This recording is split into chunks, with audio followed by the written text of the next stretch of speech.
What a 2 weeks we've had here in Prague, and it all finishes today. We had a crazy European cricket series, Prague CC, the three-peat there. But today we'll find out who will win the international series. Czechia and Greece in the mix. Cyprus, they need to get something going as well. I'm Mr. Maximo. This is the European Cricket International Czechia, and it starts right now.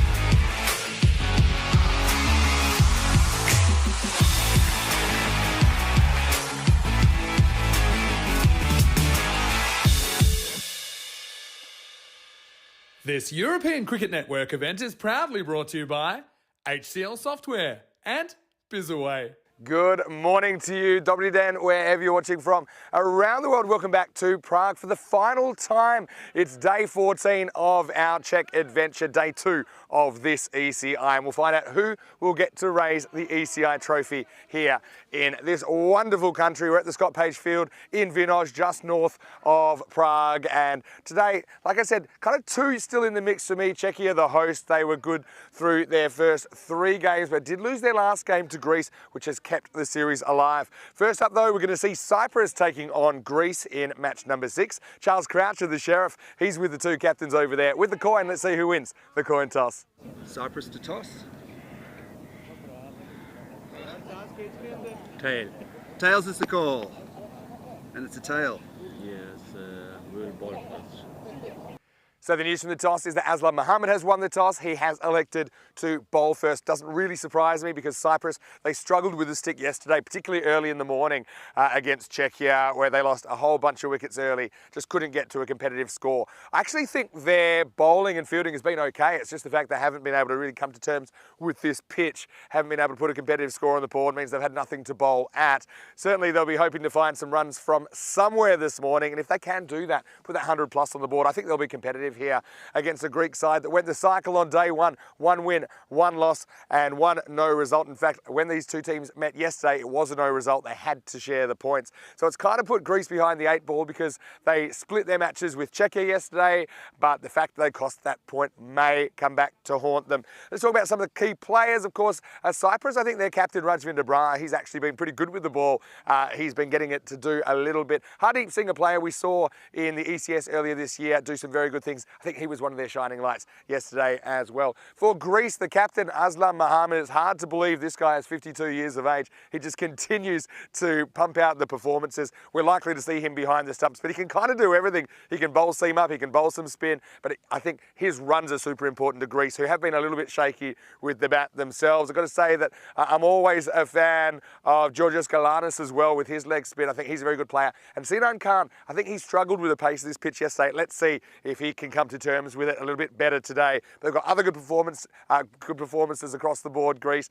I think they're certainly looking very enthusiastic in the warm-ups this morning, but I think that they'll have to be perfect if they're going to raise the trophy. Let's talk about the weather today. Now, we had a cataclysmic storm yesterday that swept through and washed out match 3, like I said. Today, there is a slight chance of rain again mid-morning. Hopefully, it stays away. Temperature-wise, I think we'll be okay. About 22 degrees is the expected maximum temperature. Currently, about 18 degrees. Well, I've really enjoyed the company of this man over the past 2 weeks as well. Danny Hudacek, it's our final day together. Danny, let's make some more memories. Time for the start of the day. It's match 6, and in the Cyprus versus Greece match, it is Greece. They've won the toss. They've sent in the Cypriots. Let's see if they can handle what's coming at them. Over to you. Let's get ready for the last day of this ECI. Thanks, Vinny, and welcome back to Prague for the final time for this European Cricket International Czechia, a match between Cyprus and Greece. Should be a really good one. I don't think either team's really got hold of this pitch yet, as we see match summaries from yesterday. Cyprus went down in the first game, 78, just not enough, and the Czech Republic got it in just under 7 overs with Davisi there getting 23. 3 for 8 for Riaz Afridi, and a couple of wickets for Sazir Buyan, also Sudesh Wikramasekara. So the second game was the Czechs against Greece, and again the Czechs with 103. Not a huge score, but Greece not quite able to get there. Aslam Mohammed with a good effort, 25, but when he went, it was a little bit difficult. Wickramasekera 3 for 16, the pick of the bowlers for the Czechs. Then it was the Greeks against Cyprus, and we only got just over 4 overs before the wind came in. There was no rain at that stage, but it was approaching. So the umpires brought the players off, and then we had thunder and heavy rain, and that match was abandoned, and the points were shared. That was, we're going to see what these two teams can do against each other in the game coming up. Then Czechia had a bigger game against Cyprus. Cyprus just not being able to get going in that game. Satyajit Sengupta with 3 for 12, Ruturaj Magara with 2 for 5, Riddick Tomar with 1 for 2. Tore the heart out of the Cyprus batting, and a comfortable win for Czech. And right at the end, the Czechs batted quite poorly, and the Greeks are very, very good in the field, with Arslan with 3 wickets, Azra Azam with 3, and also Spiridon Vasilakis, the left-arm opening bowler, with 2 for 26. Riaz Afridi also picking up a couple, but good win for Greece. As we see, here are the standings at the moment. The Czechs have played 1 more match than these other 2 teams, and won 3, lost 1. The Greeks have played 3. They've won 1, lost 1, and no result. And Cyprus yet to register a victory. As we see the 2 teams, it was Greece who won the toss, elected to bowl, which is, I think, is a really good toss to win. I'm sure it'll be Sinan Khan to open the bowling, but also Vasilakis down the bottom. The left armour is an excellent bowler, and they're a really good fielding team, the Greeks. Cyprus will have to play well. As you can see here, Supercomputer predicts a Cyprus win, but in this tournament, the average runs for Cyprus is 68 compared to 90 for Greece, and average runs against 122 to 90. So again, I think it's got to do a little bit with this pitch.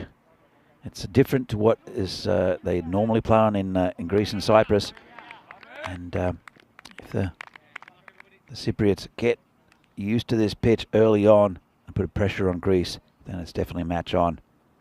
And it's Sinan Khan with the first ball, and just dabbed down to third man for a single. Nice shot, and gets Cyprus off the mark. Mazumdar, I thought he looked dangerous in the first game against the Czechs, and then went after about an over and a bit. Hit big 4 and a nice 4 and a big 6 as well. His opening partner is the keeper for Cyprus. It is Pritosh Diol, who also looked really good in that first game. Missed out for most of the other games yesterday, but this is Sunday. It's a new day. Comes Sinan Khan, short, and flashed at it with the batsman. Didn't get bad on it. Just warming up a little bit, I think. Sinan Khan, a little bit short. Cut away just inside that wide line. There's that blue wide line. It's just an indicator for the umpires, and also for all of you out there, just to see what a wide is on the offside. Anything down leg side, past leg stump, that goes past the batsman is also a wide. Comes Sinan again.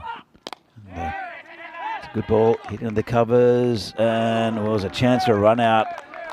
I think it might have been gone. Let's have a look at this. Really good fielding from the Greeks. Running hard, and the ball comes in, would have been gone by a mile. You saw the tank Riddick Tomar get run out in similar circumstance yesterday. And again, it's just how well drilled this Greek side are. It adds just so much to the bowling, and so much pressure to the batting. Zumda to face Sinan Khan, and he tries to hit him down the ground. Doesn't get past the fielder, who gets down to it, comes off his knee, and they take a comfortable single in the end. Tough going for the Cypriots, but he's a very, very good bowler, is Sinan Khan. Handy with the bat as well. We'll see that in the second innings. I said no doubt Spiridon Vasilakis will take the second over. Tall left armour, who's been also excellent in this tournament. Here comes Sinan Khan as well. Again, just lost his run a bit. But Cyprus, they'll want to get a good start. they wouldn't want to take too many risks. I think it's been a positive start from Cyprus, even though it doesn't indicate that on the scoreboard yet. 3 from 4. They've taken the singles well. And again, this one is going to be no run, just dab down into the pitch, and fielded by the bowler. But Cyprus, they really want to get a good start. These two are probably the best two batsmen we saw in the lineup for Cyprus, and it's good to see them open. I'm sure the boundaries will come. They are facing a very, very good bowler in Sinan Khan. They might just have to look at some of the later bowlers. It's not all about the power play. It's not just about building innings, getting confidence up. And that came through a little bit quicker there from Sinan Khan. Nice short ball to end the over at the end of it. Cyprus are 3 for no loss. Really good over from Sinan. As we see, 57 days to go to the Euros of Cricket, the European Cricket Championship. There'll be 31 nations. It's happening over quite a few weeks from the 25th of September to the 20th of October. The winners of each group, and there are 6 of them, will go to play the Netherlands in Championship Week, which will be great. It's such a fantastic tournament down there. If you can make it down in person, I'd highly recommend it. Some Victoria Cerveza on offer at the bar as you're watching fantastic cricket. Really nice facility. As it is Vasilakis to take the second over. There's a slip and a gully in. And this one's hit to the fielder who can't quite reach it. 4 runs. Just over the mid-off. Bit risky, but a nice shot, especially in the power play, just over the fielder who's quite tall. It's Georgios Galanis there. And first boundary for Cyprus. Mazumdar the man. Vasilakis comes in again. It's a bit short and gets away with it. Top edge, going down the over the keeper for 4. And sometimes in this game, you get the luck going for you. Got to him pretty quickly. It's a bit late on that pull shot, and got enough top edge to make it down to the boundary. So that's 2 boundaries in a row for Cyprus. They won't care how they get them.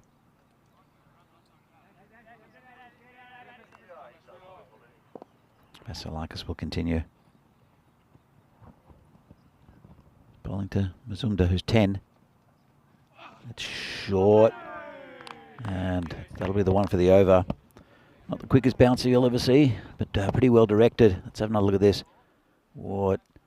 It cut quite a lot away from the batsman. Don't think it was a wide. Righto, Rob Thompson, you're not too late at all. We've just in the second over here. Good morning to you. Or from here at least. And big swing, called a wide.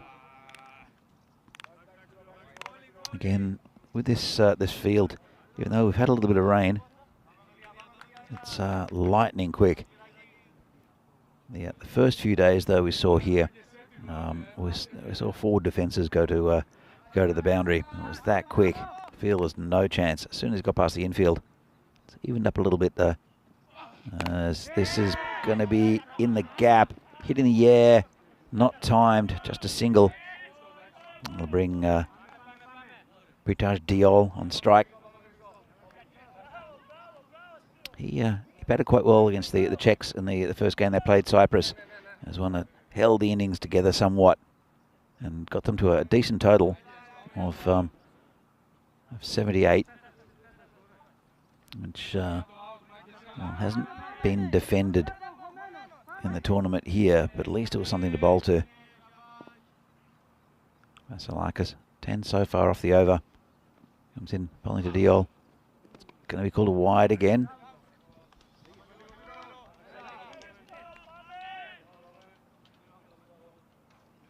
And nice conditions at the moment for cricket.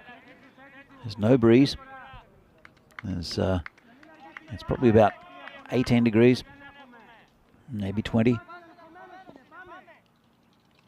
We are expecting some rain, possibly, but Vinosh has its own ecosystem. As this is hit in the air, should be gone, dropped it. Well, is a good fielder, is Galanis. Made good ground to it, should have been taken, and he's disappointed with himself. Let's have another look at this. So it's just checked his shot somewhat. The batsman, pretty regulation catch there at mid-off. Went to his left and should have taken it. Disappointed. They hold high standards to the Greeks in the field. Veselakis comes in again. This is turned around the corner, and that'll be another 4, will it? It is going to just make the boundary. That's the fastest part of the ground. It was a pretty good bouncer, just turned it around. Let's have a look at this. Got it off the gloves, I think. And it's pretty quick down there. It's a good effort from Alexis Souvlakis to get there. But the ball won the race, as it has so many times here in Prague over the last 2 weeks. Czechia, as you can see, are up the top of the table. But this is still a very active tournament. The Greeks can catch them. They're on 3 points. They had a good victory against them last night. So the Czechs batted quite poorly. And Greeks managed to get it in the last over with some good batting. It's mainly from their old stager, Aslam Mohammed, who anchored that in somewhat. And it will be Sinan Khan to continue bowling to Diol. And gets lucky there. Dodgy inside edge. And his batting partner Mazumdar. You have a look. It's punching the air at every run they get. And I feel you'll see Mazumdar there. But he was cheering on. So it's an inside edge. Have a look at the non-striker. When that goes through, he's there. Come on, punching the air. It means a lot to this Cyprus team, who I think underperformed a little bit yesterday. Both of these teams have good batting, but this pitch, actually, the ball's been lost under the covers. I think it's been recovered.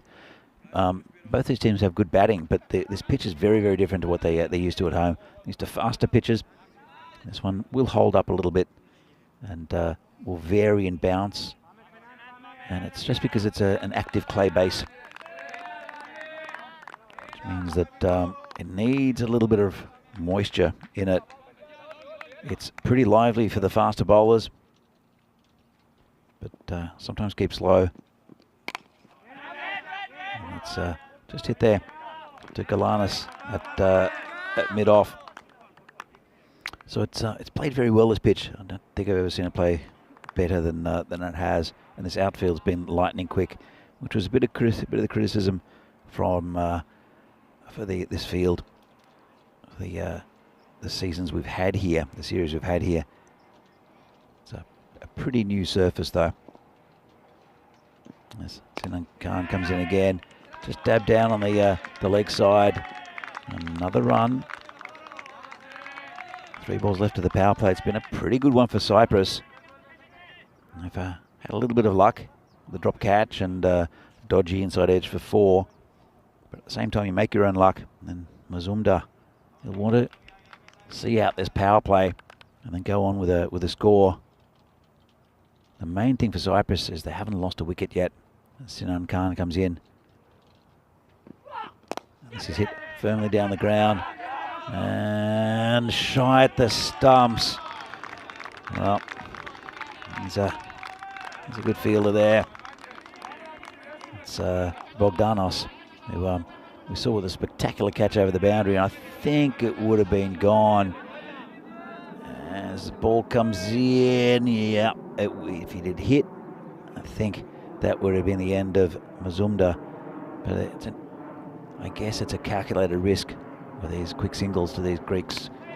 This is to the covers and misfielded, but it's well backed up.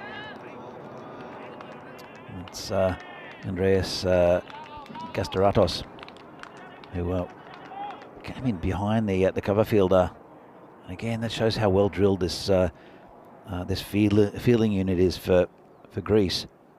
They would have liked a couple of wickets by now, especially with their main man Sinan Khan. He's gone for 9 so far. 1 ball left. of his spell. And that's a nice little shot there.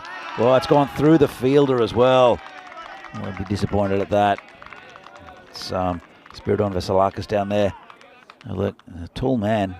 It's a nice little dab down there to third man, and it took, well, it went straight through the gate. It was nutmegged. It was Vasilakis. So, it's had a pretty good power play. 3 off the first over, 16 off the second, 10 off the third, 29 for no loss. Considering what kind of day they had yesterday, getting used to the conditions, Cyprus, I think it's a really good one. Going at about just about 9.5 and over. And you're facing some different bowling. You often see wickets at the very end of the power play and the very start of the power play, just because the conditions slightly change with the field. And I think Cyprus have to reset and start again with the slightly varied conditions. Only 4 men required in the circle. Now 5 on the boundary as the bowler comes in. Turned around the corner just over the backward square leg, and that's going to be 4 runs. Nice shot there from Mazumdar. He moves up to 20 off 9.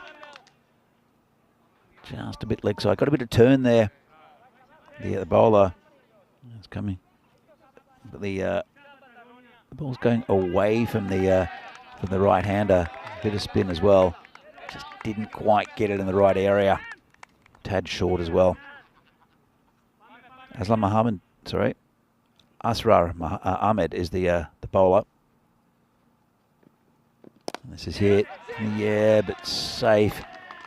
Would have gone to pretty much no one, even in the power play. Not very well struck by Mazumdar. Gets a single. Deal is on strike. He's 11 off 10. Asrar Ahmed is a very tidy bowler. And this is a bit full. Hit down the ground.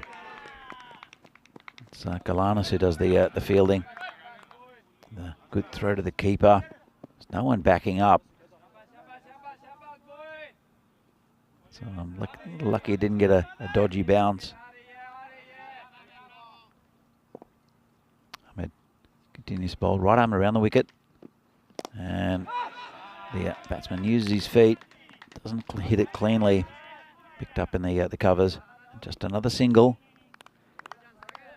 It's been a pretty good over from Ahmed so far. There's that one loose ball that was put away behind square.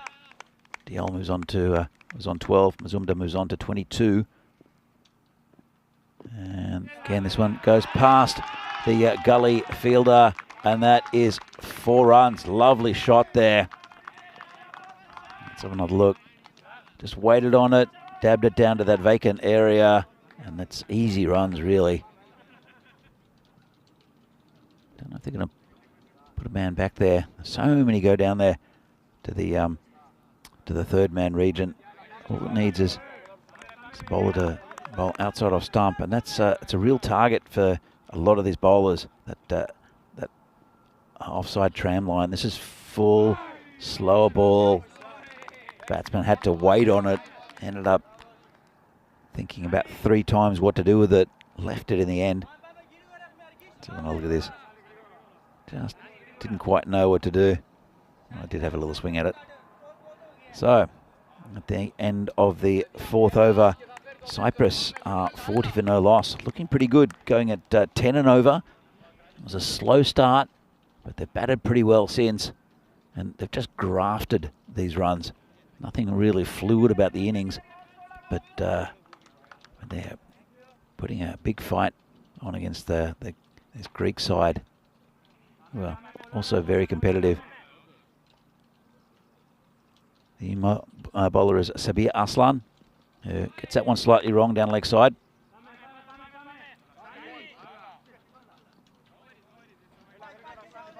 So he just drifted in. And anything past that leg stump is called a wide. Coming again. They got him that time, straight through him. That's the end of Mazumdar, who missed a straight one there from Arslan. First wicket down for Cyprus. Let's have a look. Well, that's a good ball. And he's not happy with himself, Mazumdar. Just pitched at the stumps. Ball didn't do too much. Bit of angle in. And there goes the castle. So they lost their first wicket, 41. It's a pretty good start from Cyprus, you'd have to say. The Greeks know they're in the game, but Cyprus will really have to keep on batting down the order. The new batsman is Shoaib Ahmed. Yeah, I think he opened the batting and the bowling in the first game.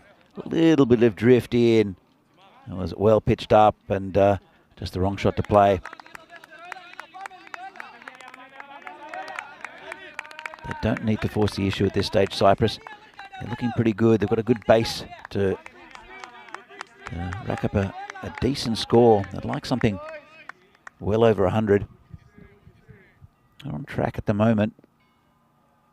Again, both these teams still adjusting to this pitch and the conditions. Just pushed a point for a single. Shy at the stumps. Oh, he was lazy, the batsman. I think he was pretty lucky as well. They'll look for a second, and he'll have to hurry. Well,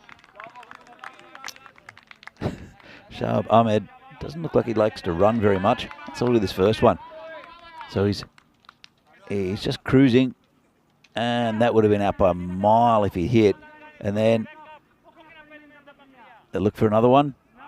Goes to the keeper, and throws a little bit wide. And in the end, it's 2 runs. Not facing again.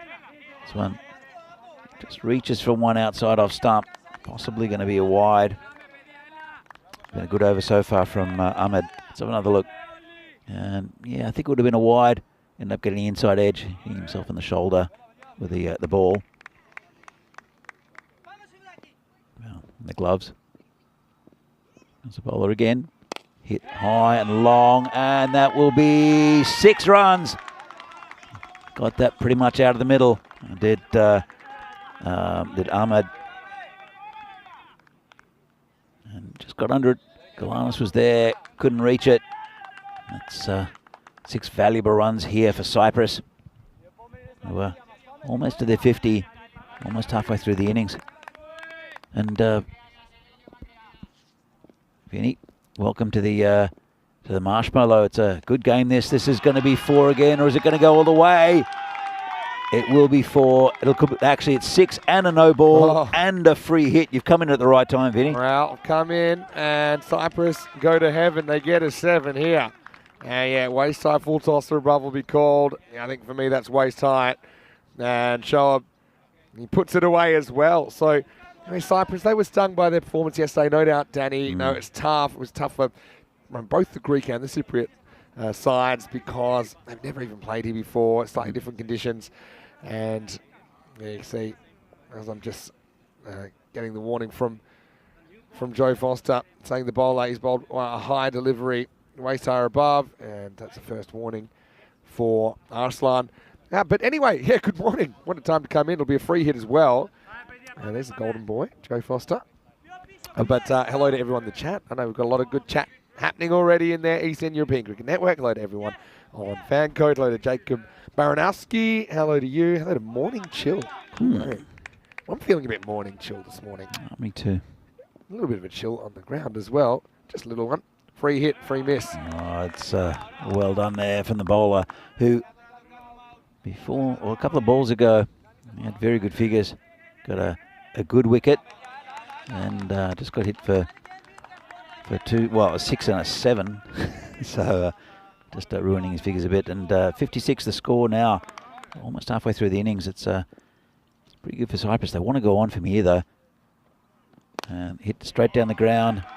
It should be comfortably fielded there by Bogdanos, who's a really good fielder. Yeah, he really is. It's fun to watch. As we get to the end of the over, and it's 57-4-1. And once again, I want to say hello to everyone, wherever you're watching from around the world. Vinny Sandy here, Mr. Maximo, with Danny here. Jamie grown a little bit, Danny? I think so. might have grown Yeah, a bit. I think it was the This is what happens when it lamb rains from, yesterday. Everyone's going up a little bit. Anyway, hopefully well. And I know it's going to be a big day because the Greeks, they kept the series alive by beating Czechia last night. Pretty gutsy performance. And it's just a bit sad in a way because we've had an excellent couple of weeks here. But also really looking forward to going to Switzerland. I'll be actually going just before the end of play today to make sure I catch my flight there, and I'll be on there tomorrow. Andrew Leonard's going to help out. We're getting shorter, Vinny. Yeah, there we go. Now we're back. And so we get into the 6th over. It's Vasilakis who is going to come back. And, he's big, strong left armour. Is that a good contest here? I said if Cyprus can somehow get the 100 plus on the board, the Greeks haven't exactly set the world on fire. With their batting. There are a couple of exceptions there. I think that it was just turned around the corner. Should be out. Oh, I cannot believe he's dropped that. And neither can he, Alexis Souvlakis. It just popped up. He was on the move and just shelled it. At international level, I mean, this one just pops up. Oh, at any level, Vinny. Any level. And it's almost too easy. Anyway, these things happen. They happen to anyone. And Souvlakis knows should have taken that. Shoaib should have been gone. Next one's a wide outside the off stump. Yes, I think it's a good move bringing back Vasilakis. He's a very good bowler. Didn't have it all his own way in the first one though. Went for quite a few, but yeah, Vasilakis. He's a good bowler that uses his height well. Yeah, got good strong action, doesn't he? This is in the air. Is this another opportunity? Maybe not. He's going to come in a long way. Awesome catch. Ridiculously good catch from Galanis. We saw an easy one drop. Galanis actually put one down earlier in this innings as well. But that maybe is a bit of a turning point for Greece. And have a look at that. And I love this dismissal because it's caught Galanis, bowled Vasilakis, and it's a fantastic catch running forward. Really good catch. And you can see how much it meant to him, that celebration. And yeah, he did put down a pretty easy one earlier on. Made really good ground to get there. Took that down low down. And that's the end of another batsman for Cyprus. They are 59 for 2. I think Cyprus would have. I think they'd like the start they've had. They just have to keep on going with this. It'll be Lovedeep Sandhu, the new batsman. But yesterday they, in the first game especially, just kind of swung across the line. And you can't do that on this pitch. As I said, it plays a little bit differently. It doesn't bounce and go through as much as what it does in the pitch in Cyprus. Says, look at this catch again. Low down, really good effort. Considering also they put a couple down that should have been taken, Greece. I think that was excellent. If that had gone down, I think the Greek heads would have gone down with it. But Vasilakis gets his man. It's a big wicket. Yeah, really good catch. That was a half chance. But anyway, let's see what Lovedeep can do here. Swings all around the first one. It was almost 2 in a row. That was a beauty. Lovedeep Sandhu had a bit of a swing. Quite well.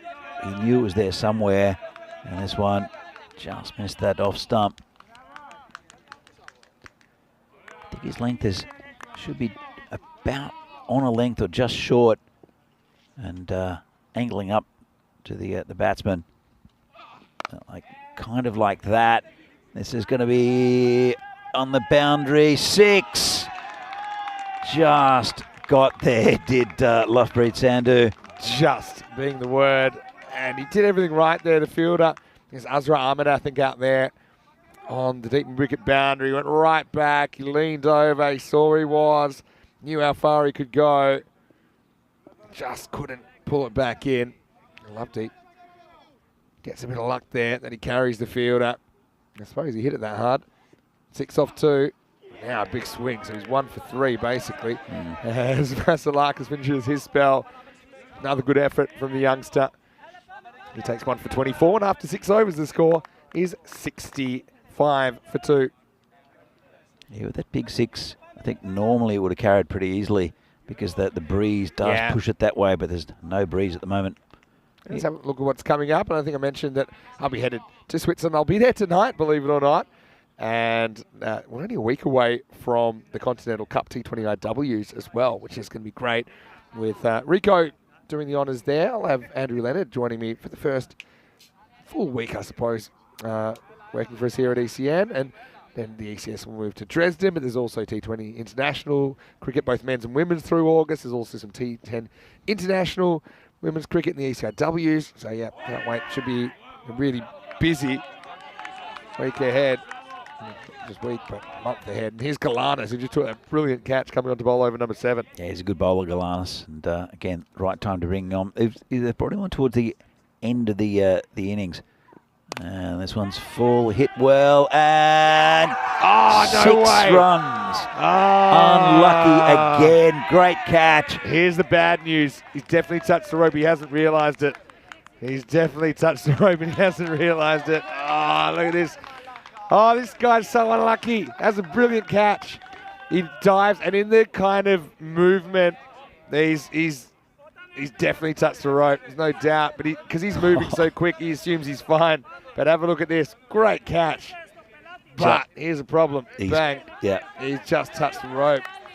The Greek Superman flies again. Yeah, the Greek Superman. He's found his kryptonite, and it's the rope. It's a brilliant catch. He took a fantastic catch yesterday as well, one-handed, and then tried to throw it in. But unlucky. Got a feel for him. But anyway, Cyprus, their care factor is approximately 0 because they get 6 runs and they need the runs at the moment. We know they've struggled for runs. And Galanis, the unluckiest bowler in the country right now. And Bogdanos. The funny thing is, it's not funny unless you give the odd laugh at funny situations that some people don't find funny. But what about when he did something similar yesterday and then he dropped an absolute sitter straight after? Anyway, have another one. Going back, and this time he can't get there. Maximo. And this morning has had everything so far, hasn't it, Danny Hudacek? Oh, it's a great fight here from Cyprus, and now we can see what they can do. Yesterday it was a bit, just everything was a bit foreign for them. First time on Czech soil, first time in these conditions, and they didn't play well. But I tell you what, Vinny, they're playing well here. 78 for 2 in the 7th over, and it's a couple of sixes in a row off Galanis, who's a very good bowler. A little bit unlucky, though, I'd say. Yeah, to say the least. This is hit straight. And just should be just a single. Yeah, so what do we think of that effort? I mean, the chat will be pretty interested about that, I'm sure. The thing is, it's a really good example. If you asked him, I honestly believe he thinks he's fine there. Sure. 100%. Unless he's Meryl Streep. He has honestly... So if you asked him if there wasn't the video, I think he probably would have been out. Unless the umpire saw the rope move, but you had to be eagle-eyed to see it. He had his hand under the rope. Yeah. So this is hit straight. Player coming around, cuts it off pretty comfortably. It's Shabir Arslan. So here's the other thing is that it's a bit of a banana peel game for Greece, isn't it? As we get to the end of the 7th over, the score 81 for 2. Let's have a look at it. A little bit of information compiled based on yesterday's matches, and interestingly, it was pretty low scoring. So average score of 93. I think partly it's because you've got 2 teams out of the 3 that haven't played on this pitch, but also the Czechs didn't bat very well at all. Yeah. In fact, that 77 lowest score, batting first, that was them in match 5. Having said that, the highest score, Chase 79, lowest score defended 103. 2-2, so wins batting first, batting second, didn't seem to make too much of a difference. Of course, we had that washout in match 3 between these 2 teams. All right, time for a new over. It's Azwa Ahmed. Yeah, so I think that Chris, he honestly believed he was fine. And if you had a normal park game of cricket, I think it probably gets given out. I'd say so. Yeah. I mean, there's no way he could tell because his hand, it's not as though he felt the rope on top of his hand. He slid under it. Yeah. So He's probably got the, it was the ball was He in the other knocked the hand. rope up a little bit from under, though, so he did touch it. There's a lot going on. Anyway, there is a lot going on here as well. It's another high catch. This is going to fall safely. Bermuda Triangle situation. In fact, they're going to get 2, or are they? They will. So Cyprus seem to have the better of the luck factor. That could have gone anywhere, but it did fall safely. They're up to 84. The run rate's almost 12 and over. They'd like to continue that or raise it. And it's been a fantastic effort so far from Cyprus against a very good Greek bowling and fielding side. And he says over the top again towards third man, and that's 4 runs. Just rolling with the momentum at the moment, aren't they, Cyprus? And this is kind of the first innings we've seen that they're not really in any wicket trouble through the first half. So they can really swing away. They can be a bit fearless. And yeah, banana peel game, I said, for Greece, because they kind of played themselves back as contenders last night by beating Czechia. But if they lose this, they will have undone that good work. There's Bogdanos again. I like his mannerisms as well. You know, he wears his heart in his sleeve. He's obviously super proud. He's a guy that he's grown up in Greece and learned his cricket there, playing in the UK now. You can tell he's a good player. Anyway, this is a one-hand sweep shot as Ahmed gets a little bit leg stumpish, and that one takes Cyprus up into the 90s. Yeah, a bit of a loose delivery there and put away. It's a bit easy there. If you're coming around the wicket like that, you want to be pushing it across the right-hander, but anything down leg side normally gets whacked down towards that shed or into the car park. Full toss. Has he got all of this, though? Fielder comes in, takes a catch. That's another good one. Greece, they've had a few, and guess who? It's Georgios Galanis once again. Excellent catch coming forward as Ahmed gets a wicket with his last delivery. And that's going to be Shoaib Ahmed. Big wicket. He goes for 29 into the 8th over. It's 93 for 3. Yeah, another really good catch there. And as we said, the Greeks pride themselves on their fielding. You can see how much it means to them. And that was another wicket down. Still under no wicket pressure, only 3 down for Cyprus. And it will be Galanis to bowl. Look at this. So not a great start, but it's just continued to mount. It's 11.63 and over. Yeah, 116 pace. You'd say, based on yesterday and based on who they're playing here, it's probably above par. I'd say so, but also I think Greece will bat slightly differently as well. Yeah, reassessing, thinking, well, what's gone wrong with the batting? Because they haven't been great with the bat. Been really good with the ball and in the field. And it'll be Galanis to bowl the second over. His first one went for 16. Yeah, well, Georgios, he's a really talented young leg spinner. Again, another player that's played all his cricket in Greece. Pretty good location first up as it sneaks inside the tram line. Lovedeep's come out and he's just basically taken out the long handle straight away, hasn't he? Yeah, I think, you have to do that at some stage in T10s. Galanis comes in again. Just overcooks a little bit. That's a wide, but can afford that, I suppose. I think Galanis, notice, hasn't got a lot of side spin in this series compared to when I've seen him bowl before. I thought he would have got a little bit more spin out of this pitch. Anyway, this is pretty much straight up in the air. Fielder comes around and will catch it eventually. Spiridon Vasilakis. Well, I think it was fingertips to shoulder, maybe a bit of chin in there as well. And it's a pretty chiseled chin, but it comes back, nestles in their hand safely. All's well that ends well. As Galanis picks up his first wicket of the day, and Cyprus now 94 for 4. Pretty good hand, though, from Lovedeep, who goes for a quick fire 20. Yeah, it was a pretty good innings there. 2 new batsmen, though, now for Cyprus. Still got a couple of overs to increase this score. 94 is the best effort of their tournament so far, by quite a way. And it will be Lovepreet Singh he's joining Roshan Sirwadana out there. Neither have faced a ball, so fresh meat for Galanis. Yeah, Galanis probably likes bowling to the new batter as well. But yeah, having said that, Sirwadana, particularly yesterday, he's there as well. He was pretty useful. And this one is straight up in there. Should be 2 in a row. And it will be taken. So it's going to be a golden duck for Lovedeep Singh. So he's got a pair of Lovedeeps in the bag. There's Georgios.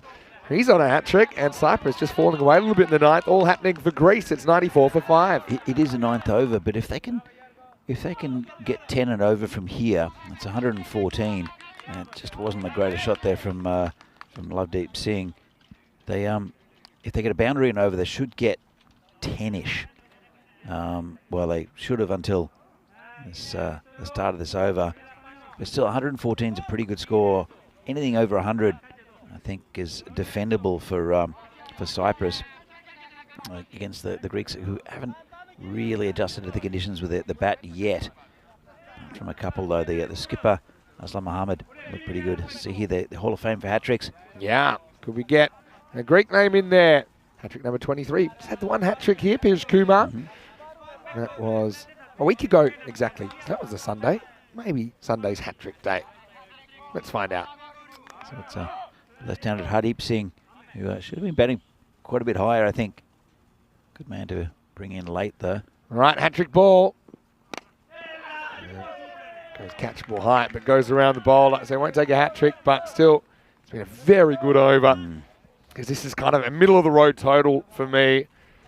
And so these overs matter, where one team wins them by a lot. Well, still a couple of balls left in this one. He's 2 for 2 from this over. It's Galanis. And down late on it with the batsman. They'll look for 2. A little bit sloppy in the field. Attacked it, but just left the ball behind. It's very un-Greece, actually, that, but that's the way it goes. And so Galanis has to eat the 2, but he does have 2 wickets as well in the over.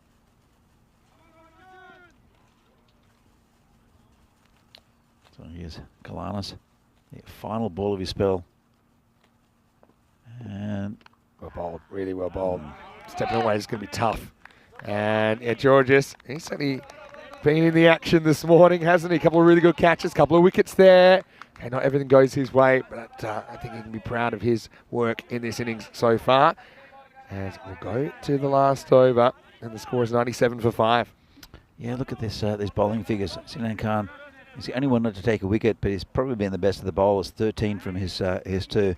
2 for Galanis, and each of the rest took 1. And here's Shabir Arslan, who, well, he's the one who's gone to the most. He's there. Went for 17 off his over, took a wicket. Got a bit scrappy towards the end of it. And this one's hit nicely on the leg side. Good fielding out there. Just be a single. It's Stogianos out there, I think, that does it. Nice bit of work patrolling the boundary. Arslan, maybe a little bit lucky to get away with that, just with the angle. The kind of ball, if the bat hits in the middle, he can pick it up and hit it for 6, but didn't quite get it. Another ball, pitched up fairly straight. Reasonable over so far. I mean, even this ball, it's fine, but there is a risk with that length because it's not quite the York that the batter can get up and get under it. Hardeep Singh's out there now for Cyprus. He's a good hitter, big left-hander. And he gets a bit of a gift, but he picks out the fielder. Just want to knock it down. Has a throw, but it's well backed up. And that'll also bring up the 100 for Cyprus. First time they've reached that milestone in this series. Yeah, it's. I think it's been a much improved effort from Cyprus. I think they've batted well. They've got a good total on the score. Still 3 balls left. Live a couple of boundaries here. This is a thick bottom edge. Once again picks out the fine leg. So a couple of these may be a bit fortunate to find the fielder. But this is going to be a cracking run chase. It's a good game, this. It really is. And let's see what Greece do with their order. I think you got to shuffle Aslam up. He's been one of the form players. Good morning, Corey Rutgers. Nice to have you with us. And he has got some Greek heritage, Corey, you know. Anyway, this one he does get, but he get it well enough. He does not. Nicely taken. That's Amarpreet. He was the hero last night. Hit the last ball of the day for 6 for the Greeks to get that win against Czechia. And he takes a good catch coming around to his left. So Hardeep, again, that's in his zone. Doesn't quite get it in the middle. And Cyprus lose another with 1 ball remaining, 101 for 6. Well, I got a question to ask. It's a night series in Portugal. Yes, it is. It's an hour behind Prague time. Yes. What's Corey doing up at 8:30 in the morning? I That think he'd sleep in till is 3. a very good question. Is it That, and it's not a fake Corey No, either. it's That's not the a real fake Corey. Corey, I think, unless someone has changed, one spanner has changed their username to Corey Ruckers, but I highly doubt that. I'm about to find out if that's the real Corey. Anyway, here's the last ball. Oh, That would be a wide. Oh, almost a run out at both ends too. Well, have to be re-bowled. Yeah, wide, because down leg side. It's a dodgy looking shot. Yeah. Actually, if he'd got a bit of bat on that, it would have been 4 because there's no one down in that area. Does he try it again? I I would. think so.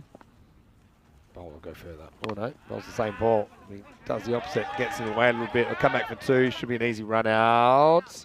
Oh, And they airmail it. And it's well backed up actually to make sure there's nothing further. So Kanduri gets a pretty entertaining 2 not out for his trouble. And Cyprus then and 104 for 6 after the 10. And yeah, a bit of everything in the first innings of the day, Danny. yeah, absolutely. I think it's again a really good effort from Cyprus.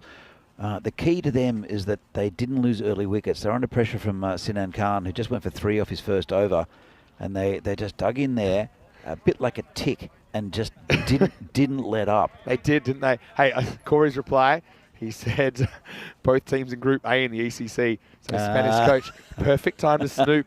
But he also said he just got home.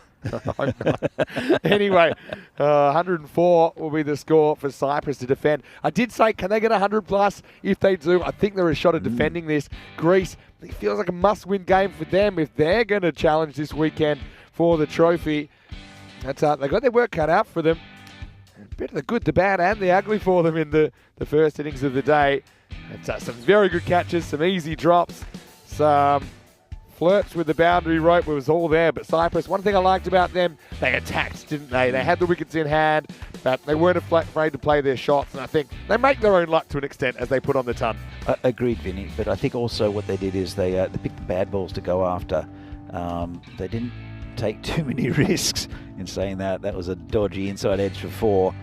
They did probably have the luck of it, did Cyprus, and then quite a few run-outs that might have hit on another day. Just missed the stumps. That was a lovely shot down there, and again, just a little bit sloppy there from the Greeks.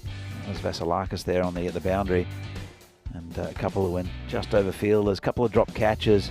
Some of them really should have been taken. That's again lovely guided push out there to third man. And this was the wicket there, the bowl, the first wicket to go down. And that was of Mazumdar, who seems the most dangerous batsman in the Cyprus lineup. And you see this one going just over the boundary. It didn't all go Cyprus's way, but to be fair, the Greeks didn't have the luck either. Have a look at this one. Great catch, and then his hand just slipped under the rope, and that was 6 runs. And then the very next ball, couldn't believe his luck there, Bogdanos. This one he couldn't reach. So good effort from Cyprus. So see just more of the highlights. A few wickets went down late. This was a nice catch out there here from Galanis. He dropped the easiest one he got, and then took 2 nice catches in the outfield. This was another wicket here. But this is the stage where they really had to have a go at it. This is Hardeep Singh, who couldn't get past the fielders. And in the end, 104 for 6, 105 to win for Greece. They'll have to bat well to get there against a really good bowling lineup from Cyprus. I don't think they have the same energy in the field as what Greece does. But I think they've got equal bowlers to the Greeks. As we see here, Mazumdar at the top, 22 off 12, really good innings, and everyone really going on with it a little bit up the top. Diol with 16, Ahmed with 29, Lovedeep Sandhu with 20, all pretty quick, and a few runs at the end from the rest. Only 1 ducked out of Lovedeep Singh. 8 extras, pretty disciplined there from the Greeks. See the bowling figures. For me, the pick of the bowl was Sinan Khan, as usual. No wickets, but good economy rate. Kept it really tight up top. Spirit on Vasilakis was a little bit loose. at times. But he and Ahmed took a wicket, Arslan with 2, and Galanis, pretty good spell for the leg spinner, also with 2. Good second over. So, this is match 6 in the European Cricket International game here in Czechia between Cyprus and Greece. 105 needed by Greece. They'll have to bat well, considering what we saw yesterday from both of these teams. Cyprus definitely improved from yesterday by a long way, and they'll be up for a good performance. Let's see if they can pick up their first win of the series against Greece. We're back in a few minutes' time for the second innings of this game. See you soon.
This European Cricket Network event is proudly brought to you by HCL Software and Bizaway. And welcome back to Prague for this European Cricket International Czechia match between Cyprus and Greece. And, well, the weather's coming in a little bit. It's drizzling here. Hopefully we'll get a start to this second innings. There's no wind, which is quite good. It's just a little bit of rain. So as long as the conditions aren't too slippery and dangerous for the players, it'll be uncomfortable. But we'll get play underway. Of course, this game was abandoned yesterday with a storm that came in. But it's not the same kind of conditions as bowler comes in. The first ball, it's down leg side, called a wide. Bit of a stifled appeal from the keeper. It is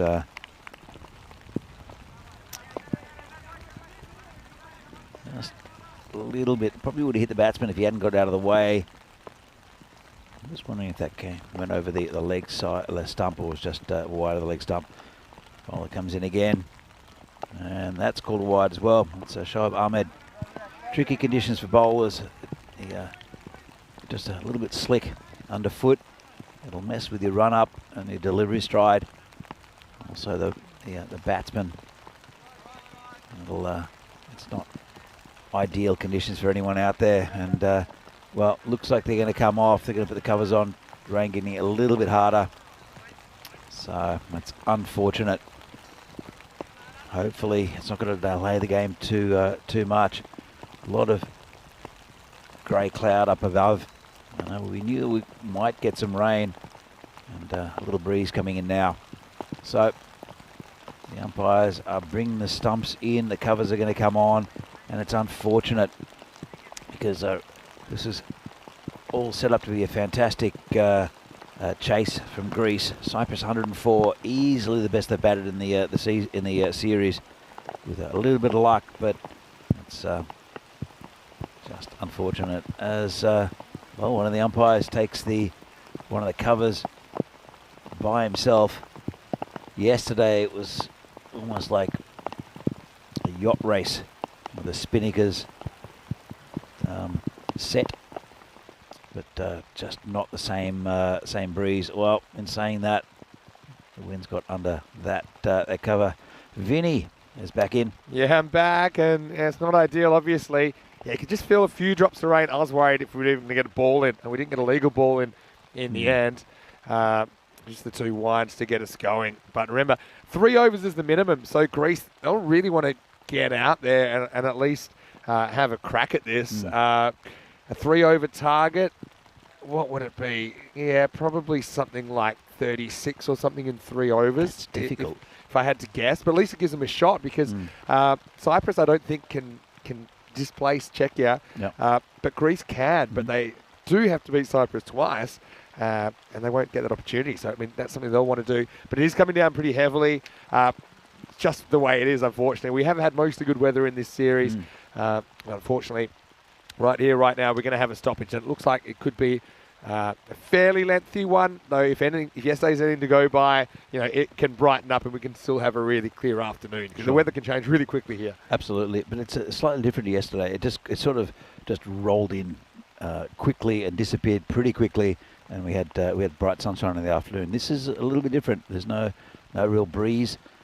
We knew that we were going to get some weather in Prague. We're at the extremities of Prague, and the wind does push things away from us. So sometimes if it's raining in Prague, it won't be raining here in Vinoj, even though it's only about 12 kilometres away. So, but we'll see. Yeah, well, don't forget, this is our last day here in Prague before I'll be in Switzerland tomorrow, and I'll have Andrew Leonard help me out there. I'll also have Rico Full helping me out there over the next couple of weeks. But for now, we are going to give you some cricket as the rain continues to come down very heavily here. We will give you updates whenever we can. If there is an update, just keep an eye on the live chat, ECN European Cricket Network, and also our website, europeancricket.com. But we're going to continue the game that we started yesterday when we had the rain interruption, and that's the Czech Republic versus Finland. It's from the 27th of September 2021, and when we last left this game, it was half-time.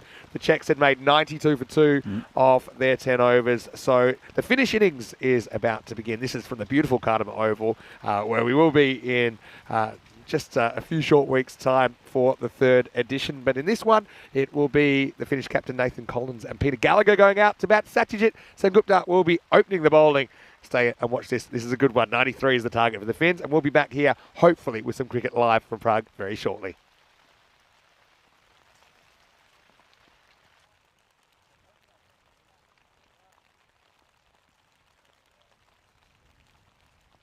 The second match of Group C between Finland and the Czech Republic. And in the first half of this one, the Czech Republic, they won the toss. They elected to bat. I thought it was a good positive move. They were able to put 92 together off their 10 overs, and we see the crowd coming in and various fan zones around this cricket ground, which has been done up for the occasion. And, well, it'll be interesting to see how Finland go about their chase. A lot of people are wondering how we get by, and this is why.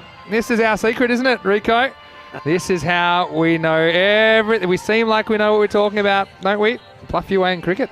Should be a good read, actually. It's a good read. I like the bit at the back. Is that right? It says about the backstop. That's quite funny. Never call anyone a backstop. Yeah. Okay.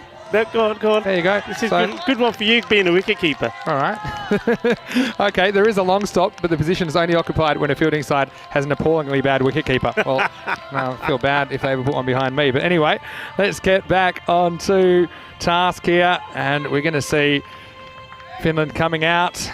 And yeah, look, I'd be interested to see what their approach is to this target of 93. They've got a pretty attacking opening pair of Nathan Collins and Peter Gallagher, who are out there. And it's going to be Satyajit Sengupta to bowl the first ball to the Czech Republic. And he knocks him over with the very first ball. Well, that is simply super from Satyajit Sengupta. And he just completely bamboozled Nathan Collins, the Finnish skipper.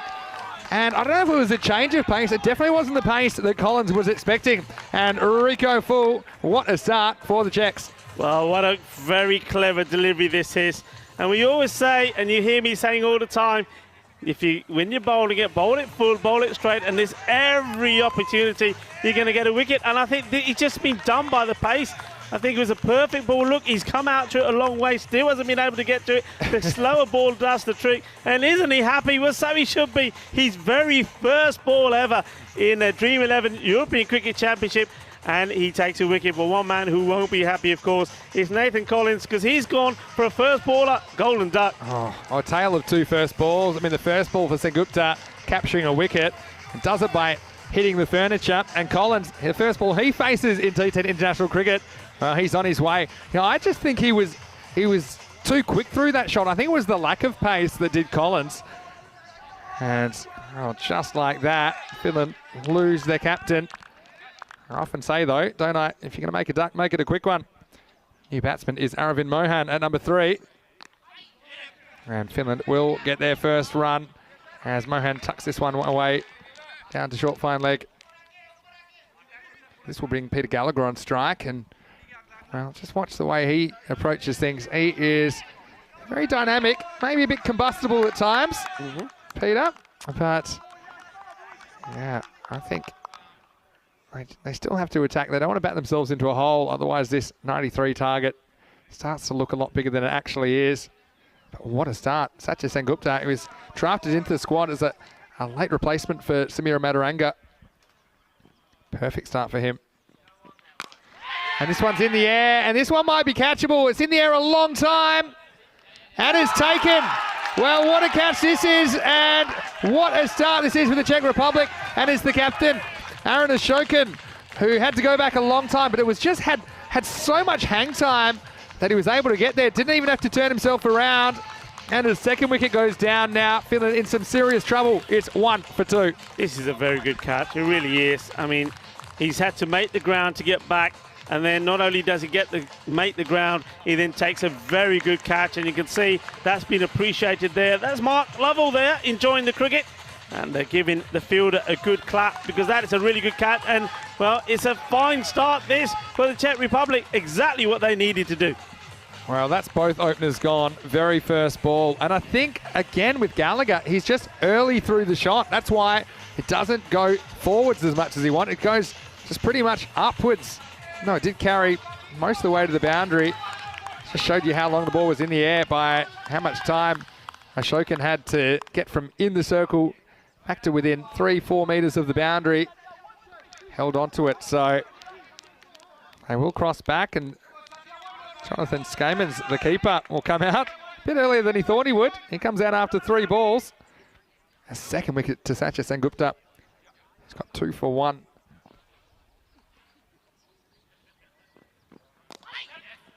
And well, there's a bit of a pattern developing. A wicket, tuck behind square for a single. A wicket, tuck behind square for a single. And let's see what Mohan can do. Like I say, losing their openers hurts, but they have left a lot of balls left for the other batsmen to chase down these runs. Leans on this one, but it'll just be a dot. And this is just the start the Czech Republic wanted, didn't they? They didn't want Finland getting away too early against this double-digit score. And Sengupta's delivering. Yeah, perfect. I mean, it's been a golden start for the bowler, Sengupta. And, well, 2 golden ducks. That's how golden it's been. Both openers. It's a good ball up in the block hole. Finish the over. But it's an over that Satyajit Sengupta will remember for a long time. 2 wickets and 3 runs off that. 3 for 2. Finland after 1. Yeah, I mean, it's when you haven't got all the runs on the board that you'd like. And I think they're at least 20, even 25 short where they would have liked to have been. The only way to put that behind you is to start well, and that's exactly what they've done. And you can see this is the table so far. Germany winning that first match. What a match it was against Italy, needing a 6 of the last ball, and they did it in style. So they are at the top of this Group C at the moment, and they'll be joined by one of these 2 teams. Who will it be? They've got the smallest possible net run rate, except if it went to a golden ball, I suppose. Plus 0.1 because of the 1 run that they won by, 112 to 111. This is Sabu and Davitsi coming out to bowl the second over of the Czech Republic. And this one will be 4. And there's no third man in place. Even if there was, he probably wasn't getting this one. And this is a confidence builder. And it is Mohan that's able to stroke this one away to the backward point for 4. Yeah, nice shot. I mean, he just was given the width that he needed. It was short enough to play the shot, and gets it between those 2 fielders. So gets the boundary. They needed that, and well, will that be the start of another flurry of boundaries? That's what Finland need here. Well, quick yes, no. They don't run here. And Davitsi mentioned he's a good all-round cricketer. You'll see him in the field. He's quite reliable. See him opening the batting. Didn't really click with the bat today. At the moment, we're seeing a very impressive start to his over.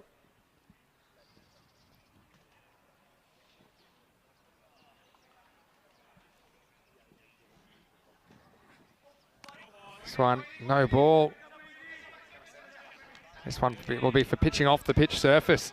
So what's worse about a no ball than a wide is that the next ball will be treated as a free hit. So batsman can't be out, essentially, unless they run out off this one. So that one's a long way off target from Sabah. Good stop from the wicket keeper. Just Jonathan Skamans diving to his right. Otherwise, that could have been even worse. Well, mind you, he's diving because he's saving the buys, because it would have been buys. Yeah, that's true. It would have been buys. Free hit. I hate that rule. Well, free hit, and he's not going to miss out. And this one is a supersonic blast. And that one might have left our solar system. Big hit. Mohan doubles this score. Maximo off the free hit. Lovely shot. And shot of a batsman who looks like in good form. I mean, he's played this one absolutely delightfully. Look at this. Picks the length. Like the way he gets the wrist into play here. That's what's made that shot. That's what you need to get you back on track, isn't it? Exactly what Finland needed just to steady them. I've had a tough time so far, but with the 4 and the 6 in this over.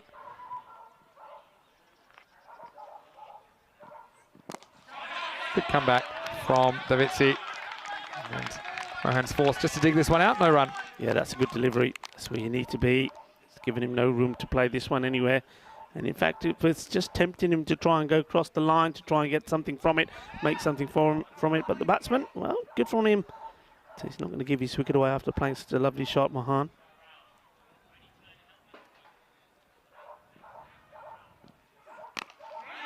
Not quite time this. Goes back to the bowler. So I suppose chasing 93, you just want to stay at that kind of 9 and over or so. So you want to be 18 after 2. That's also a target for the Czechs to keep Finland below. As a fielding side, you always feel if you can keep them below, even that 10 and over, you're keeping yourself in the game. This is a big ball now. Last ball of the second.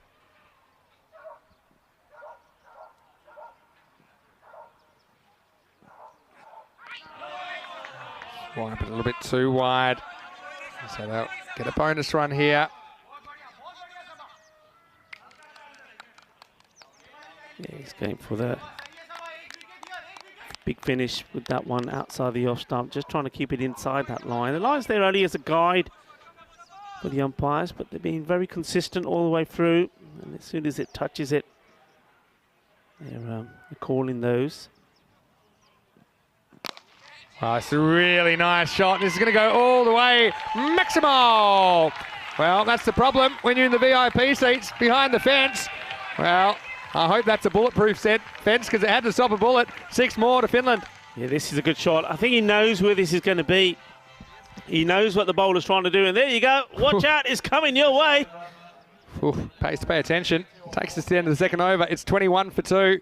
Much better over. That one ended up going for 18. Yeah, they've got to be a bit careful there, don't they? There's the spectators there because don't forget we've seen the fielders jump over the fence to get the ball. When you jump over there, you'd end up on his lap. That's right. That one just knocked our banner off a little bit. I think in the end, it's a powerful strike, wasn't it?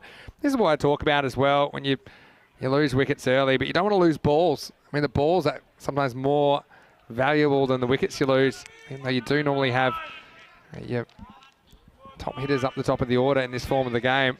But they've left a lot of time to stay on track with this chase. So we're going to see Naveed Ahmed, the spinner, coming in to bowl the third over. So a bit of a risk, bowling a spinner in the power play. Some target. Wow, I'll tell you what, if he gathered that, might have had an angle to try and pull off a run out. But instead, it's just 1 run to Scammons. You don't want to lose your balls, Vinny. The balls are valuable. We've seen a few Not batsmen. just the golden balls, but all your balls are valuable in this form of the Seen a few game. batsmen nearly lose the balls, haven't we? This one's up in the air, clever shot, and it's going to be 4 runs. He knows there's nobody out there. The only 2 men are long on and mid-wicket. So sort of chips this over. Sensible, and I think I'm liking what I saw there from Scummins as well. He's taken the single, he's given him the strike. He says, you're seeing the ball well, you're hitting it. So this is my role, and that's good from him as well. Oh, I don't think this carries. I'm stand to be corrected. But it was hit hard. Naveed Ahmed did well to block it, actually. You be the judge. I hope it's a super slow-mo, because this one... Oh, didn't quite carry it. Next one will carry all the way over the ropes. Maximo! And Finland, they mean business now after losing their openers. But they are open for business. And just clever bit of footwork. It wasn't a terrible delivery from Naveed, but it disappears for 6. Very quick to pick the length, very quick to get back into the crease and smack this one over mid-wicket. Good shot. Pick up a victory for themselves and be right up there with Germany. And that will be a very good result against this very strong and attacking Czech Republic team. But there's still a long way to go, and we know that everything can change with 1 ball. We've seen that already. We've seen that in Group A, Group B, and Group C. Well, everything can change with 1 ball. Just look at that last match. ball to go, 6 needed, and it gets sent over the boundary for 6. What a start to the week. Yeah, I mean, unbelievable. And we'll get to see Germany again in the next game. They've got England 11, so first time we'll see the English in the competition. Here's the beast, Wickramasinghe. Pushed him right back, and he's gone. And this one shot through, didn't really bounce as much as Mohan thought. And so perhaps a game-changing wicket, certainly a momentum-changing wicket. And the beast, well, he also takes a wicket with his first ball in T10 international cricket. Wow, it's incredible. And when you think that there was first ball drop catches as well, so we could have had so many bowlers that have taken a wicket in the first ball. But this one, let's have a look at it again. It's not the best angle to see it, but that gives us an idea of the height, I suppose. But have a look at this. Yeah, I think that's a pretty good call for me. I think he goes all the way back, look back. And the question is height. Is it going to hit? Is it going to go over? From what I'm seeing there, just seeing that one time, I think it's probably going to go on. Yeah, I think it hits 3/4 of the way up the stumps for me. So I'm just surprised, and he is slippery. And Sudesh, in the Czech domestic competition, you don't always see him kind of at full pace, but I think he's turning it on at a key moment in not just the game, but the tournament for the Czechs. And he removes the dangerous Mohan for 29. It's 33 for 3. And you can see from the fact that Mohan scored 29, there's only been 4 other runs in the innings. There's been 2 extras and 2 disclaimers. Well, what important wicket that was. It goes back to what we're talking about. One ball changes everything. Could that have been the one that does? Well, this will be 4 runs. Well, that'll help. And I think he knows what he's doing here. It's wide. He knows. He rolls his wrist on it. He keeps it along the ground. 4 more runs. Yeah, well, this is interesting for me because we're out of the power play now, so they can afford to have a few more outfielders. And I would always want to have a third man, especially to a bowler like Wickramasinghe, because now I'm going to put one back there. I'll put Sengupta back there now because I just think even if it means you have to sacrifice something like a long off or something like that, I just don't see him getting driven down the ground too often, especially by a new batsman. So Tambay, smart batting by him, gets off the mark with a boundary.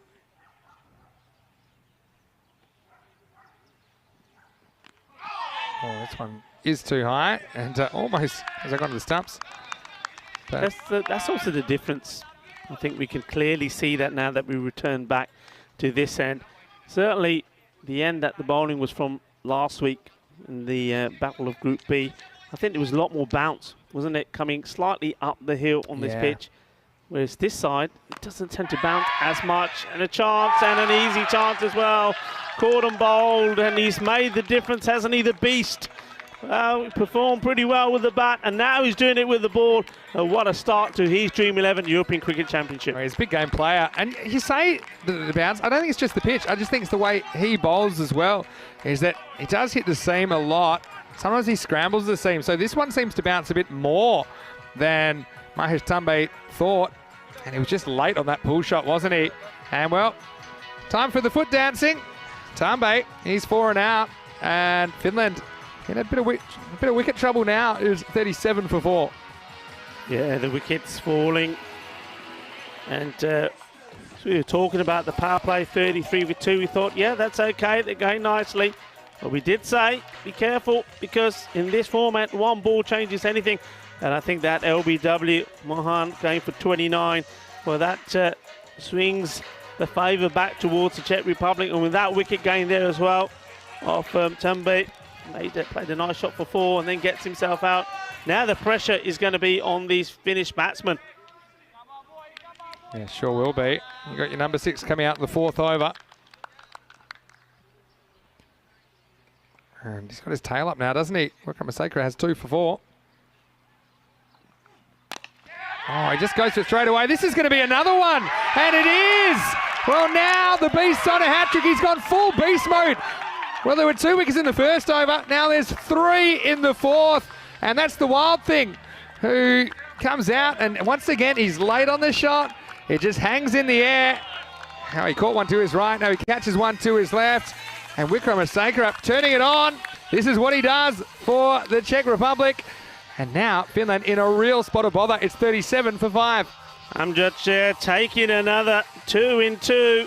And he's got the wild thing out. Sorry, it's the beast that's taken the wild thing. Well, he might, but the beast is the beast, and he's the king of the jungle, and he's saying, I'm having you. And now he finds himself on a hat-trick. No one's given themselves time to settle in this innings, though. That's the thing. I mean, that's the third golden duck in the innings.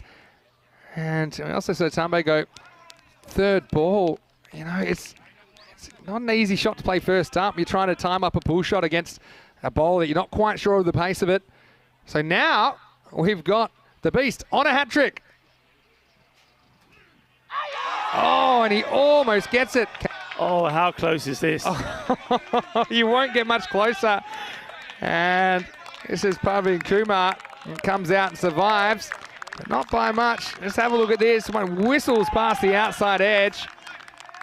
Oh, feet were nowhere, and that takes us to the end of 4. And what a game we've got in our hands. 37 for 5. There were only 4 runs off that over. That was the cut shot from Tambe, but 3 wickets. And look, Rico, it's been an amazing start to Group C, no doubt about it. We saw a 1-run game in the first match of the day. Yep. And there's every indication that we might have a second really close game. But I mean, now it has to be advantage Czech Republic. Oh, yeah, I mean, the beast, he's done it, and he's done it again. What a match he's having as this one's played out to long on for a single. Well, they've got to regroup, but you're absolutely right. Every batsman's coming in just frying the bat. I mean, but we do say, don't we? We do say that's the approach you've got to have. You just got to not be afraid. Just go out there and play your shots. Well, down the ground again. Good backing up. This is where they just need a partnership. I mean, the rate's not out of hand by any means, and they're pretty much at the rate. You know, you've got to back your batsmen. In international cricket, you'll see the batting lineups a little bit deeper. Full toss should go, and it will go. And that one, that's going to disappear past the giant ice cube. Maximo Skamans, well, he's watched the carnage from the other end. He gets one that he likes. This wasn't a good ball from Naveed Ahmed. That was a full toss, and Skamans puts this away. He's just, like you said, Vinny, he's seen everything happen from the other end. Hasn't had a lot of the strike. Early on, he was just giving as much strike he could from Mohammed, but now he realises he's got to play a few shots for himself. That one will help his confidence. Full toss, gets the full treatment. 6 runs. Oh, misses out. And look, let's not forget, it was only 2 hours ago, Rico. We thought Germany were dead and buried in their chase, and they just found a way to get things back on track, despite things not really going their way for a long time. Oh, this is a good shot, but does it have the carry? It sure does. Maximo! Well, Stack'em Rackham put it with the rest, and Skamans adds burst to life in the 5th over. His second 6 of the over. Yeah, he's played this really well. Doesn't try to overhit it. That's the key for me. He relies on his timing, and lovely shot. Goes all the way over 6 runs. How competitive have these first 2 matches been, though? I think it's shades of what's to come, and we don't know what England 11 will bring to the table just yet. Hit hard, a fair bit of work. That's Davitsi down at long off. He does well to keep it to a single. And look at that bullet arm straight back to the keeper. Takes us to the end of the 5th over. Finland, well, they're on track as far as the runs go, but the 5 wickets weren't part of the plan. It's 52 for 5.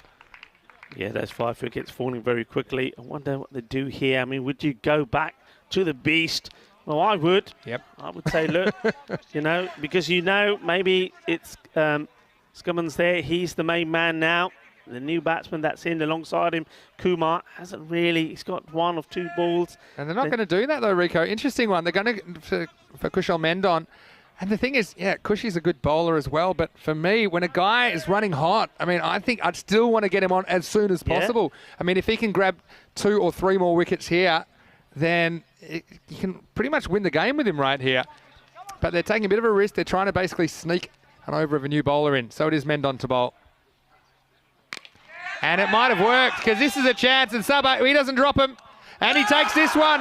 Well, I suppose that's why I'm a commentator, not a captain, because they took Kushal Mendon, and he also takes a wicket with his first ball in T10 international cricket. That's 3 of the Czech Republic, and Finland not waiting around to have a look, and that's the big wicket of Skamans, who's got to go for 16, and now is 52 for 6.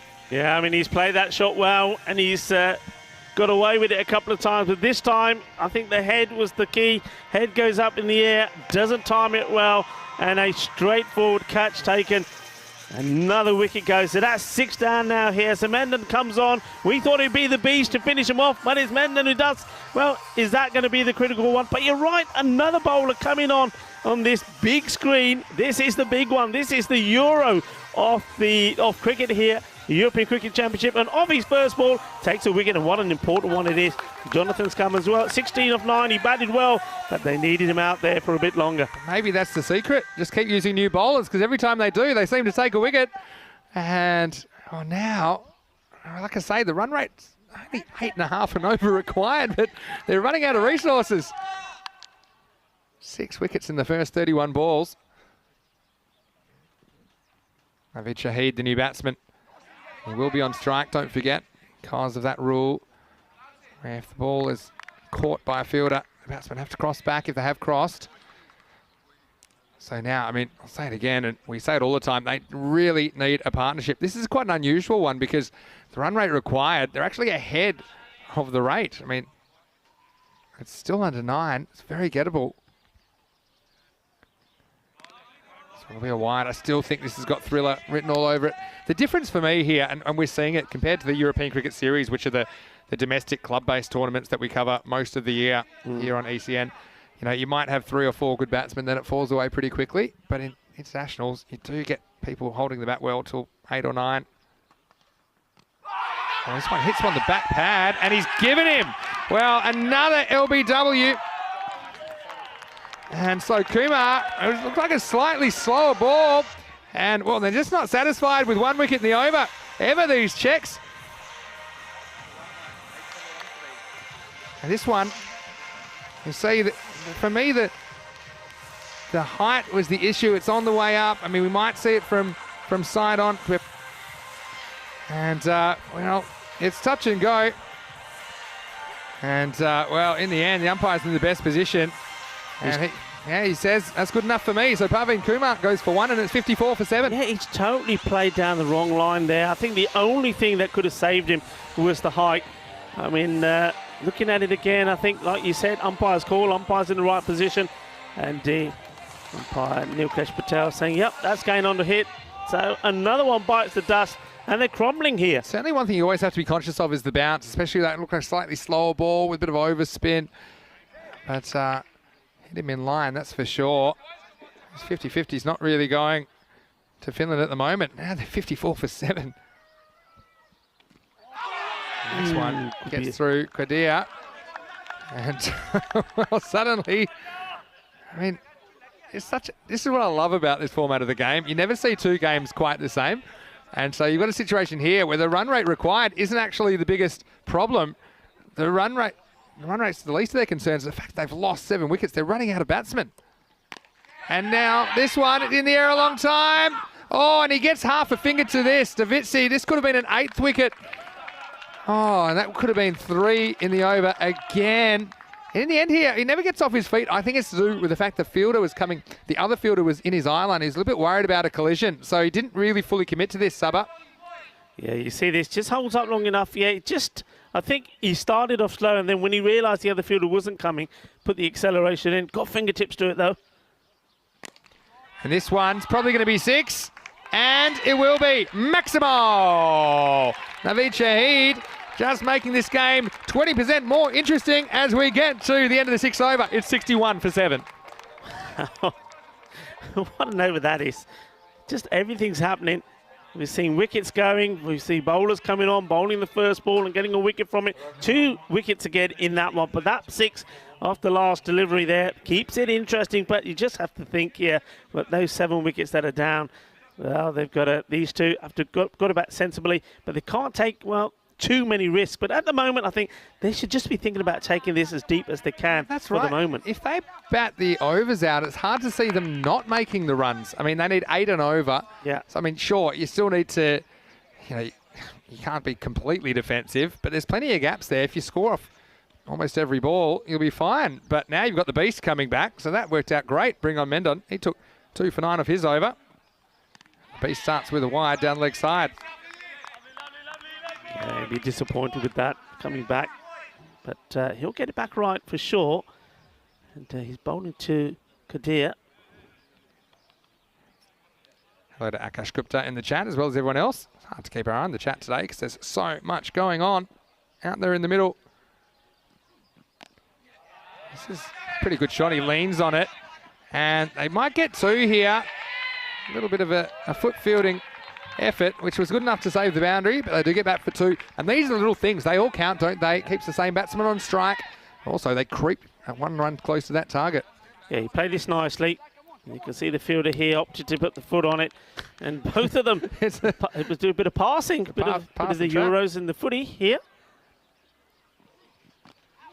A little bit of something on this. There's probably be 2 more. They've run hard here. And I'm not sure if there's any bat in this, or it might have just come off the pad. And yeah, it must have been a little bit of an inside edge, so 2 more. So I still think we're in for a pretty tense finish, especially if these 2 can stick around for a while. It certainly is, but I think you're absolutely right, Vinny. These 2 batsmen just got to think, right, let's just take it deep. No, let's not throw our wickets away needlessly. Take it deep. Take the singles, take the ones when they're there, respect the good ball, but go after the bad ball.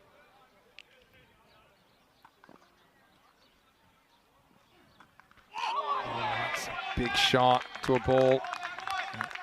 It wasn't really easy to go after. Again, we've got 2 batsmen at the crease. They're not really recognised batsmen in this form of the game. You've got number 8 and number 9 out there, and I bet in their wildest dreams they didn't think that they'd be out there trying to keep their team in the game. Still so long to go in this innings. Yeah, this one didn't miss by much. It wasn't the best of shots. Once again, you see the extra pace of Vikramasekara hitting him high on the bat, but he gets away with it. Just 1 run, and we saw his 2 caught and bowled in that kind of fashion. I think batsmen see it, they fancy themselves to pull it, but they're just a little bit late on that shot. Yeah, seen that a few times.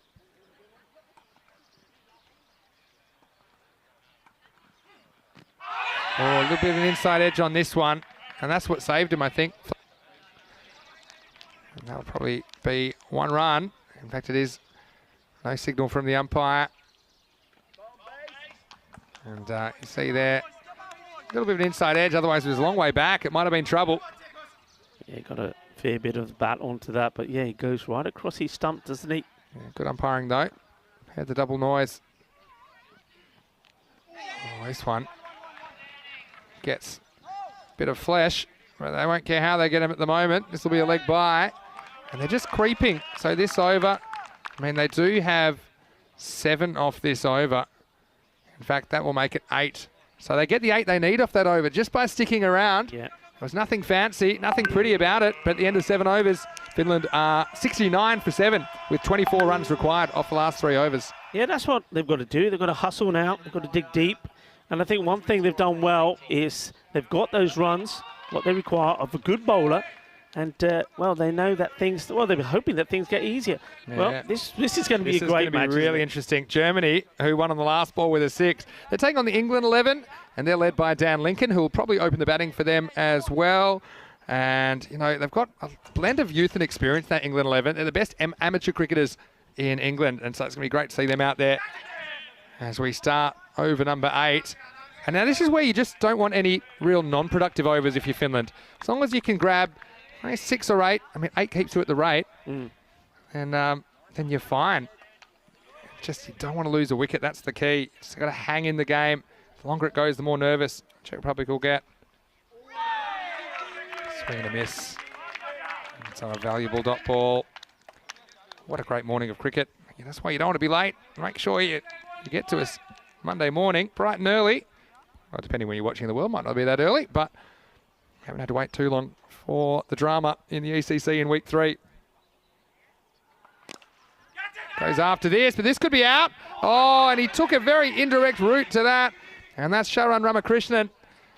And, well, he'll be disappointed with this. I mean, what he does do, I suppose, is he stops the boundary. But he seemed to just kind of run around to his right. And then he was still on the move. Never really got set for this one. So a chance goes down. Yeah, this has come at a good pace to him. I think if he just gets himself in the right position, he'll take the catch. He doesn't. Sort of clashes into it. The ball pops out. Full toss. A bit of a slower ball from Krishna Mendon. And, you know, just talking about these matchups we're getting. I mean, England versus Germany. We had it drawn in the ECL a couple of times. Of course, the ECL, which is the club-based competition, the Champions League of cricket. had to be postponed the last 2 years, but England, the English club was meant to be against the German club in both of those. Never transpired. It goes after this, but this one is a chance. It has to be held. Aaron calls Saba off, and they've made a complete meal of it. And it goes down. They'll get 2 in the end. I mean, Aaron was pretty clear that he wanted it, and I actually think that Davitsi left it for him originally, but he was just kind of hovering. I don't know if that's because he was just kind of using himself as a second line of defence. Gets too close to him. You can see Aaron here. He's put the hand out first. Look, puts the hand out. I don't know if you see it in the air. He says, yeah, it's mine. And then, look, he just gets too close to him. He's leaning back, and he's disappointed. Yeah, I don't think he heard him, Davitsi. This is going nowhere. Now, this should be a run out. Oh, well, would this have been out? And this will be a single off the last ball of the over. So, in the end, I don't quite get 8, but they scrape 6 off it. And this is probably not a good call in the end. And it takes us to the end of the over. The score now is 75 for 7, with 18 required off the last 12 balls. Well, they're just got to hustle, as we said, and what are we at now? I mean, look, 18 runs, 12 balls to go. Now, you'd fancy them, wouldn't you? You'd fancy the batting side, but 50-50. Any wicket, and like you said, quite rightly said, dot balls, well, that adds pressure. But I think if they can keep getting a runner ball, and they stay in the chase, there may be an extra, there may be a wide, and you go after the bad ball. But you've got to take it into the last over. I haven't seen a streaky boundary for a while. That's probably what we might get. Third man's up in the circle. Here's Davitsi, and it all happens in the 9th. Swing and a miss. And that's going to really make the batsman feel pressure.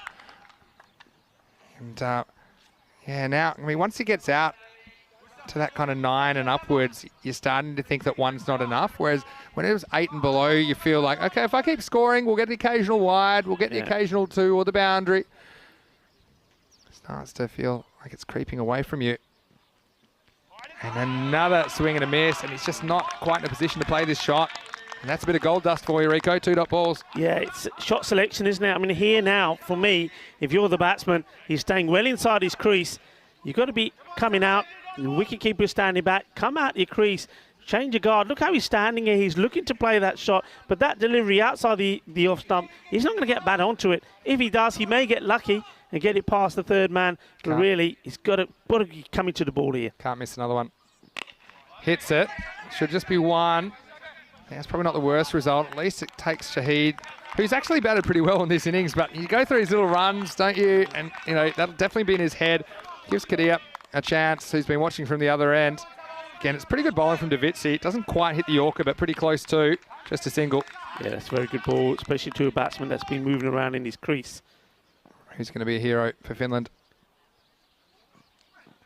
Oh, Kadir tries to get funky. Maybe not the time for it. It's a big gamble to take because it goes down as another dot ball. And what a 9th over this is from Davitsi. It's gone ... 1 ... Yeah, I mean, it's not the time to go funky. It's the time to get bad onto ball. And I think if you look at that again, the opportunity was there to play that out. Mid-wicket area. Another dot. 4 dots out of 5. And this game is slipping away from Finland. And they can just see what's happening here. And Davitsi's delivering. Now, his first over wasn't the best. Remember, it went for 18 when he bowled the second over. But right now, he's bowling the second last. And he's more than making it up to his captain. Yeah, what a comeback. And this one, they've got to send it, haven't they? They've got to send this to the boundary. Now you're in a kind of, you've got to chase your losses. You probably just got to go and hope for the best. Here's 8 off 11. And he gets knocked over. And what an over that is from Davitsi. And he finishes it with a wicket. His first wicket in T10 international cricket. It all happens in the 9th, but nothing happened on the scoreboard for Finland. They only get a single, and they lose their 8th wicket off the last ball of it. It's 76 for 8. Yeah, well, this is what you have to do when you're bowling at the death. You've got to get it right up there. This has been a fantastic over. And only gives away the 1 run and takes the wicket. Well, he tries to get funky one more time. When he does get, I think, a bit of pad onto this. I think he actually hits the bat. I think it's off the face of the bat. But it's straight into the off stump. I think it's probably caught behind if it doesn't hit the stumps. But Kadir, after a promising start, just loses his weight. Couldn't hit a boundary in a dozen deliveries. He tried hard for his team though. Finland now 76 for 8. And I tell you what, if Saba was in the captain's bad books when they messed up that catch together about an over ago, he certainly knew how to work his way back in. That was an incredible 9th over with only 1 run off it. And that leaves 17 required off the last 6 balls. And they're going to go back to Sengupta, who bowled the first over of the innings. It only went for 3. And Naveed Shahid, can he pull something out? And this one hits the ground, I know. I thought it did take a little bit of a deflection as well, but it's hard to tell if it was a bump ball or maybe there was just no bat in it at all. We'll get a bit of a look at it here. And maybe just, there certainly was a noise. Yeah, but sound of bat onto the artificial, 17, I think. 17 off 5. You essentially need 3 boundaries, including a couple of 6s as a minimum in 5 balls. And that won't be one of them. So this just shows you the power of runs on the board. I mean, the Czech Republic, they've played a lot of T10 international cricket, and it takes confidence in a new tournament to come out and bat first and make the running. But I think you're seeing the pressure firsthand of what it takes to chase. Just lost his shape there, the batsman, and finds himself at the other end now, Naveed Shahid. It's going to be Dan Depani to face his first ball. They really need a boundary now. They're not going to get one, and they're looking pretty good now. They'll need each of these to go to the boundary and 2 of them to go over if they're going to pull this out. And in the end, it's a reward for persistence from the Czech Republic. And they've just continued to take wickets, and probably some shot selection the Finnish batsman will regret as well. Goes for this, and this is almost out. And they'll come back for a second. They might even think of a third, but they will stop at 2. So that keeps, well, it doesn't really keep it alive, does it? Because now they need 14 off 2. And the Czech Republic, they looks like they're going to start their tournament with a win and a pretty good scalp over Finland. Yeah, what a great stop that was. And, well, this is a way to do it. The next ball is pitched up, and it's a Yorker length delivery. It knocks back the middle stump, and Finland lose a 9th wicket. We'll have a look at here on the replay. Sengupta, well, he gets yet another wicket. He's got 3 for 6 now. And, well, it's hard to choose a hero. I mean, probably Wickramasinghe, the Beast, will get the man of the match for his batting and his bowling. But Sengupta, he's the one that started it all off, isn't it? He got both openers first ball in the first over, and he's been clinical in the last, even though he had a few to defend. But looks like the Czechs are going to get over the line. It's 79 for 9. Yeah, I think for me, I mean, before the start of this over, it's those 2 overs. The opening over by Sengupta just went for 3, and then that magical 9th over there, only the 1 run from it. That's made the difference. When when you're not putting the 120 on the board, you need 2 overs like that. And it looks like we could have a third as well. This has been pretty impressive. Great bowling. Only 6 runs from him so far. Last ball coming up. He goes for it. He should get a 4th wicket here, and he will. So what a win it is for the Czech Republic. Their supporters are very happy. Akash Palmer takes the catch. Sengupta finishes with 4 for 6 off his 2 overs. An heroic performance in a game where they basically didn't score enough runs, it looked like, but it turns out they get home, and they do by 13 runs, 92 to 79, the final. Finland bowled out off the very last ball of their innings. And, well, the Czech Republic, they are thrilled with that. But how about some of the bowling performances? 4 wickets for Sengupta. The Beast with 3, 2 to Mendon and 1 to Davitsi. 4, 3, 2, 1.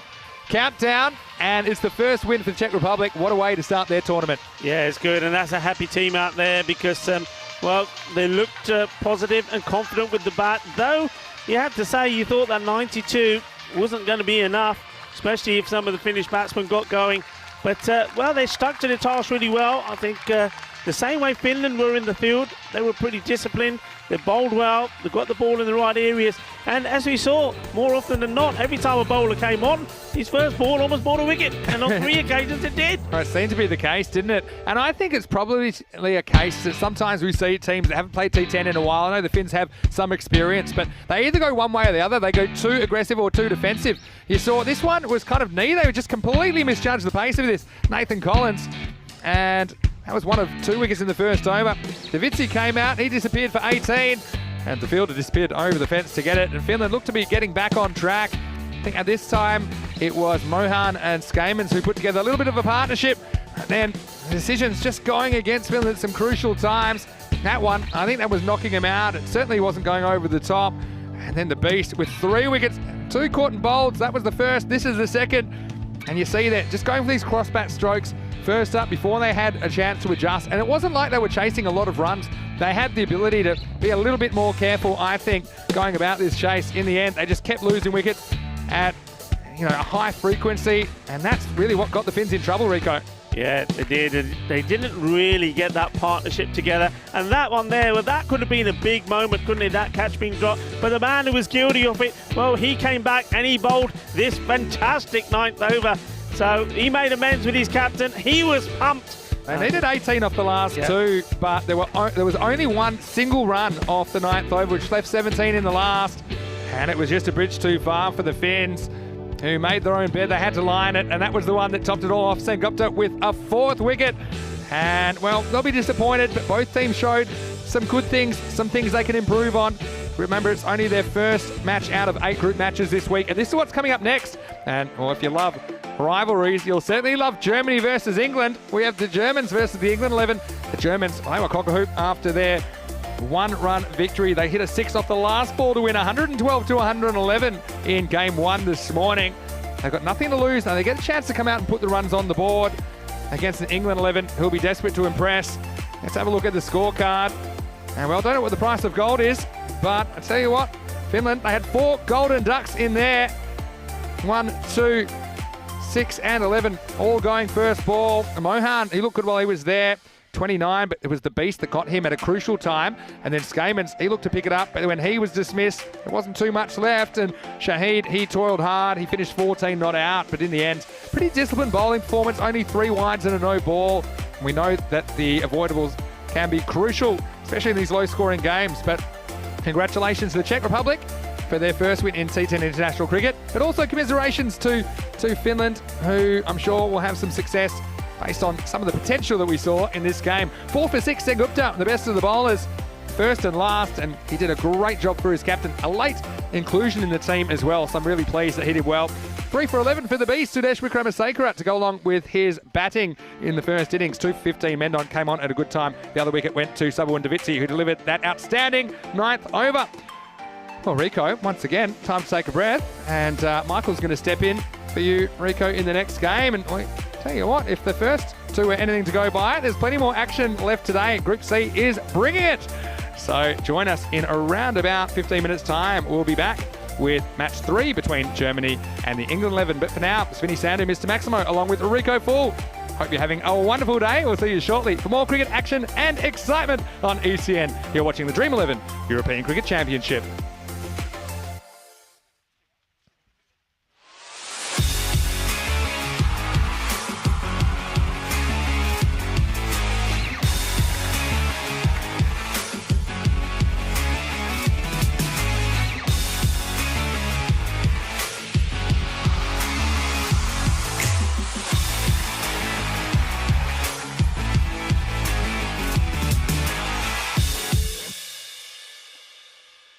This European Cricket Network event is proudly brought to you by HCL Software and Bizaway. Hello, cricket lovers. Welcome back to Prague. And some news which you might have guessed already, that match 6 in this ECN Czechia has been abandoned due to that storm that swept in pretty much right at the start of the second innings.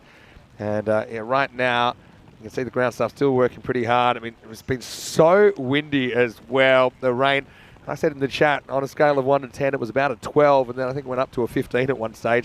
But we kind of saw this yesterday, didn't we? We saw the storm come in, but then leaving almost just as quickly. So that means that Greece and Cyprus, once again, they're forced to split the points. Does mean Greece, just looking at the table, potentially they can still catch Czechia, but they'd have to win their last 2 games and win them pretty well, because it would be a net run rate situation if they were to do that. And also, we'll have to see how Czechia goes in their next game, which is actually against Cyprus. We've actually got the teams there for you right now on the fantasy dashboard.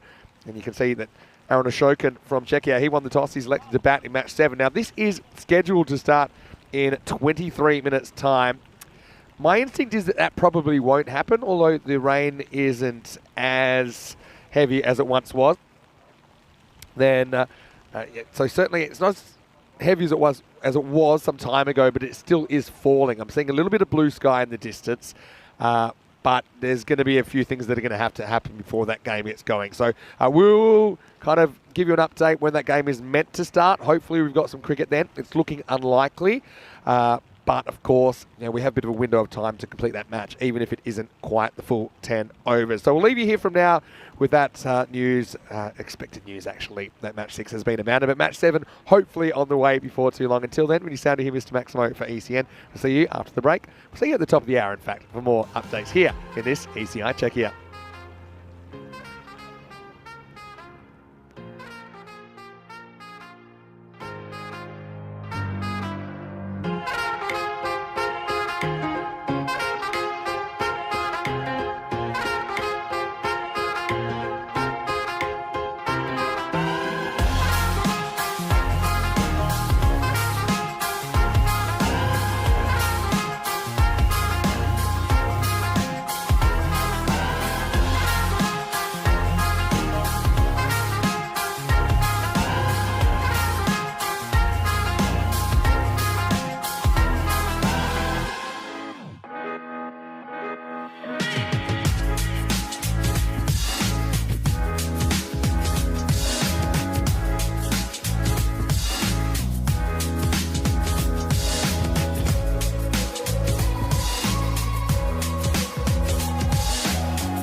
Yeah, gets good lift outside there, banging the ball in.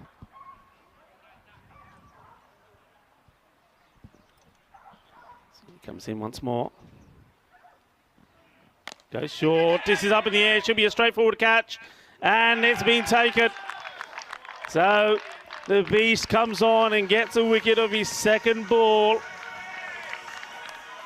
He's just consistently hurrying people, and I think that wasn't an easy catch either. That's Kayometa, who is that short fine leg. He's looking straight into the sun there, but he's got the shades on, where he's looking pretty cool, and it was a cool result as well. As you see this one, yeah, just gets big on Nisa Ahmed, but it was a nice catch taken. So now the Beast doesn't take long to get into the game, and Italy lose their first in the second over. It's 9 for 1. Yeah, I mean, the only thing that would have been an issue perhaps here is the sun, as that ball went up in the air. But fortunately for the fielder, it didn't go up so high. We were staring at it for a long time. Yeah. It takes a comfortable catch. I mean, I say comfortable catch. We've seen some pretty easy ones put down today, Vinny, so none of them are easy. No such thing as an easy catch when you're in front of a global television audience as well. We know that literally millions of people around the world are tuning in to watch the ECC. It's certainly a first competition of its kind, the first ever T10 international cricket. It's such a pleasure to bring you all the action here on ECN and all of our international broadcast partners. But the Beast, well, he's had a day out. And he just muscles the ball down there, Rico. Muscle is the right word. Well, he's bowling out to Baljit Singh. And this one is straight to the fielder. We know that Baljit Singh is very strong on that offside. He played a very, very quick cameo this morning before he departed, but certainly hit the ball very freely. It was a flow about him when he was out there. Yeah, well, I think that Italy, they're keen to settle a score. Losing their first match on the last ball. Playing a miss once again. Just beats him for pace, and that's one of the things that Sudesh is famous for, Vikramasekara, in the Czech Republic, is he just kind of ambles in and doesn't often really bend his back, but when he wants to, he can still get it through pretty quickly. And I think that this ECC has brought the best out of him so far. That one beating the bat as well of the Italian captain, Baljit Singh.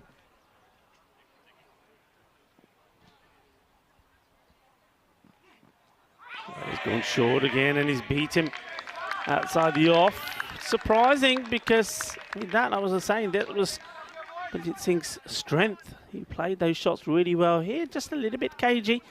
I mean, we saw his first scoring shot was that wide ball outside off stump, and he was onto it quickly. But here, maybe just not getting the width that he likes.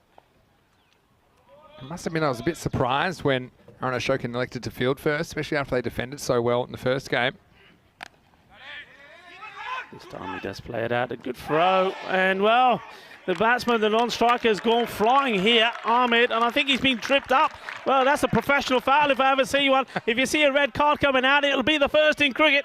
I actually think he's in trouble here with a good throw. It wasn't a particularly good throw. That was the issue in the end. There's all kinds of social distancing issues. And look at this one here. Let's have a look here. Just you can see, well, there he goes. Absolutely takes off. Well, look at that. Well, it wasn't me, ref. It wasn't me. I didn't touch him. I'm not sure about this. Well, he would have been in trouble because his bat jammed short of the line. So anyway, that's how you'll see it. Bit of the pole vault here. Oh, look at that. Oh, it's nasty. It's one way to just create some medical complications for yourself if you get that handle in a nasty place. But it takes us to the end of the second over. The score now is 10 for 1. How about that for an over? Just one run and one wicket. And this one's gone all the way. Bolle,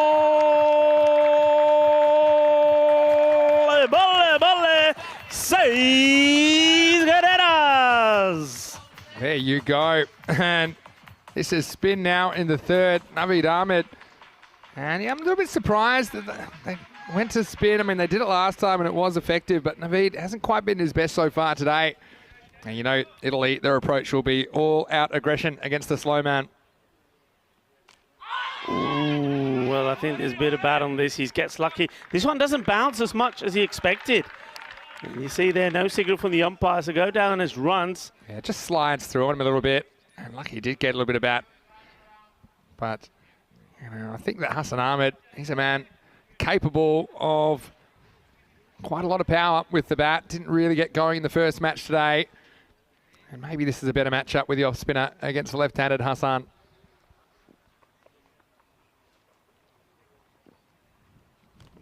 Oh, and again, going for the big one, goes through him. I mean, that could have gone anywhere. That could have easily have gone back onto the stumps. Sometimes you forget how much of a factor luck plays in the game because this could be anything. Could be 4, could be a dot, could be a wicket. Hassan's still struggling for his touch. Big wild swing. Well, he's trying to send this one to the moon, I think. He doesn't get anywhere near it. I think he's being enticed, isn't he, by the leg side field. Nobody back. And that's why he's aiming in that area. And this one, he slices it, and the fielder does well, gets a hand to it, stops it going to the boundary. Swing and miss, not finding the middle of the bat, these two. Yeah, certainly. Sometimes a spinner, well, it's a calculated gamble, I suppose, in the power play. You're kind of banking that the batsman will get a little bit carried away. And after a disastrous start, 6 off the first ball, the feet's come back well.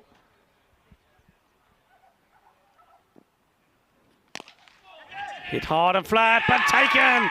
It's another wicket that goes down, and a very good catch there. And that's Akash Palmer in the action. And the batsman is gutted with himself. It's just not happening, is it? Yeah, well, I mean, this is a great wicket to get as well. And he took a good one in the last game, Palmer. And it wasn't an easy one either. It was probably knee high or shin high. It's hit reasonably flat. And it's not as easy as it looks on TV, I tell you that much. But the gamble to bowl spin in the third pays off as they get the wicket of the Italian opener, Hassan Ahmed. He goes for only 1. And at the end of the third now, it's 19 for 2. Yeah, 19. Hassan Ahmed has not had a good morning with the bat. Just hasn't got into any kind of rhythm. He goes for 1 of 3 deliveries. And I think they're going to need something special here, aren't they, from Baljit Singh? He's got to try and stay there. But he's been swinging and missing himself. Just hasn't been able to get hold of it. And he hasn't been able to get used to the pace that's been given to him, or lack of it. In that case, just haven't given the ball in the slot where he likes it. Amar Sharif at the non-strikers end then. He scored 24 off 8 in the last ball. In the last match, I should say, that they played was the first match of the day. Baljit himself scored 32 off 13. So the 2 top scorers from the opening match today are at the crease now. Cautious looking stroke off the new bowler. And Livitsi. I did like the look of him in that first match. He's a good all-round cricketer, like I said. Haven't quite seen the best of him with the bat this morning, but you just wait till he gets going. Also a very good pair of hands. So I'll be hoping for a breakthrough. His first over was reasonably expensive this morning. Came back well. He's the one that bowled that 1-run 9th and set up that victory. And there's that big hoik again. Baljit Singh. And just get the feeling that if he does get anything on this, he'll either go through to the wicketkeeper or third man. It doesn't look like a convincing shot. He's not getting his feet into play at all. Look, just standing in his position, not coming out to the ball, not coming to meet it on the full. It's a bit of a heave, isn't it? And they're just pushing along off a little bit wider. So, I mean, the field is set back there, so he's obviously trying to clear the outfielders. Slower delivery. Get some bat onto it. We'll take a single. Well, notice that Sabu Ndavitsi has the number 9 on his back. Not wearing the 16, I think, that he normally wears for his club in Czech Republic. But the 9 certainly was effective because he bowled the 9th in that first game. And taking 1 for 1. In that situation, I think it was 17 required off the last 2 overs. It meant 16 off the last, and it was too much for the Finns.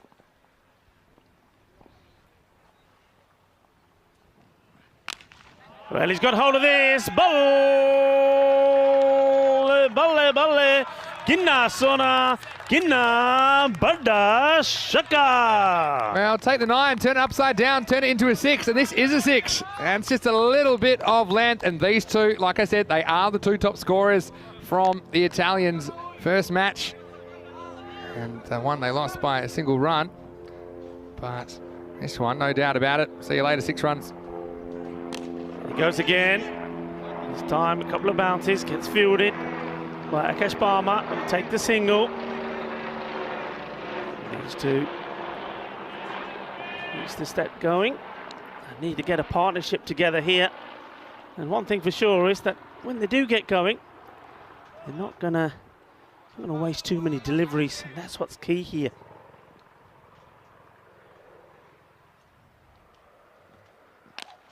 Slices his head, and this is exactly what I was talking about. Don't trip over the helmet, wicketkeeper. Well, he doesn't. He stays on his feet, and the bowler, well, he shows us his biceps. He says, "I'm the man." He does it Captain He-Man style, and gets another wicket. And you knew this was coming, didn't you, from Baljeet Singh? He just wasn't in the groove. He was playing and missing. And like I said, lack of foot movement. Not in the right position to play this shot at all. Head goes up in the air. So does the ball. Wicketkeeper just had to make sure it didn't trip over the helmet. He knocked it over.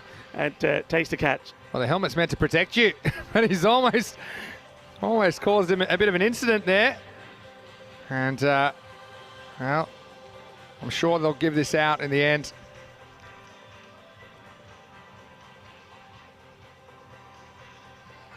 And, well, and now he's given. So it's certainly a good bit of composure from Hilly behind the stumps. That's Hilal Ahmed. And let's have a look at this.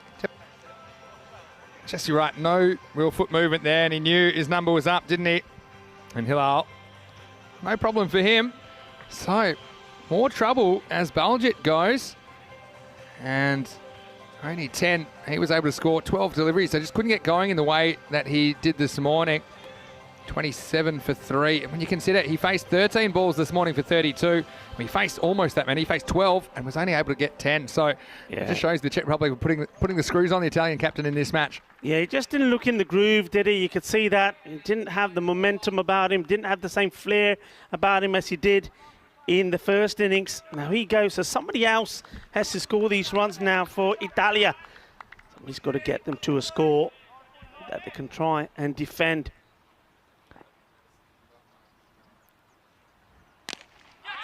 Thumps it flat and hard. Palmer does the fielding.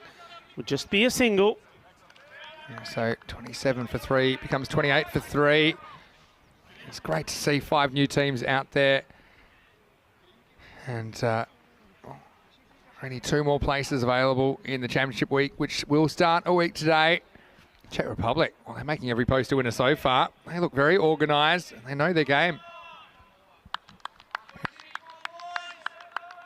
And this is a man that came on with immediate effect in the last game, Kushal Mendon. Took 2 wickets in his first over last time. He might have another one here, and this is straight down the throat of Palmer. And he doesn't look like dropping them today, so that's a 4th wicket. And Shaq goes first ball. Well, the price of gold, I'm not sure what it is, but there's been so many golden ducks today. And Shaq, well, he didn't wait to have a look at Mendon. He tried to take him downtown, and all he did was hold out to the man at long on. Safe hands by Palmer. The Czech Republic, they've been making the most of their opportunities. So 4 down now for Italy. It's 28 for 4. Yeah, lovely catch this. Look, he had so much time. He took his hat off, combed his hair, made sure he looked good for the camera, and takes a catch and says, there you go. That's the way to do it. Lovely jubbly. It's another one that's sent back to the dugout. And the general consensus in this group was that you had Finland and the Czech Republic probably around even, and you had Italy and Germany around even, maybe based on the amount of T10 cricket they've played, partly on their T20 rankings. But at the moment, you're seeing Czech Republic looking very, very organised, and not just taking wickets, but keeping the runs down, that rate down in the 6s. And Italy, they need to mount a rebuilding job here, Rico. They certainly do. I mean, who's going to do it, though? It's going to have to be somebody. I mean, we saw Amir Sharif. He did play some nice shots, but he's running out of partners.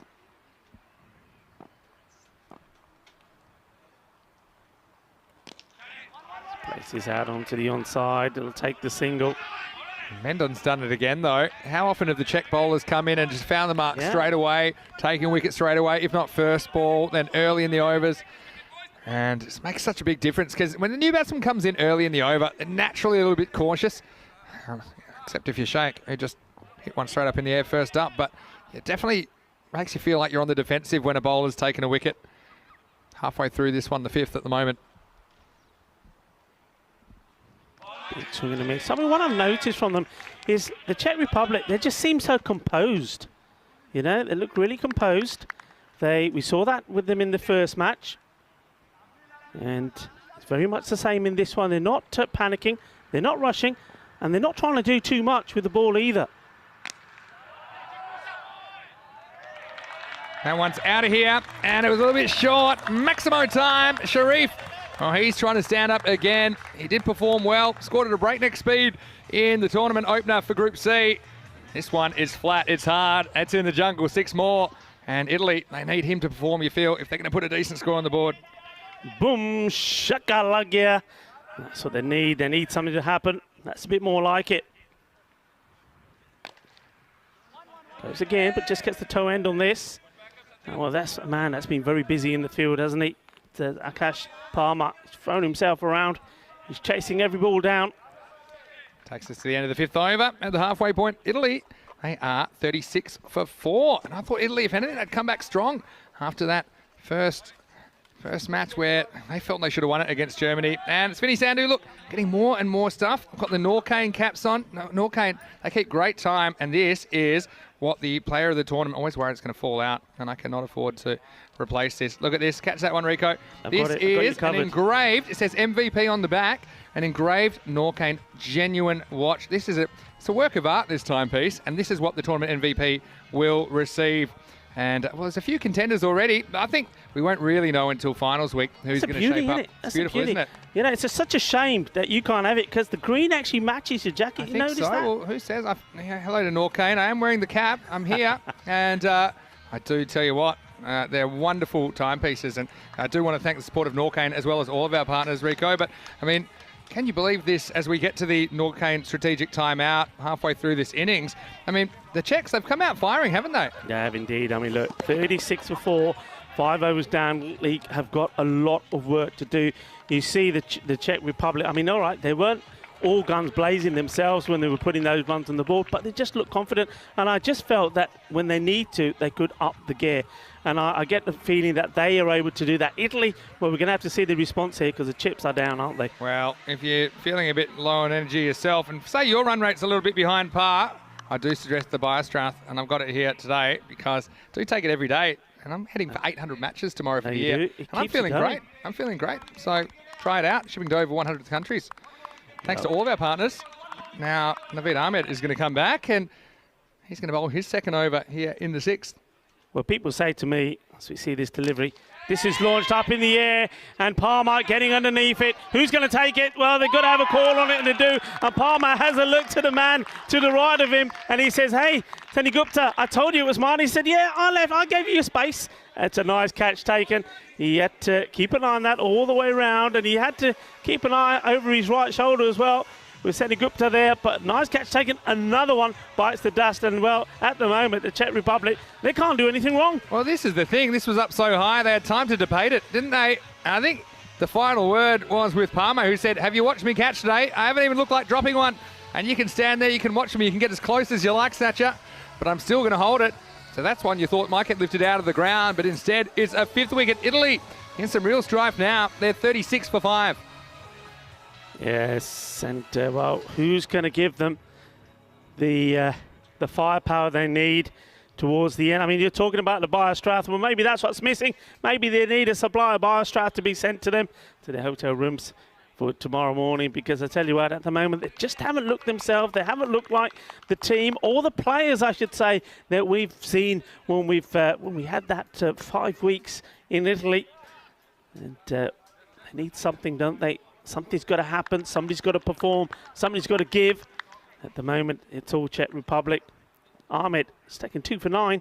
Good effort. Now you know that they'll be scared to take a risk against them this over. Well, at least I think they will. Says Mohamed Imran, that's come to the crease. And he's a good striker of the ball, but he's known mostly for his bowling in this side. This is where I'd probably float one up and just see if they'll fall for it.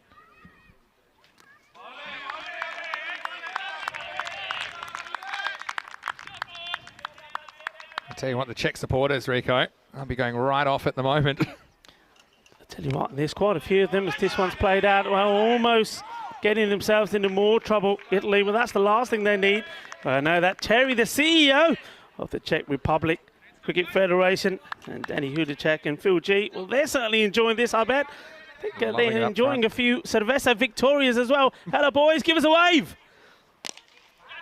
In the air, couple of bounces. And, well, slight misfield, but not enough for the batsman to be able to come back for 2. Even his misfields, Palmer, are still working out fine because that's good work by Davizzi, who was backing him up well. So it's about just trying to drive the advantage home here. They don't want to let Italy back into this game.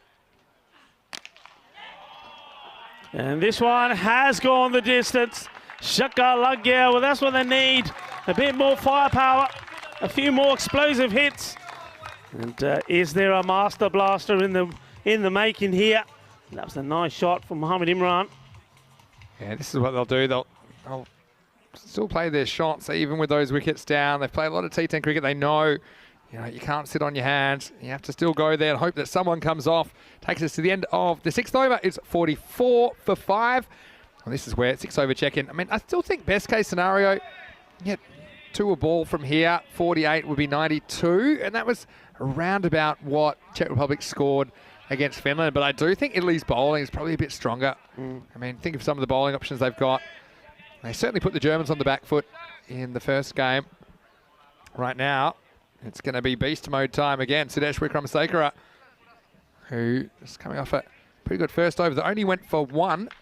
He's going to come back and bowl the 7th. So they've resisted the temptation to bowl Sudesh out 2 in a row. And it's worked out before. Nicely played, soft hands. Just knocking the ball down onto the ground, and good communication between the two. When I say 2 in a row, I don't mean 2 consecutive overs, but, to bowl him out with just the 1 over in between, because, of course, you can't bowl 2 overs in a row in cricket, but I have kind of held him back. It's a gamble that's paid off so far because they're still well ahead in this game, the Czechs. It's now almost a run out, turns him around, and now they want to go, but again, the batsman not on the same page at all, not even in the same chapter at the moment. You can see there's some urgency. That current run rate is hovering around the 7 mark. And really, you can't say enough good things about the Czech bowling and fielding so far. Yeah, it's been very good. The beast, once more. Just, I like the way he keeps the pace fairly consistent, but he's able to change the line. I like that. I mean, the shorter one, and it's never short and down the leg side. It's always outside the off stump, which makes it difficult. Then that one that's fuller isn't quite there for the drive. Very clever little bowler. Yeah. Well, don't call him little. He's the beast. And there we go. I guess you're going to drop him. Drop him now. And this one has gone the distance, I believe. It's gone over the rope, or has it not? Well, the umpire feels that it's just bounced before. I wasn't sure. And we'll probably see this again on the replay. I think maybe just dropping there, just short of the rope. But 4 runs, valuable runs. Whichever way they can get them, they'll take them. This one was the funky shot. And, well... Yeah, one bouncer. Carried a long way though, didn't it? Didn't it just? And, well, we've seen that tried a few times today. Not very successfully at all times. But that one worked pretty well. And I tell you what, that's going to fire up the beast. The beast will not like this. What's he going to come back with here? 50's up. 2 to come in the 7th. Full of ball. And no, that's a... Well, he's claiming the catch here. I don't know. What do you think? He's now gone for the throw. It's a real difficult one, this. I mean, looking at it from this end right in front of us, I think it's probably gone in, but we'll see it on the replay. Did it just bump first? Well, the fielder has a better idea than anyone. I felt it was always going to not quite carry. I mean, the squaring umpire is right there, though. So I think they've even just decided, no, it didn't quite carry. Fielder holds it up, but no, we'll carry on. It will be not out. Well, this one, there was surely something on the way through. I don't know if that's just caught the pads. But, well. Well, we'll have a look at this. I think maybe just flicks the trousers on the way past. We'll have a look from here. Yeah, I think I just saw the bottom of the shirt or the top of the trousers. Yeah. Yeah, just flicking. And it's a tough one for the umpires. Well, also didn't sound very woody at all. So I think that is a good decision. And it does take us to the end of the 7th over. Everything happening. It is now 51 for 5. Real opportunity for the Czechs here. I mean, and speaking of our travels, you can follow us in the FanCode European Cricket Series as we head to various locations, including Italy again, Rico, for the Super Series on the 1st of November. That's a 1-week series, and it involves all the champions from the 5 weeks that we were in Italy earlier in the year. He's hit this hard and all the way over. 6 carreras, manos arriba, Vitro. Manos arriba, porque eso es 6 carreras más. And this is where it has to happen in these final 18 deliveries here for Italy. They've got to go big. They've got to be looking at least minimum three runs per ball to give them, well, a good score. Slower delivery, ends up being a full toss. Fielder coming in, can't just make it into a catch. And in the end, opts to play safe and stop the ball going to the boundary. I mean, Ahmed Khan's been really good today for Italy. He scored 29 out of 13 balls. And he really stood up in the face of a difficult situation in the first game. And here, I think he's the key to them putting a decent score on the board. Can they get up something in the 90s, perhaps? And this one is smashed into the stumps, but they will take one.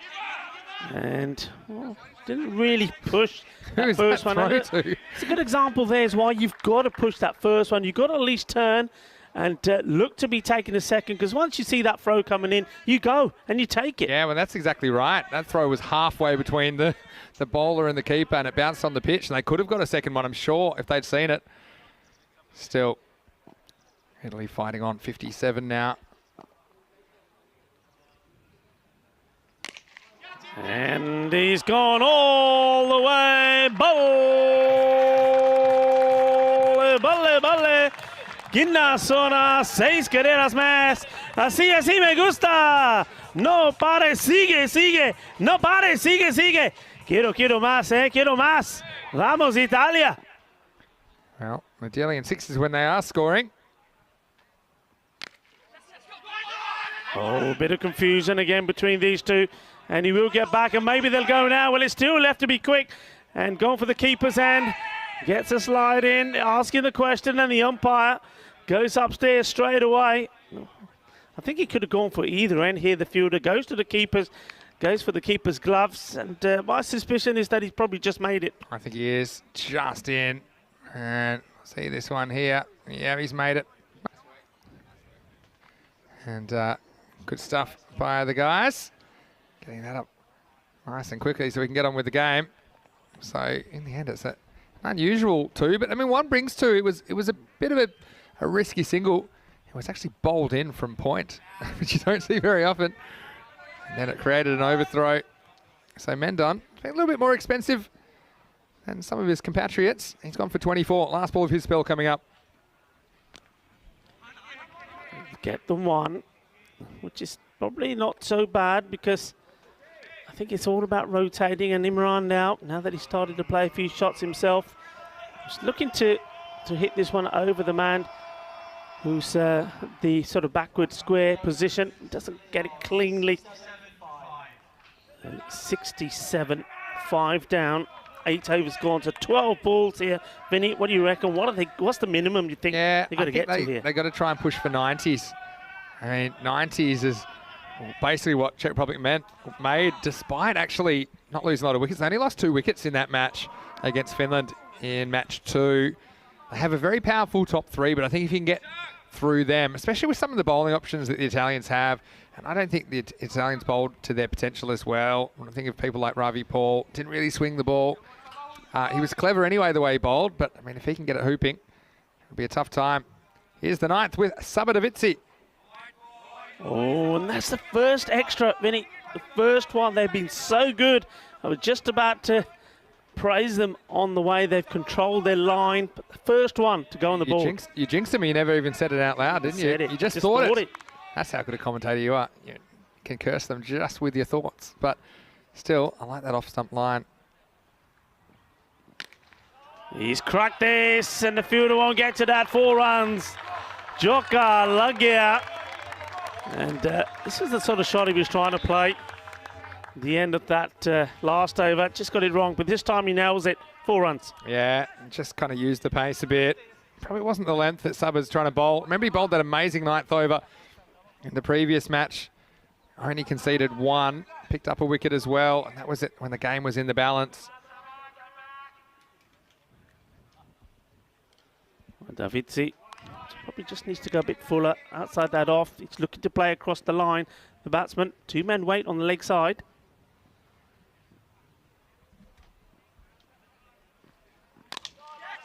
Up in the air, will it go to hand? Oh, well it does, but all he's able to do is deflect it to the boundary. He's tried to knock this back, hasn't he? Look, if he gets this right, that ball goes up in the air. It could have gone to the other fielder. I think he tries to catch it. It's just he's literally flaying his arm at it. It's actually a really good effort because he's on the run, he's sprinting. He doesn't even have time to compose himself for a dive. So he comes here. We'll probably see this on the replay. You see, he just kind of puts it out in hope, hoping it'll stick. He doesn't have time to compose himself. Naveed Ahmed, that's 4 runs. And this one is 6. That is big. He's muscled that over the boundary. 6 more. And Italy are finally having a charge here towards the end of their innings. Well, this is what they needed. And I think if they can get something around the 95 or 100, I think it'll be a really interesting chase. I think it puts pressure on the Czech Republic, who are batting second for the first time. I do know that a lot of these players are from the Prague CC Kings, and they are known as very, very good chasers. And you think that certainly at the domestic level, they don't get the pressure of the chase get to them. But it's a different proposition, I think, when you're on the big stage. Interesting field. They've got this man an extra cover on the boundary. He hasn't had anything go his way. Everything is going on the onside. I would bring him back up into the ring, and I'd give yourself more protection on the leg side. That's where they're looking to hit these shots. Yeah, that's true. I mean, sometimes they set the trap and they leave that leg side open, hoping the batsman will hit across the line. But I think at this stage, they'll probably try and do it anyway. So at least maybe you cover that boundary where a lot are being aimed. Davitzi's picked up a wicket again, but he's gone for 24. 2 balls remain in this 9th over. Fielder is in play and takes a catch. Nicely done. And Senagupta makes no mistakes. And the bowler, Davitzi, well, he's taken a bit of stick in this match, but he's also got a wicket. That's his second. Yeah, and it's good catching. I mean, I know we had a really tough one go down earlier this over, but for the most part, the Czech Republic have taken their chances.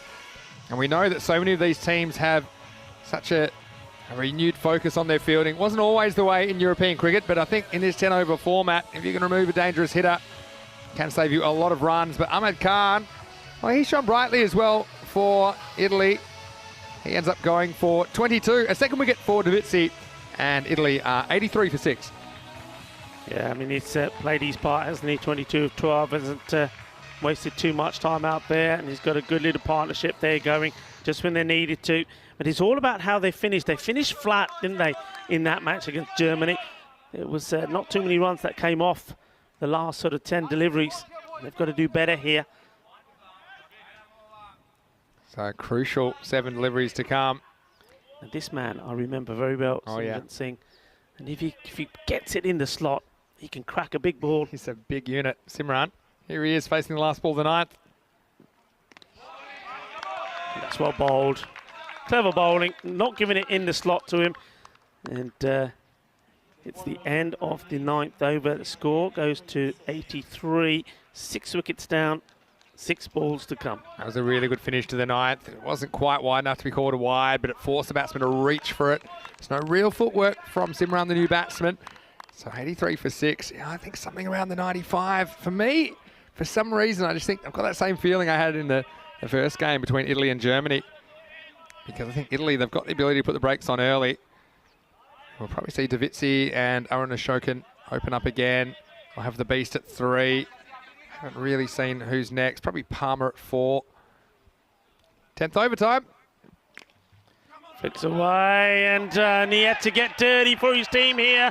He had to get the dive in. He had to try and stop it, but in the end, I think he shied away from it, and the ball goes for 4 runs. Mehta there had to do better. Just has to get something on this to block it. I mean, even if he doesn't field it cleanly, he just needed to get something on it. See here, it just doesn't read the bounce, and so we saw how all these were crucial. It's probably Italy that were leaking them this morning against the Germans. In the end, it's gone big. Volley. Manos arriba, Vidra. 6 carreras más. You gotta love what you're seeing. If you're an Italian supporter from Mohamed Imran, I've seen him do it with the ball, but doing it with the bat at the moment. He's their highest scorer in this innings, and he came in at number 7. He's got 35 not out of 13 balls, 3 fours and 3 maximos. He's going at 2.69 strike rate. And what's next? Ooh, and this one, he's played all round it, and that's not missed the stumps by too much either. Just going for power, then timing here, and totally misses it. I was calling for new balls because I thought this one was going to disappear as well when I saw the length.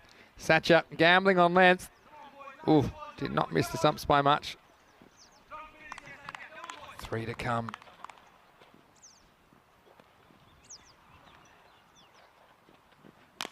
And it's gone again. The turbo has kicked in, and the 6s are all around this ground now.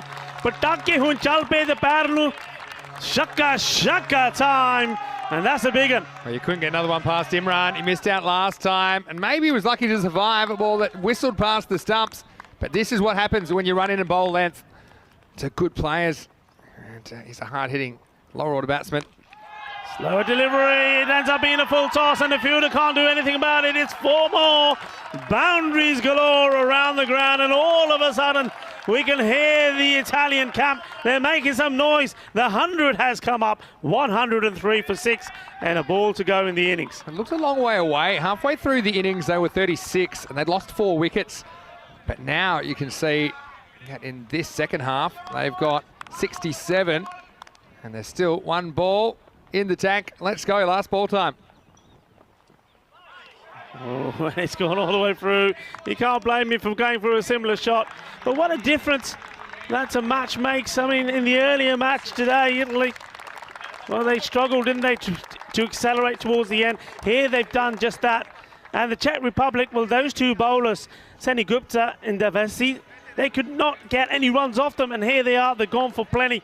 And it's all that difference that it makes. The last 2 overs going for 36. In fact, the last 4, well, 16 came off that, the 8th one as well. So 16, 16 and 20. That's exactly what Italy needed. Well, they've almost doubled their score in 3 overs. Well, that's exactly what they've done. I mean, they've gone from 51 after 7 to 103. So 52 come off the last 3 overs. I think they'll learn a lesson there about the kind of length you can get away with at the death. And I just don't think you can bowl the kind of drivable length, because even you saw Mohamed Imran missed out on a couple, but the ones he hit very well. He finishes 45 off 17, 4 fours and 4 sixes. And well, it was a tale of 2 histories already for these 2 teams in Group C. It was up and away. Italy, well, they went down off the very last ball of the tournament opener for Group C, and they were keen to improve. The Czech Republic, well, they had a pretty interesting game themselves, getting over Finland, but it was Czech Republic who for the most part made all the running, and they were very good at just holding their chances, even though they let it go away at the end a little bit. At this stage you thought, well, maybe Italy will be able to mount a recovery, but probably weren't banking on it, especially when Baljet, the captain, he went cheaply. It was hats off, and for the most part I like the catching of Palmer. And well, in the end, there was a fair bit of buzz about these 2 teams as well. And even though Italy was struggling to keep a handle on it, they do have some runs on the board, 103 to be exact here in match 4. Yeah, and they've got 1 man to thank for that, really, and that's Mohamed Imran. He certainly did. I was saying, when they needed somebody, they needed a master blaster. They needed somebody to come out and really get the acceleration in, get the push in. And it came courtesy of him, 45 of 17, but well supported there as well by Ahmad Khan as well. He did a good job, 22 of 12 deliveries. And between them, he managed to put the attack on to get themselves to a score. And, well, look, we've seen already today that the Czech Republic were able to defend 92 in the score. So we haven't seen big scores today. The 103. It's not huge, but it's defendable.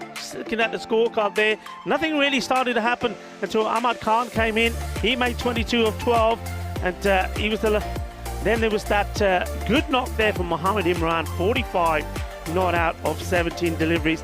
And as we said, those the last 3 overs going for 16, 16 and 20. And that was where those 52 coming in doubles the score and gives them something to bowl at. Well, what about the bowlers? Well, surprisingly, the men that performed very well in the first match, well, they're the ones that took a bit of stick this time. Seni Gupta, 29 wicketless.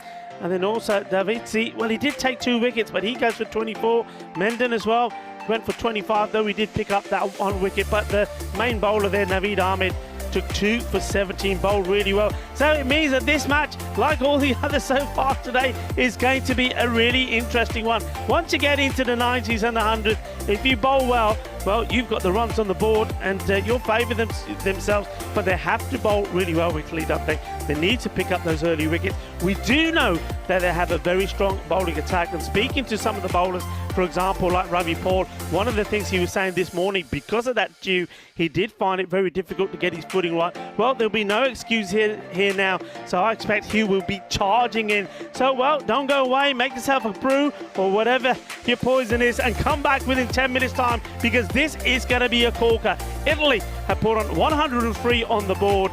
So that means the Czech Republic need 104 for victory. Join me and Mr. Maximo in under 10 minutes time. Hasta pronto!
This European Cricket Network event is proudly brought to you by HCL Software and Bizaway.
Hello and welcome back, and some good news finally from the Mid-innings cricket ground here in Prague, Czechia, because we are going to get on the park in just a few moments. It is match 7 between Cyprus and the hosts Czechia.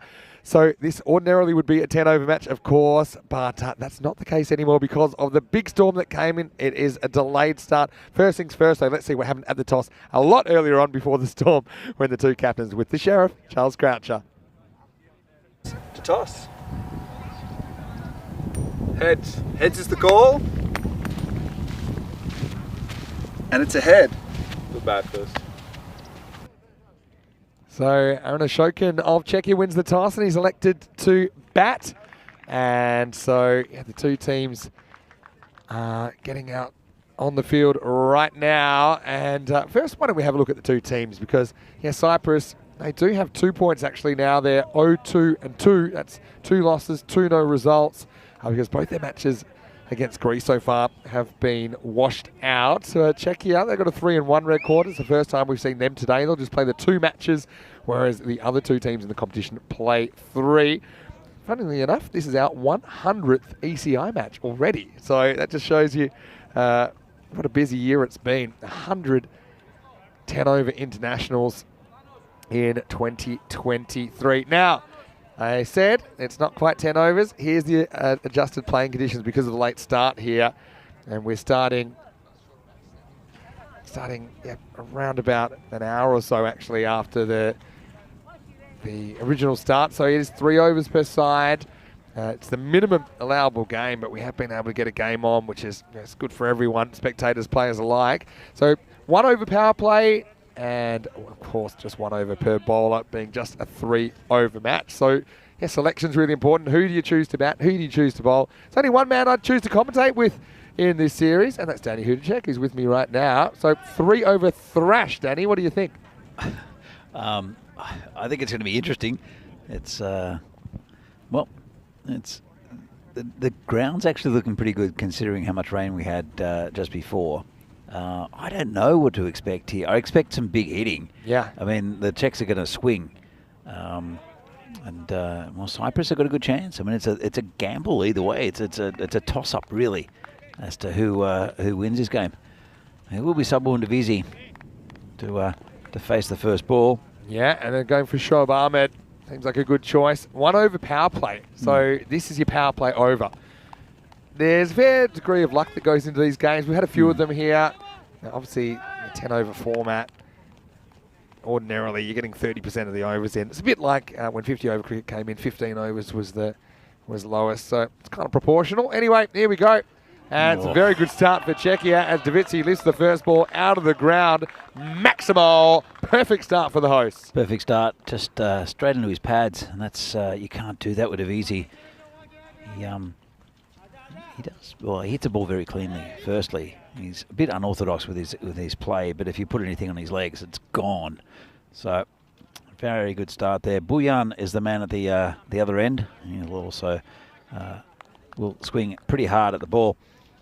Now, the ground's actually relatively dry. You push your finger on it and you can see a little bit of water. So it is it's damp just under, but there's a lot of sawdust. I've got to say, I've never seen toilet paper used. We were out of sawdust as people were going to get more. A bit of toilet paper was used, so you wouldn't have got away with that about 3 years ago. Right now, this down the leg side. And that's the thing, you can really afford to push the run in between the wickets here as well. Well, they're not going to run out of wickets in 18 balls. You shouldn't, although I think the most we had was 7 or 8 really? wickets in a 3-over match. Whoa. So, yeah, right now, current run rate 48. Well, that would be a good result. 144 in 3 overs. But Sazi Buyan has been sent out there with Sabah. So what do you think of the opener selection for You could choose Ruturaj Magare's there, Aaron Ashokan, Sudesh, the Tank. You could pick quite a few. Sid Gowd's playing, Martin Verndl. I mean, there's a lot of batsmen who can score very quick runs. Sid Gowd, I think, would be a good one at this stage. And this one's hit the pad, just be a leg by. Yeah, I suppose you take every run possible. But Davidsey hitting a 6 first ball, and then he's kind of iced at the other end because of the 2 wides. I thought maybe there'd be a school of thought that says if you get on top of a bowler, you keep going. Obviously, you get a really big over in a 3-over game. It's such a big proportion of the innings. Yeah. So, well, I mean, can make or break you. Look, it's you take every one. There's only 2 legal balls gone in this over. It's not too bad. Wides will be crucial for Cyprus. But yeah, this is. I mean, he's a good bowler is Ahmad. Sabah hits him straight and 6. Yeah, what a shot that is! Straight down the ground. I got to say, Sabah looks a lot better to me when he's willing to go straight down the ground. Sometimes he gets lazy on this shot, trying to hit over point or over third man, just kind of slashes. That was a genuine shot. So 2 legal balls for Sabah, 2 6s. The Czech's looking dangerous. He loves being the centre of attention to Sabah. He loves being the hero, and he can be the hero in a game like this. This is called a wide, and lucky again. He didn't glove that. The first one also, he just stuck a hand out. It would have gone for 5 wides if he hadn't have done that. Let's see. It did very well, the keeper, to be honest. Yeah, I mean, maybe he has to just step up a little bit. If you're getting him on the second bounce, it's not going to be easy. This field does dry out pretty well at the moment. We have seen some times of the year when it doesn't dry out as easily, but it's just that the pitch surrounds that are the issue at the moment, but they've done their best with those. As long as it's not dangerous for players slipping over. Bowler comes in again, and that's tucked away down leg side. That'll be 4. Nice shot. Just again, 2 full on leg stump for Davidsey, and he didn't try to overplay it. Just got the bat down, tucked it around the corner. Easy as that. Big over already for the Czechs. Yeah, easy as you like. So Davidsey has made this first over go magical. And yeah, Cyprus, probably considering what happened when these 2 teams met each other yesterday, probably you thought they were the ones that would benefit from the shorter game. It's a bit more of a lottery. You don't need as many players to fire in a 3-over match compared to a 10-over match. But they've had an awful start. And what's the highest score ever in a 3-over match? Funny you say that. Not that it's going to happen here, but it was in Greece in the first one we ever did, and it was Aslam Mohammed, as well as I think it's Tarsus Manousis, put on 57. That's not bad. Well, this is going to go over the top again, and all the way 6 runs. Yeah, worst case scenario, really. Could he get a 50 here? Well, I mean, that'd be something else. 26 now. This first one could go supersonic. Yeah, so that was the first ever 3-over match we had. It was in Corfu. It was a very wet outfield, and by very, I mean extremely. But when you hit 6s, it didn't really matter. And Aslam Mohammed just went absolutely bonkers. And that was the first match we ever had in ECS Greece as well. Well, the Czechs are now 26 off the first over. One more ball to come. Been a couple of wides, but apart from that, it's just been good batting. And it's a dot ball. That's a good result at the end for Ahmad and for Cyprus. And this one, very close to that off stump. Just lost his balance a bit. Did Sabah. Yeah, so it takes us to the end of the first over. 26 without loss. Just a reminder, 57 days to go until the European Cricket Championship, the Euros of Cricket. And I know that Cyprus have a pretty interesting group. They're grouped with the England 11 as well as Malta, Switzerland and Romania. As far as the Czechs, we know that they're with Spain, the Isle of Man, France and Greece. And they'll be first up on opening day on the 25th of September. So you're really counting down now. Remember, we started that count at 100 and it seemed miles away. Can't believe how quick it's come down into the 50s. Yeah, I know. It's quite incredible. That group, I know that Spain are having a few internal issues. Yeah, true. Corey's the coach there. They're still going to come out with a good side. Isle of Man, I'm guessing it'll be their first ever T10 internationals. So I think they've got some good players. Just a reminder also about the conditions for this match, if you didn't realise. We're starting late, so 3 overs per side, 1 over power play. So we're already out of the power play. Obviously, it's 1 over per bowler. And the next bowler will be Roshan Siriwardana for Cyprus. And this is up, it's in the air, and it's another great start to an over. This time, it's Boyan with a Maximo to start the second. Yeah, it's just good hitting. This is what they tried to do yesterday, I think, the Czechs against Greece, to blast as many runs as they could and play across the line. They really backfired for them. But here in the 3 overs, they know what they have to do. These two, there's no two ways. It's just try to hit as many as you can. It's got a bit of bat, so no run right off the end of the bat. To be honest, Cyprus catch a break there. Otherwise, it would have been a wider thing. Yep.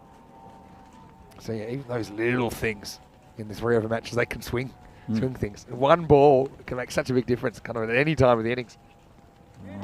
That's a good ball again. Really good bowling there from Siriwardana. We saw him yesterday, and he was. I thought he was very good. So you'd say, does Cyprus have any chance? And the short answer is yes, because if they can be as good in the second half of this as they've been as bad in the first half, then you might be able to keep it to something in the 40s or low 40s even. Because just think about it. Have an over, and this is a pretty good one at the moment.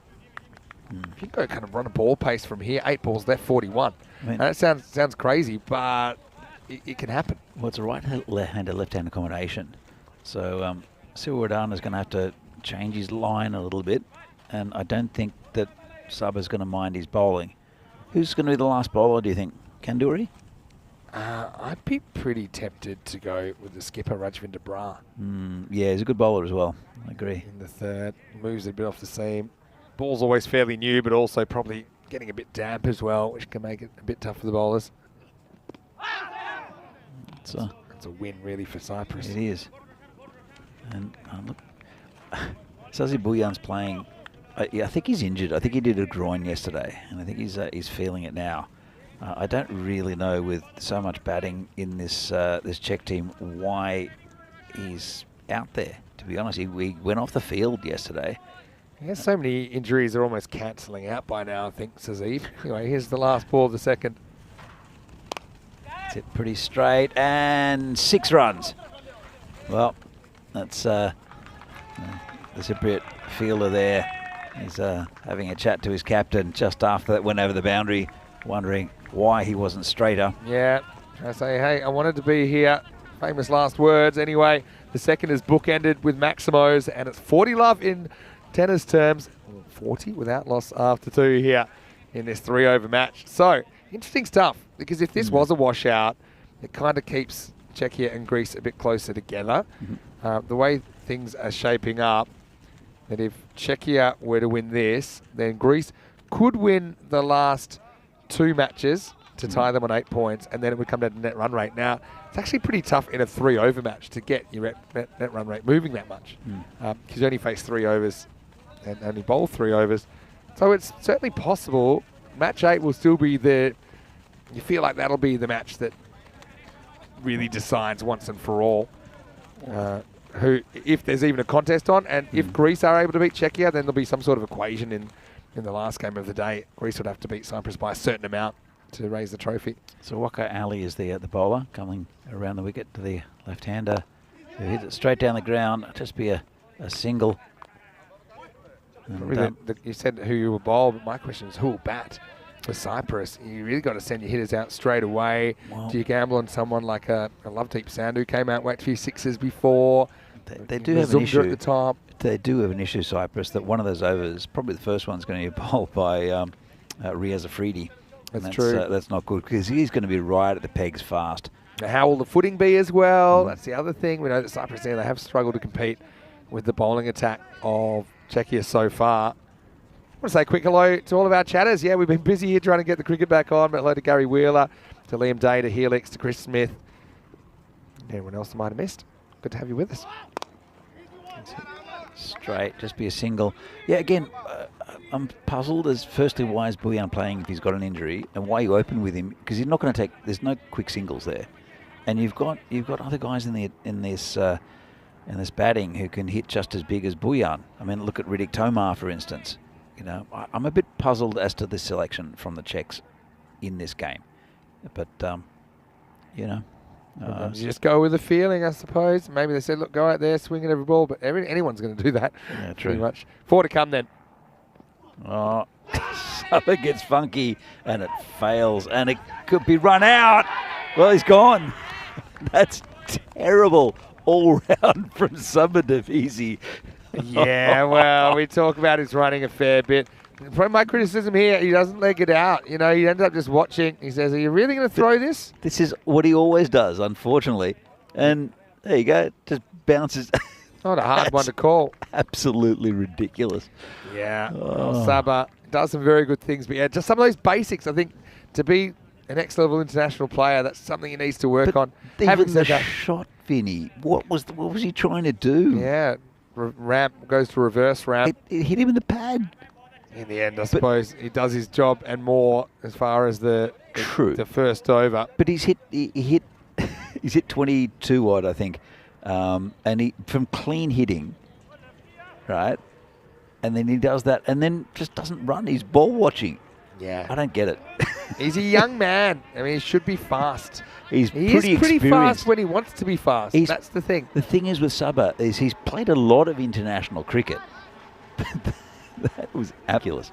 All right, it's the beast to come in. He'll be at the non-strikers end. 3 balls to go. 42 at the moment on the board, and Bouillon is 14 off 7. He'll want to launch a big attack. I'm sure the beast will run. He won't care about Bouillon's injury. So here comes the bowler. And nice, a clamp down. Good ball, actually. Yeah, really good ball. Only get a 1. Couldn't do too much with that.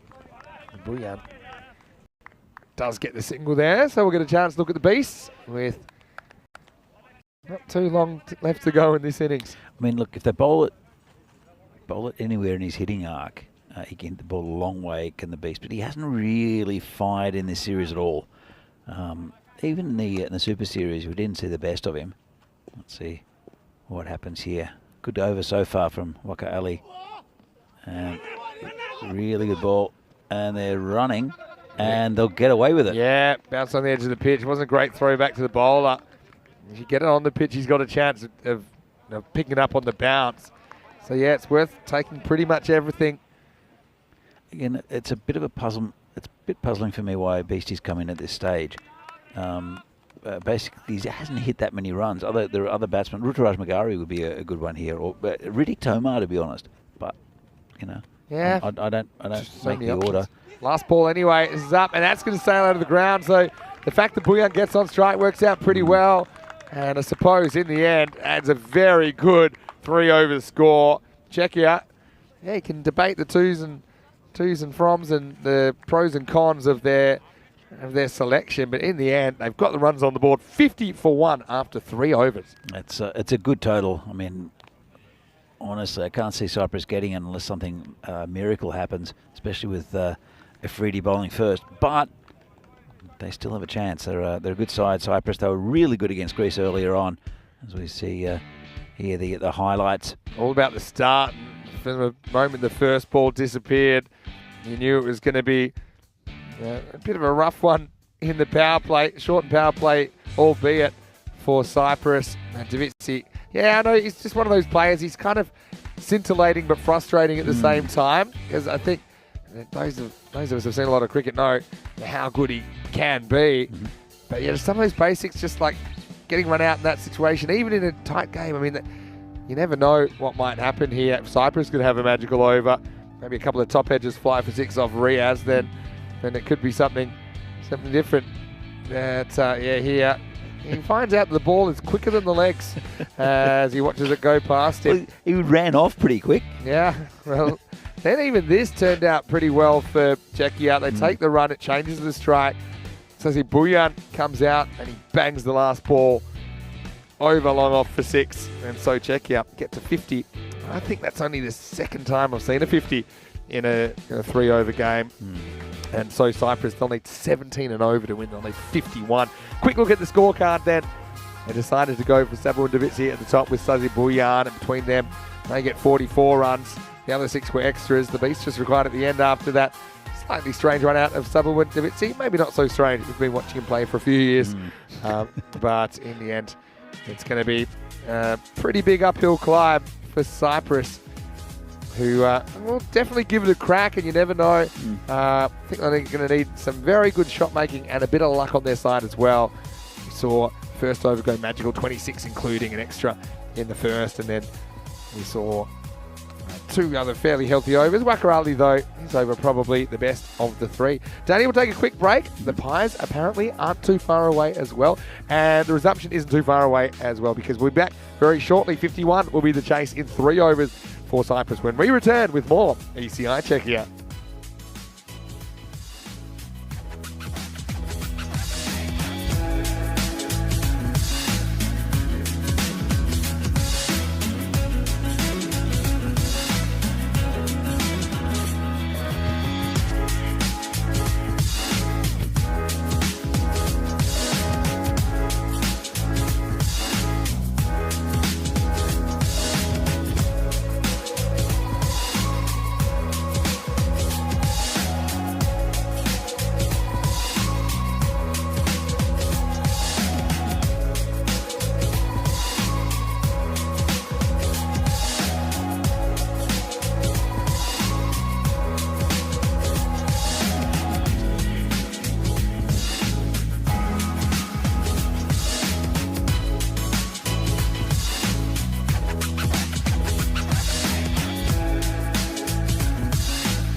This European Cricket Network event is proudly brought to you by HCL Software and Bizaway.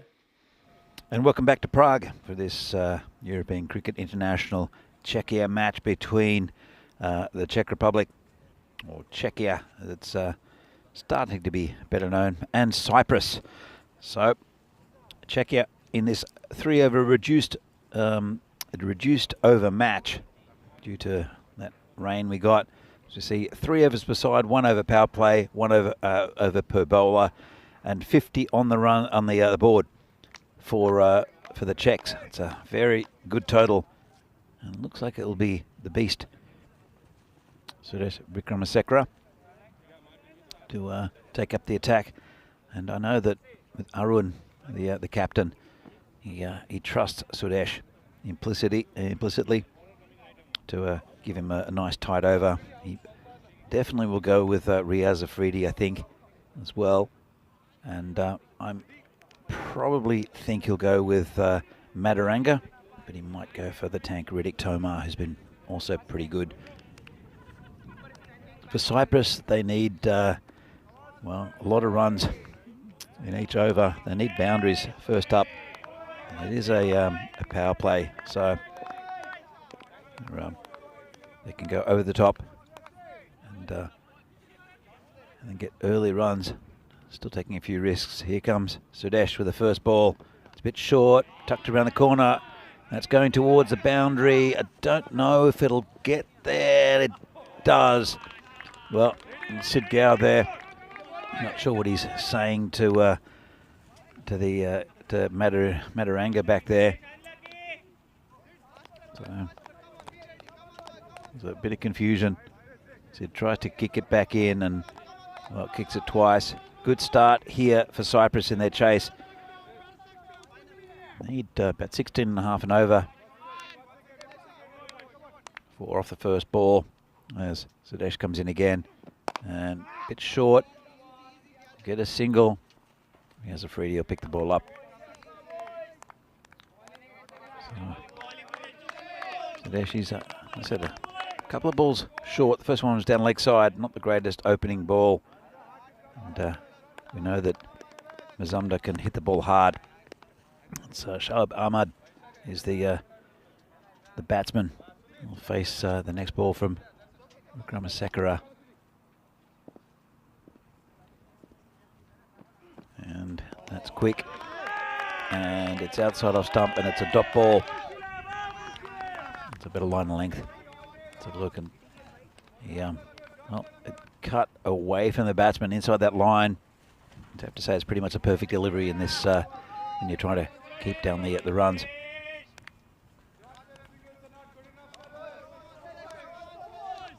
So we haven't seen him get hit for a few boundaries. Sudesh, he's normally come back with wickets. He comes in again. This one's cracked over the top of cover for 4. Lovely shot.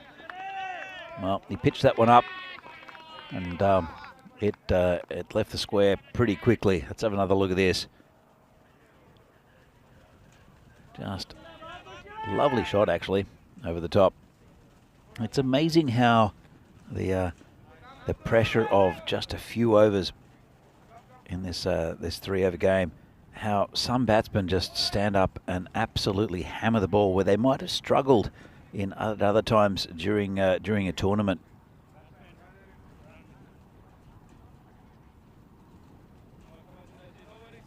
So Shoaib Ahmad, so having a chat to his batting partner.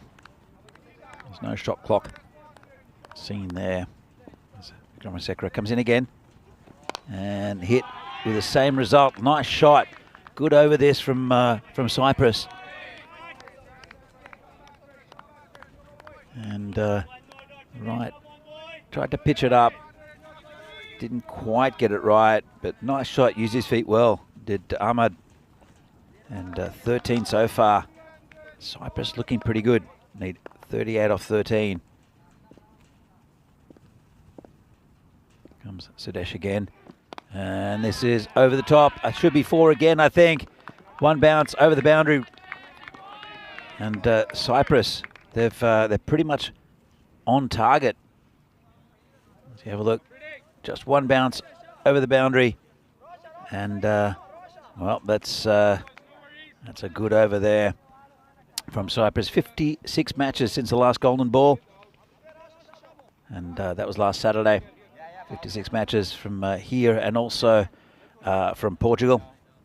There's more matches tonight and then the finals tomorrow. And it'll be Corey Rutgers to bring you that later on in the day. So it will be Riaz Afridi to pick up the attack. I think it's a good move to bring him on now. It was a bit loose from Sudesh, but you've got to say it's really good batting by Cyprus to get 17 off the first. Vinny's back in the marshmallow. I'm back, and my power play involved eating my pie and mashed potatoes, and I just managed it in the 1 over. I started them.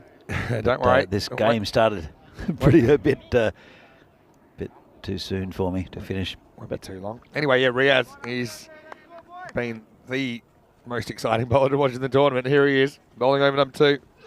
It's down leg, it's a wide, and that's all they get from it. So, here's the thing.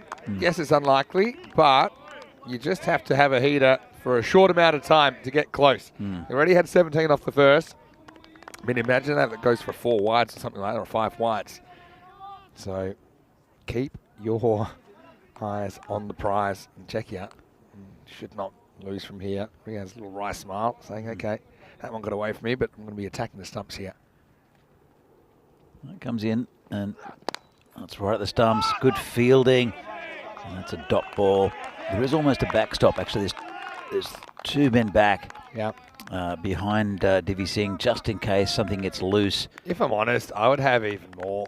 Yeah, I would have everyone either sideways or back. I think this long on's a waste. I just can't see anything taken over mid-on. I'd kind of like to see a better try. Hasn't really happened so far in this series. This ground's so fast. All you need to do is really push one, and you can get a boundary up front. Oh, that's quick. But to hit someone down the ground, you can't be late on it. That's the thing. That's true. And everyone's been late on it, Freedy.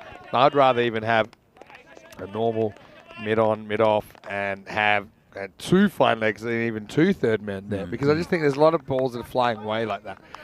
As it is, doesn't matter, maybe not. But yeah, Freedy seems to be bowling with okay rhythm, considering it must be a little bit slippery still in the run-ups. The ground staff and the operations crew, they've done a really good job to get us back on the park, because there was a lot of rain earlier this morning. Absolutely, with the toilet paper and the sandpaper and the sawdust. This is hit down the ground. It should just be 1. Divisi picks it up. So a bit of normality resuming. So who do you think gets the 3rd over in the tank? I think he's going to go to Madaranga? Madaranga, to be honest, because he trusts him a lot. Buyan I wouldn't go to because he's still injured. Riddick Tomar's a good shout as well, to be honest. I think it'd be one of those 3. There are other options. Sid Gowd, he could bowl himself, but I definitely think that he's going to go with either Madaranga or Riddick Tomar. Yeah, tend to agree with you there. Here comes Riaz Afridi again. And this is short. It's going to be called a wide. It was quick. It was short. And it was over the batsman's head. So let's have another look at this. Yeah, it's very, very short.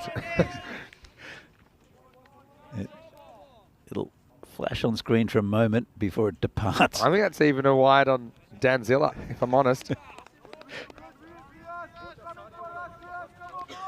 So, I don't know if he's what kind of level of cricket that Riaz Afridi has played, but we did find out today that he was a no run. He did wide. He did Muay Thai and also MMA. Mixed martial arts. Yeah. Parkour. Parkour. I mean, he's done a lot.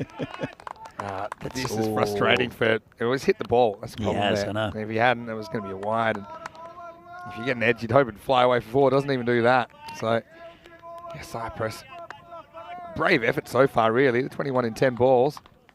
Showing they can take on Czechia, which they haven't been able to get on top of. Dodgy boundary would be handy for them.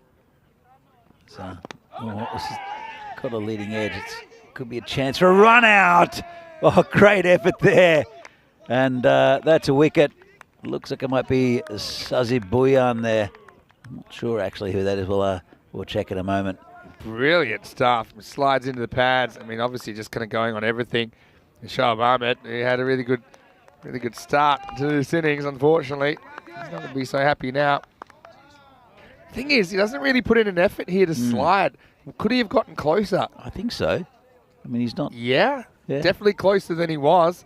And so, again, just fundamental. So he had one of those for both teams in this very short game. He's taken one out of the Sabu and Divisi book of running between wickets. Exactly.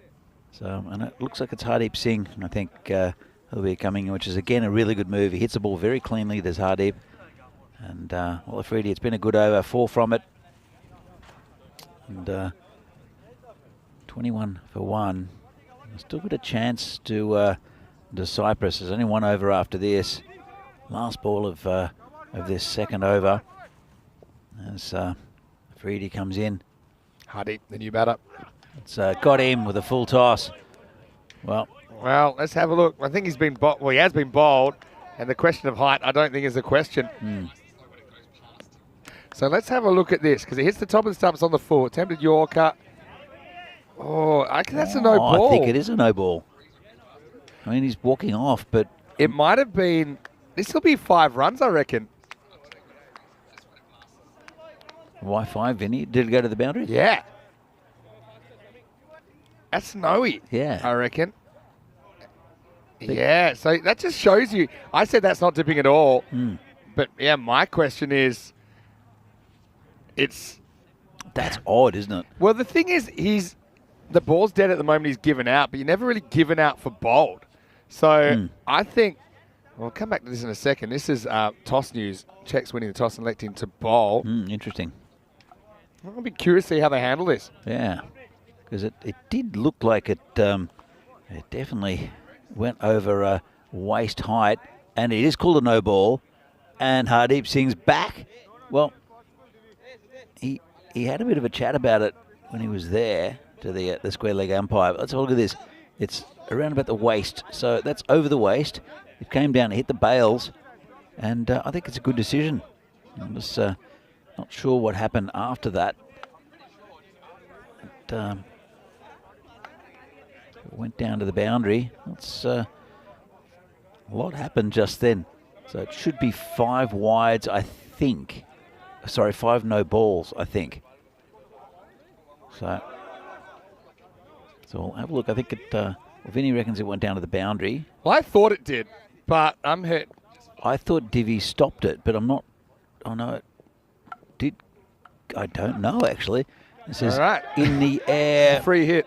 So yeah, apparently it didn't go to the boundary. I assumed it did, but I thought Divi got a glove, like handled it. Okay. Well, if he did, then obviously it's not gone to the boundary. But I think they make the right call in the end. I mean, that's a really interesting one, because normally a ball hits the stumps at Riaz's pace, you'd say there's no way it's dipping, but it did slightly. And anyway, no, probably won't make too much difference in the end.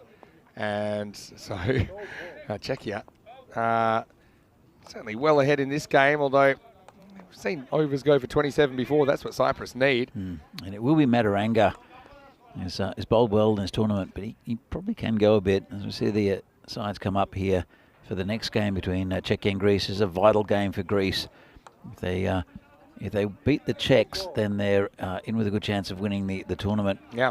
The Czechs, if they win, that's a trophy for them. Yeah, for sure. But Greece have a fighting chance, don't they? But they'll have to be perfect in the last 2 games, and maybe more than perfect, because they'll need to do it by margin. But having said that, if they have a big win over Czechia there, that brings down the Czechia net run rate as well. By the way, Kushal Mendon in the chat says, I think he's done taekwondo at national level for Pakistan.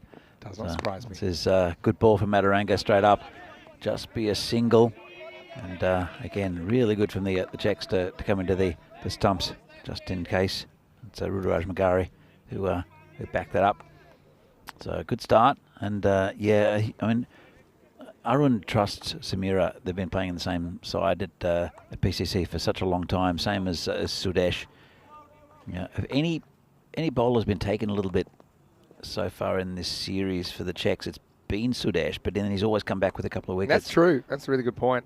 Got to say though, Cyprus, I know it's a shorter game. They've had rain interruptions and things, but they certainly have shown a lot of improvement, this group of players. Oh, yeah. Over the weekend. They probably, I'd say, they had a really good chance of beating the Greeks in that game that was washed out this morning. As this is hit back to Mataranga and no run. This is good bowling here from Samira, who's I think he bowled really well in the ECS here in Prague, and for the Czech team he's spot on. Sometimes he does spray them, but he's stood up to his responsibility here, especially with the left-hander. And another good ball, another dot ball, and it's beyond the Cypriots now. Yeah, just look at the footwork, makes it tough to access this. It's well inside. So yeah, great over, closing things out. So yeah, a little bit of controversy with the bowled off the full toss. Turns out not to matter too much. In fact, that one will certainly be bowled, and that one does go to the boundary as well. That's some we're actually looking for those. But yeah, Hardeep swings all around it, and Mataranga, it's time to party for him. This is a better pre-movement, I think, to get across, but then just misses the line, lifts his head a little bit. But an impossible situation for Hardeep. He'll be the second man to four. It's 25 for 2. Yeah, look, as you mentioned, Cyprus really improved against Greece, and those two teams have been playing in the last game of the day. They've played twice, and it's been abandoned twice, which is it's crazy. Yeah, no other game has been this game's been affected by rain, but we've had play in all the games in this tournament, but. It's been a bit frustrating for the Greeks and the Cypriots because of the no results, because of just flash rain that's come in. So comes Mataranga again, and a really good ball, top over this, and doesn't need to throw it. Probably would have been run out, but it really didn't matter. It's a dot ball, and I think Samira, he's shaped for it. Have a look at this. It's come back. The batsman, he slipped as well as halfway down. He would have run him out, but there's no need to it at all. I'd be going cheap stats there. I'm definitely throwing that. I don't really care about the overthrow at this stage. This will be the end of the game, seems back. What an over. Cyprus, they're going to start with a bang and finish with a wimp-up. They're going to finish at 25 for 2 of their 3 overs. Very good last over from Mataranga, but really it was a Freedy that brought things back to normality after a pretty good start for Cyprus. But check you up, they get 2 valuable points in this ECI. Yeah, that's good performance by the Czechs. The Cypriots, they've been improved today, I've got to say. Yesterday they really didn't adjust to the conditions. And as we see here, the first ball went down to the boundary. And it was a bright start from them. I think they got 4 boundaries. A little bit of scrappy fielding down there. They got 4 boundaries off the first over. A couple of really nice shots over cover. And another one here. Yeah, I mean, it's a brave effort. You know, they came out. The fearlessness, I think, was there, which we thought was lacking maybe a little bit yesterday. When they were worried about wickets in hand and things like that. Czechs, though, they kind of withstood the early assault. Afridi came on, and he was certainly breathing a bit of fire. Normally he does the old upstairs, downstairs, but it was kind of the upstairs and mezzanine level that he goes this time, because he ends up bowling a full toss. And before that, though, this was a run out. To be honest, this wasn't very good running at all from Shoaib, who was running away and not grounding his bat. Cost himself his wicket. Shoaib was getting the runs for them as well, so that took a little bit of the sting out of the attack. I think this is the controversial one. Yeah, so see, Div Anderson gets a hand on it behind the stumps. Look at that. So it must have just pulled up before the boundary, and so so they don't actually run. And he walks off. So that was a correct call. And then late in the piece, Hardeep has to go.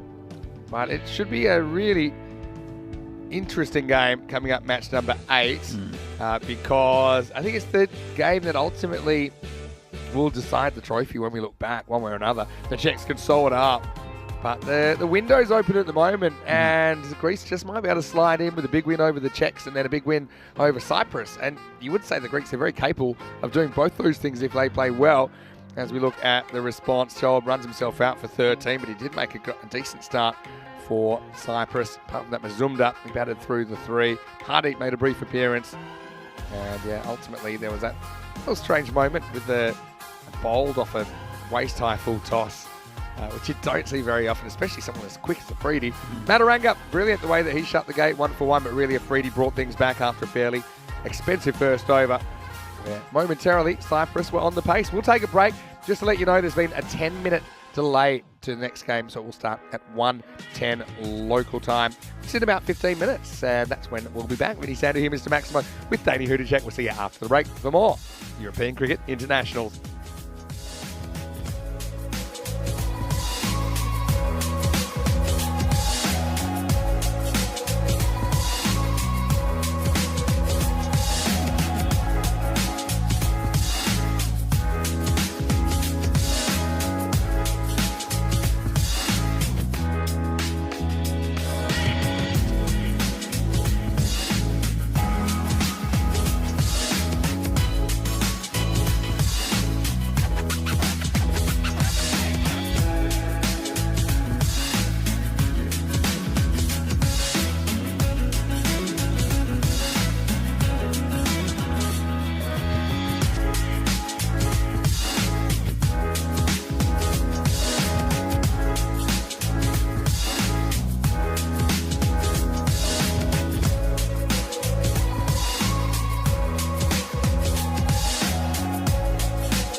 This European Cricket Network event is proudly brought to you by HCL Software and Bizaway. Hello and welcome back to Prague. It's time for what I think is going to be the biggest match in this tournament so far. It's the ECN Czechia and two contenders going head-to-head in match number 8. It's going to be Czechia, the hosts, versus Greece, the challengers. Let's see what happened at the coin toss a little bit earlier in this match. Czechia to toss. Heads is the call. And it's a tail. We'll bowl first. So the news from the toss is that Aaron Ashokan, he's won the toss and elected to bowl. A bit of a change of tactic. I might ask our Czech specialist, Danny Hudacek, for his thoughts as our Czechs, for once, they're going to chase here. Yeah, look, as I mentioned before, I think the Czech batting yesterday was pretty awful. And because it looked like what they wanted to do was to just blast 150. As we see the teams come up, a couple of changes there. Vasak Jaganivisan comes into the side for the Czechs with Greece. I think they're going to be relying on Sinan Khan for quite a few runs. I see the expected scores. And the Czechs are clear favourites, but the Greeks did beat the Czechs yesterday. And yeah, look, yesterday I think the Czechs batted badly. They tried to just smash as many as they could against the Greeks.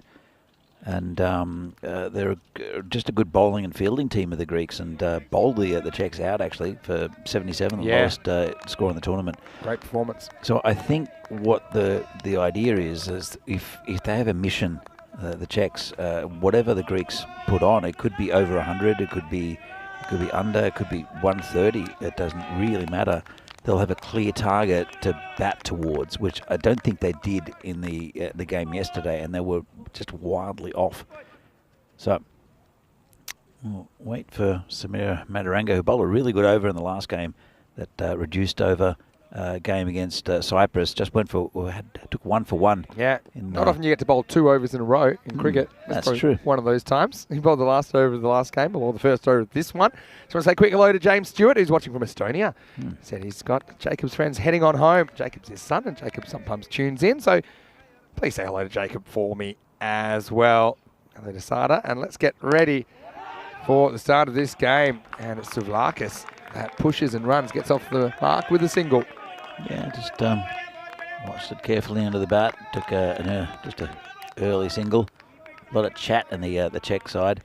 They'd be disappointed at the loss yesterday, of course, and just I think the manner in which they played.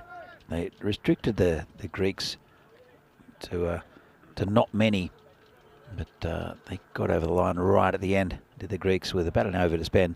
This is in the air, should be caught. Player calls it, looks like could be Sid Gowd. And it is. That's Rudraj Makari actually, under the blue cap there, and it's just a first ball duck, unfortunately. And Madaranga, he's pretty much picked up where he's left off. Magari called it early. Actually, pretty bright conditions now. A bit like yesterday, the storm came through, the storm left. Will we get another one? We'll find out. But you know what? That's a big wicket. That's Sinan Khan. He's gone for a golden duck, and he just has not been able to replicate his form from the previous ECI in Bulgaria this weekend. Well, that's it. He's I mean, he's a good bowler. He opens the batting as well, and it's a big wicket for the Czechs. Brings out an important player for the Greeks, though. It'll be Shabir Arslan batting at number 3. Souvlakis at the other end. And they'll want to build a partnership, but probably a bit of a loose shot. Tried to go over the top. It was a 3 over power play as per normal. Madaranga, he's got the same figures as he did in the last game, 1 for 1. Yeah, and so Shabir Arslan is the new batter coming out at 3.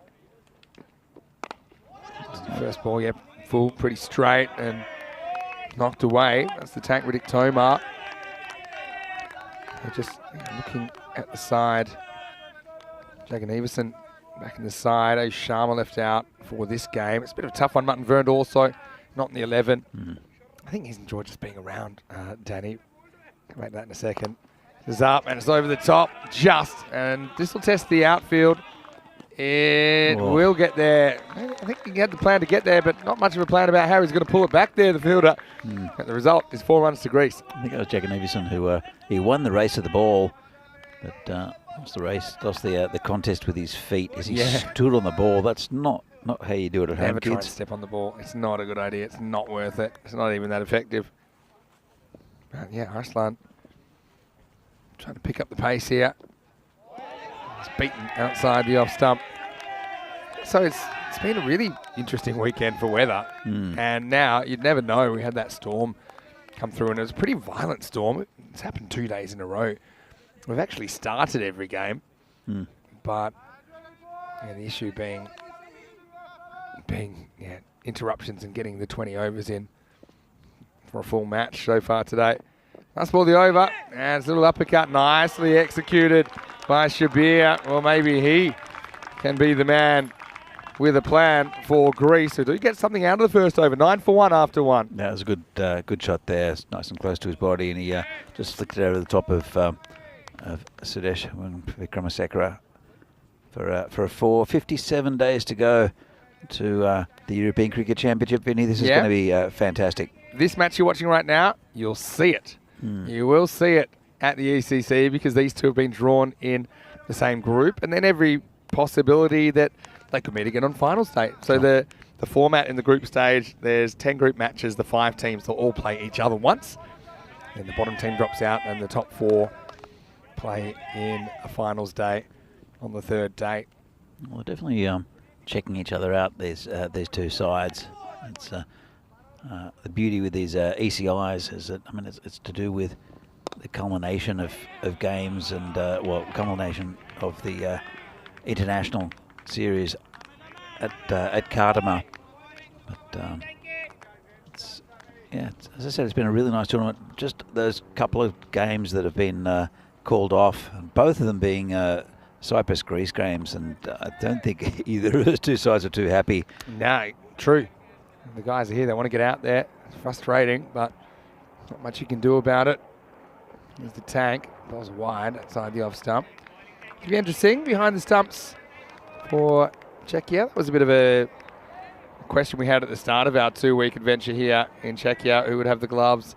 And he did seem like the natural choice. We've also got Sahil Grover, who can do a job behind the stumps. But I don't know about keeping in a neck brace, though. Yeah, keeping in a neck brace. Not even batting in a neck brace, not something we ever saw before this week. All right, doesn't quite time this. It's up in the air. Sabundavitsi calls it, and he takes it. Safe pair of hands, and Arslan goes 4 and out. The tank strikes in the second, and Greece have lost a second. It's 11 for 2. Yeah, he's got a good safe pair of hands, Davisi. And, if it goes in the air, doesn't matter where on the ground, Davisi's going to try to get there. He's him and also Riaz Afridi. They call for it. They'll stand in front of other players to try to take the catches. They've both got good hands, but he does have. He's very safe under the high ball as Sabah. So 2 wickets down, 11 on the board, and I saw Singh Memi come out yesterday and face 1 ball. He's got a 600 strike rate, so hopefully we'll see a little bit more from him in a longer innings. Suvlakas, the man at the other end, is on 2. But Tomar, as I said, I think he's bowled well throughout this tournament, but also the ECS. He's been hard to get away. I think he's just grown as a bowler. A bowler. That's right, bowler. But he finished with a bang yesterday, and he charges on this. Gets it to mid-on, no run. It's not the start Greece would have liked. They're a competitive side, but they've just lacked a little bit of application, I think, with the batting.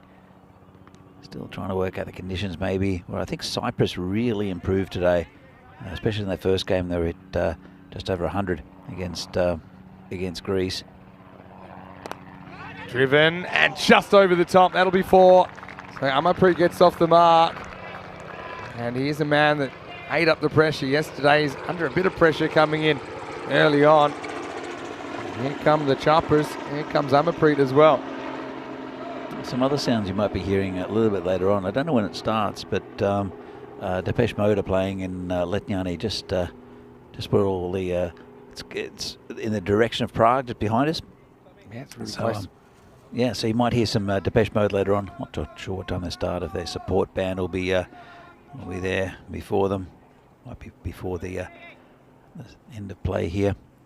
Might be after. Tanky comes in again. Just a single. And, End of the over as well. So 17 for 2 after 2. Tomar has decided it's not the end of the over. So I apologise for Deacon, everyone. Scorers, they're getting too quick now. But anyway, yeah, we'll get one more ball. Let's see if it matters. Suvlakis will be on strike. it's been a pretty good over here from Tomar. Did take that wicket. Comes in. And just pat it down on the leg side for a single. So Suvlakis, he's just turning over the strike at the moment. And just building in innings. Seeing Memi is on 5. So we have a look here at the table. The Czechs up on top. The Greeks, though, have had 2 no, and Cyprus have had 2 no results, which has been frustrating for all of them. Cyprus, has, as I said this morning, had a good chance of beating the Greeks, but unfortunately that was washed out, and it caused a shortened game previously with just a 3-over game. So the Czechs won pretty comfortably. So, but the Greeks, if they win here, still got a good chance of winning this tournament. And the Czechs, this is their final game. Mataranga will continue. He's taken 1 for 9. He's bowling to Suvlakis, who just puts that into the covers and no run. Well, a bit of a fumble there from Ashokan. Might have left it for Sabah Divisi there. But Suvlakis, he hasn't looked to play any shots yet. He's watching the ball onto the bat, mainly just playing it on the leg side. That one was just hit to cover. Mataranga comes in again. He plays a shot there, didn't get much of it. And as Tanky skates along the ground. Again, Mataranga keeping things tight. Tried to have a go at that one. Just probably played the wrong line. This Tanky probably needs a new set of footwear, a non-slip variety. Mataranga comes in again. It's hit firmly. Sabah can't reach it, and that's 4 runs. Nice shot. He just couldn't get off the ground there, could he, Sabah? He got near it, couldn't quite cut off the angle. Pretty nice looking shot. Yeah, it's a classical looking cricket shot. But there, needed to get down to his left. And although he does bat left-handed, he's a natural right-hander in the field. And Harmanpreet has been very, very good here. And if they can put the 100+ on the board, considering they did roll the Czechs for 77 yesterday, I think that'll be a pretty good score. Yeah, agreed, Vinny. It's a good ball there from Mataranga. Good reply. But Harmanpreet, he's looked pretty handy. He's the one who, as I mentioned, just came in and whacked a 6 to end the game yesterday. Yeah, 6 off 6 was required, and we thought, all right, now we're going to have our first ECI golden ball. And he certainly made sure that wasn't going to happen. That was a good shot off Sengupta as well, who bowled pretty tight. Mataranga, a couple of balls left in his spell. This is hit nicely, just over Sabah, and that's 4 runs. Well, it's still the power play, and wasn't far away there. Was Divisi. Let's have a look at this. He takes it on, hits it pretty nicely, just over Sabahwun. It's 4 runs. It's the last ball of the power play. And it's been a pretty good one for the Greeks. Lost a couple of wickets, 26 on the board. And this one just goes over Sudesh, and that's another 4 runs. Yeah, nice shot. He's come out swinging, 17 off 7. So yeah, they have lost a couple of early wickets, but as we often say, if you're going to make a duck, make it a quick one. At least you leave more balls for your teammates in case they do get going. And so, something for everyone in that power play. 30 for 2 after 3. Yeah, as I said, a pretty good one. And there's a 13 off that last over from Mataranga. So 9, 8 and 13. Still is pretty good scoring early on, considering the Greeks haven't looked fantastic with the bat, but they really are. I think they've adjusted to the conditions, and they know what to expect from the Czech bowlers. And it will be. Well, Rudaraj Magare is going to be bowling. He bowled pretty well yesterday, got a couple of wickets. I think he's a bit of a part-timer, to be honest, for me. And when you look at the bowling lineup, it's probably not who I would have given the fourth over to. This is a full toss, hit through the covers, just be a single. But strange choice, I think. He did get a couple of wickets laid on yesterday. And I'm not even sure if it was Cyprus or Greece yesterday. I think it might have been this game against Cyprus, laid up and bowled pretty well, got quite a bit of in-swing. But when you look at the bowlers, Riaz obviously is going to get a bowl. Sid Gowd, I think, should get a bowl as well. But, well, he might not bowl Sudesh. That's one thing we'll see in the next few overs. Riaz is not far away, though, I think. Yeah, so free hit coming up then. Magare. He bowled pretty well when we saw him yesterday. Took a couple of cheeky wickets. Now gets away with it. So dodges a bullet early in his spell. I'd call him a bit of a part-time bowler, wouldn't you, Vinny? Yeah. He didn't even bowl that much for United, to be fair. Yeah, part-timer. But, like, good part-timer. True. You know, like he gets natural in swing. Normally pretty accurate, but sometimes it does go wrong. This is a low full toss, whipped away nicely, but straight at the fielder, so just a single. There's one of my favourite cricketers growing up was Dougie Walters. He was just a real character. And he took 49 wickets for Australia, and it was generally what would happen is that the skipper would say, we need a wicket here, Dougie, and he'd come in and he'd break partnerships. Yeah. And that was his role, just to break partnerships. There's other examples, you know, both the wars, especially Steve Waugh later in his career didn't bowl very much at all. Another low full toss. As I often say, if you're going to miss a Yorker, miss it slightly full. It's a lot easier to get away with it at that time. Not always. Who else? Alan Border. Yeah, spin option, yeah. He took, admittedly. He took a bucket load of wickets at the I love SCG watching Alan ones. Border bowl. Yeah, me too. Greg Blewett, if you want me to give another Yeah. Australian example. He's got a bowl a bit of medium pace. There's a few different ones around the world. Yeah, Magare is a handy option to turn to. And this is what happens when you don't miss it full. You miss it slightly short, and it's adios pelota maximo.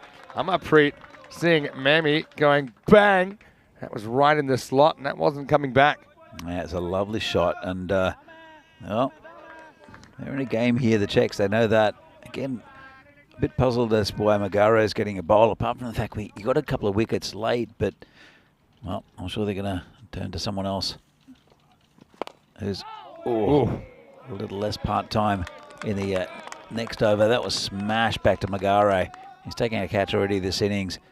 This one, he's well, he got a hand to it, just bounced straight out. Hit pretty hard. Yeah, I mean, it's half chance at best, really. Absolutely collared. Everyone was taking cover there. Here's the next ball. It's whipped away off the pads, and that's going to be 4. So this is the risk with Magare. Can get a bit leg stumpish with that movement. And that turns out to be pretty productive over for Greece. 14 come off it. It's 44 for 2 after 4. Yeah, I'll have to bring this back, the Czechs. And, well, it's been 2 good overs here for Greece. Last one of Madarangas and also that one of Magare, as you see here. There's a wicket in the first, wicket in the second, and then the next 2 have really all been Greece. So it's a competitive game, going about 11 and over, going actually exactly 11 and over. They have lost those 2 wickets, but it looks like a pretty good partnership here, building between Savlakis and also Amarpreet. It will be a different animal coming on. It is Riaz Afridi, who we found out has pretty much played every sport ever known to man. In some sports I wasn't even aware existed. Anyway, yeah, Riaz is a fun guy to watch, and can be a bit expensive at times just because the extra pace he brings to the table. Let's see. Here he goes to Savlakis. Oh, yeah, this is a good buy. It's also a good buy to the thigh muscle of Devendra Singh, who turned on it and blocked it. The funny thing about the wicket-keeping pads, they only cover the front, not the back. But also Amarpreet, I think, It's going to be fire versus fire here. He gets through for the bye, gets the strike. I think that's a good result for Greece.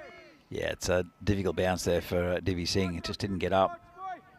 The next one's probably going to fly past his helmet though, Divi. He's pretty rapid. Is Afridi. Comes in again to bowl to Amarpreet, who's been really good. This one's hit just outside off stump. Might have even been called a wide, I think. I just think it's great that the Greek batters are getting a look at someone like an Afridi before the ECC. They can go back, they can watch him, they can say, look, this is what we're going to have to be able to deal with. And not just Afridi, I mean potentially Mohamed Kamran and those kind of guys that are in Group A as well. And France have some very good bowlers as well. The Mongols. Yep. Shot. Really good shot by Savlakis. And that's the play. I tell you what, he loved that. He just taps it on their head, watches it all the way. He knows if he gets bat on this, it's flying, and it absolutely does into the bushes. 4 runs. Great shot. Yeah, lovely shot that. My shot of the day so far, I think. That was beautiful. Just waited on it and punched it between 2 fielders down there. So we'll see how Afridi comes back with this one. I think he should be fast and straight at the stumps, which we saw a lot of that yesterday. Well, it's either at stumps or upstairs. I think probably stumps. Nope. Oh, jeez, ouch. I think it's hit him on the back of the arm, above the elbow. Or no, it kind of goes hip to arm. I thought it was straight forearm, but you think it hit the hip as well? Yeah, I think it's like a bit of a double noise, but yeah. It was a bounce that didn't actually get up. Sometimes these are more dangerous because it just gives you more of your surface area of your body that's in danger. I think he's getting magic spray. They've been cheering every boundary, every run, the Greeks. They didn't cheer that one. I think they thought, well, I don't want to be in next. So I think he's going to get some magic spray or some treatment at least, is Savlakis. Just going to wait on a little bit to see what happens, but that did hit him very, very hard. There, the Greek batsman. Yeah, so well, why don't we take this opportunity, 51-2, to invite you into the commentary marshmallow. Got to say, Alistair, if you're watching from ECN, you did a great job putting it up because it has been under attack today. In fact, all the structures have around the ground with a big storm rolling in. There was one yesterday as well, but everything's held up. We're back on the park. You wouldn't believe that was the situation. Hopefully we don't have any more weather interruptions. But yeah, I'm excited, Danny. I don't take this opportunity to say a big thank you to you for joining me over the last couple of weeks. That's been great fun. Whether it's here or whether it's anywhere else around Europe, always love your perspective on the game. I think you've got that dry sense of humour that I always enjoy listening to. Of course, I'll be in Switzerland tomorrow. In fact, I'll be leaving probably just before the scheduled end of play today to make sure I don't miss my plane because I don't want to be sleeping on the airport floor again, Danny. But yeah, once again, great 2 weeks in Prague. I think it's probably, pound for pound, it's been the best entertainment, the best tournament we've ever had here in Czechia. I agree. I mean, the quality of the batting has improved out of sight, and mainly due to a very fast outfield. And but the quality of the Czech leagues has really grown a lot in the last few years, and all credit to everyone who put in an effort from both from ECN and also from the organisers here in Czechia. So and thanks for everyone to coming out and watching. Hope you get a chance to go back and do a few things that you've been unable to do over the last couple of weeks with the crazy schedule. Yeah. So Afridi comes in and blasts the next ball past Amarpreet. Just pace. He's late on that. He didn't want to get too close to their Amarpreet either. I think Savlakis is okay.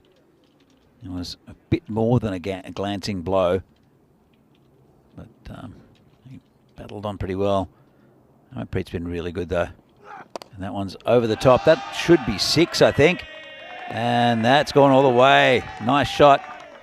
Stuck a bat out, and this is a really good innings from Amarpreet. Brilliant shot. Brilliant shot. Saw it. You've got to be uncomplicated when you're facing someone as fast as Afridi. The faster it comes in, the faster it can go out as well.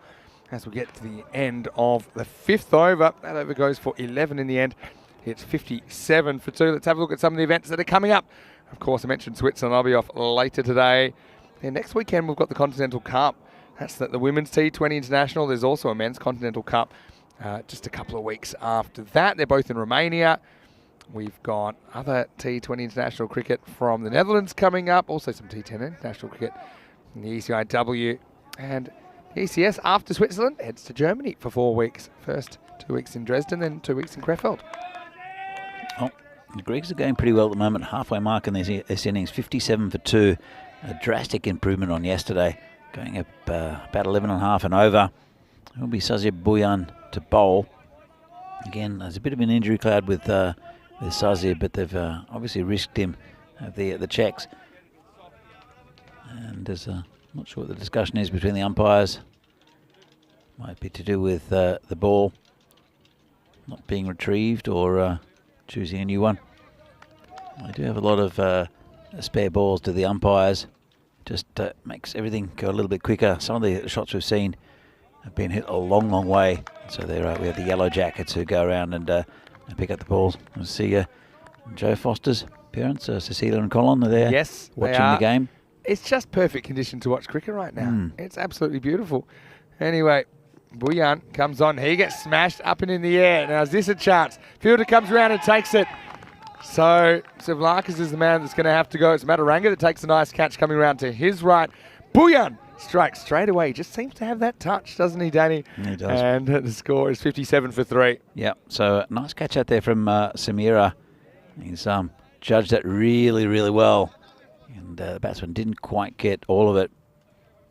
But the most important thing for Greece is that Amarpreet's still there. Just another wicket down, bring a new batsman in. And it's an important one again for Greece. It is their skipper, Aslam Mohammed.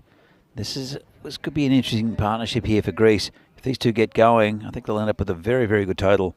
Yeah, no doubt. So 3 wickets down, still pretty much half the innings to go. 110 pace. That'd be a pretty good target, I think. Could be more if this guy gets going. Aslam Mohammed, the bionic man, coming out to face up for the first time. And Amarpreet, yeah, bit of a smart decision to put him up a little bit as well, 35 or 15. We've seen improved batting from both Greece and Cyprus on day 2. No surprises there. It's a good ball. First up, Yorker length, picked up by Jagan Everson.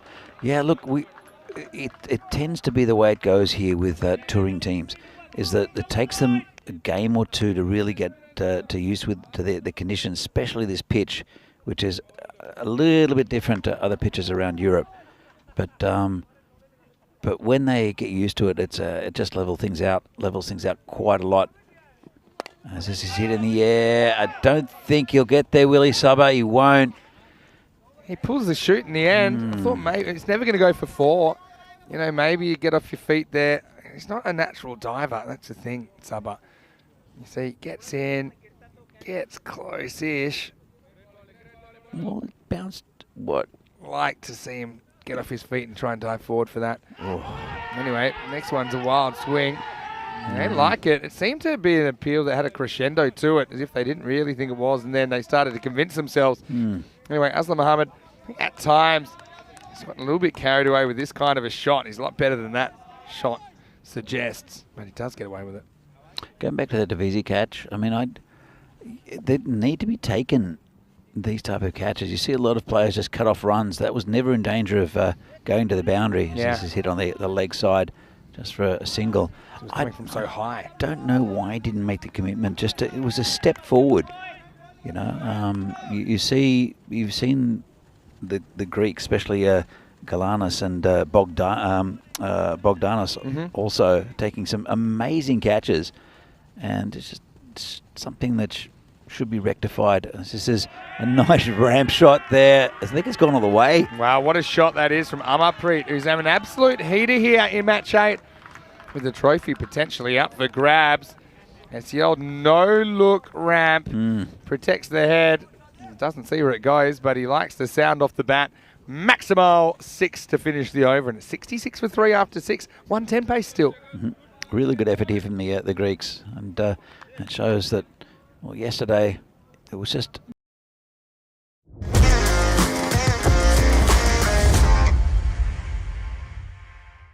one game. So, but today looking pretty good, actually, I've got to say. And the new bowler will be Sudesh Vikramasekara. And they'll need a tight over here. It's just not what he's been offering, though, recently, is Sudesh. Comes in. And it's turned around the corner just for a single. I like this comment from Sada.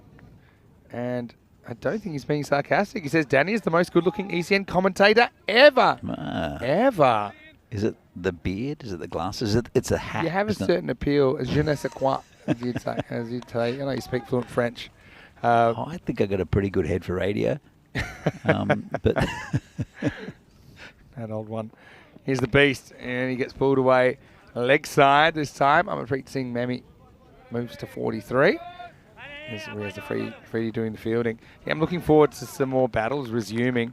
And we know that Freddie's still got an over left. I wonder if they want to bring him on next. Because, yeah, these two kind of have the tools to handle him. That won't be easy. Well, they've still got a lot of bowling, the Czechs, a lot of different options. As Sudesh comes in again. That's a beautiful ball. Got him. Well, that was saw it out of the hand, that Yorker length, and that's a big wicket. Definitely swings in. And have a look to go late. And for a guy that normally shapes the ball away, that's very hard to play. And that's a ball I don't see enough of, I think, in ECN cricket, because no matter who you are, it's hard to deal with. And Aslam is a very good player, but just gets a good nut there, doesn't he? He's the fourth man to go. It's 68 for 4. That was very similar to the one that Freddie bowled yesterday, and went through the Greek batsman, and he shook his hand afterwards because it was an absolute fantastic ball. This one also from Sudesh, pitches it right up, and he's right, he brought it in quite a bit. It's a big wicket, and we'll bring Spiridon Vasilakis out, the left-hander. We'll see him with the ball a bit later. He's a good bowler, is Vasilakis, quite tall. In fact, it's Galanis. Sorry, my apologies. I saw the height, and Galanis, you said, is quite young. Yeah, he is a young guy. I'll get his exact age. My guess is he's probably, I'm going to guess he's 18 now, but I'm not so sure, so I'm going to check. Sudesh, he's 1 for 2 at the moment. Comes into the left-hander. Oh, that could be close, you know. Probably here, where it pitches for me was the first thing. Maybe. I only got a little look at it. Let's have a look at the replay. And that's outside leg stump. Yeah, but actually the impact and going on to hit is probably fine. Yeah, Galanis, actually, he had a birthday last month, so now he's actually 19 years old. I don't know if he really played a shot at that, did Galanis. So, played a shot at that one. It's a nice shot. True, but I suppose because it pitches outside leg stump, it doesn't really matter. I agreed, but at the same time, you kind of react. I don't think he deliberately just tried to pat it away because it was outside leg stump. But, yeah, no, I don't think so. I think his brain had sent the signal to do something, but he hadn't really had time to do something. Kind of a bit of a deer in the headlights first ball. Yeah, I think it's a good summation of that. This is the wicket the Czechs want. It's Amardeep has batted really well. He's 43 off 18. And this goes in the air. Could be gone. Under it and takes it. That's it. That's the end of Amardeep. And so 2 big wickets in this over. He's changed the game again, has Sudesh. And it's Ruturaj Magare again with a catch. Brilliant by the beast. He just keeps coming on and taking important wickets in this series. He's done it all the way through. And they get Amarpreet, who batted super well while he was there. But he's going to have to go for 43.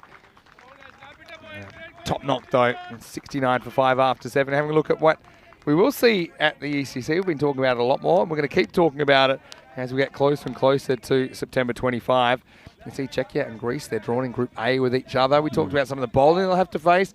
With Spain, we know that the hitman, Mohamed Kamran, he's always lurking around, and I'd be surprised if he wasn't in the squad. Isle of Man, they're a bit of an unknown quantity on ECN. I believe it'll be their first T10 internationals. They have been playing a fair bit of T20 international cricket this season. France are a team that actually played really well in Malta. Ran out of steam a little bit, but they've got 4 or 5 genuine pace bowlers, 3 genuine spinners in there.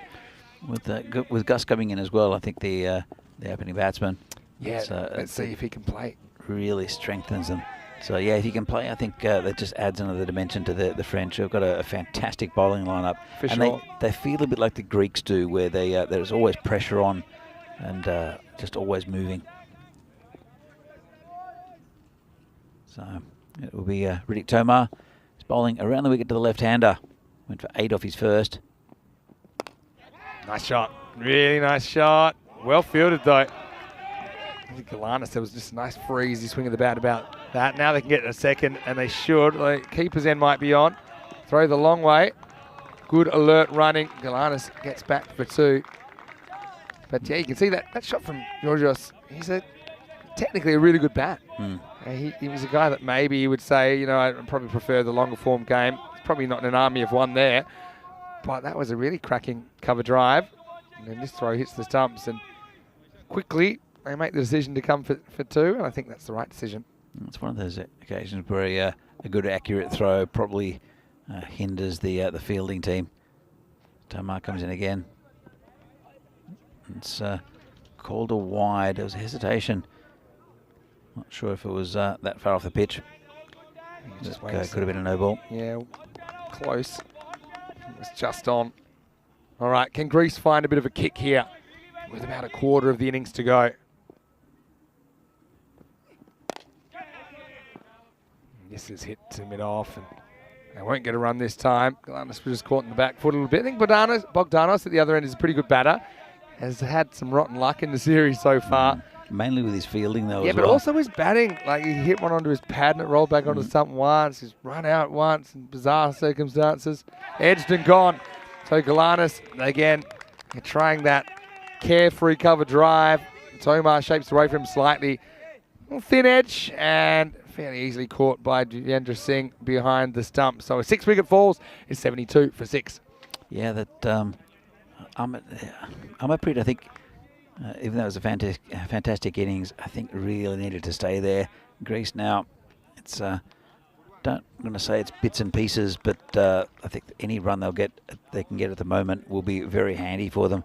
Still about 2.5 overs left after this, but the set batsman, Amarpreet, went before him as Aslam Mohammed, who's also very, very good with the bat.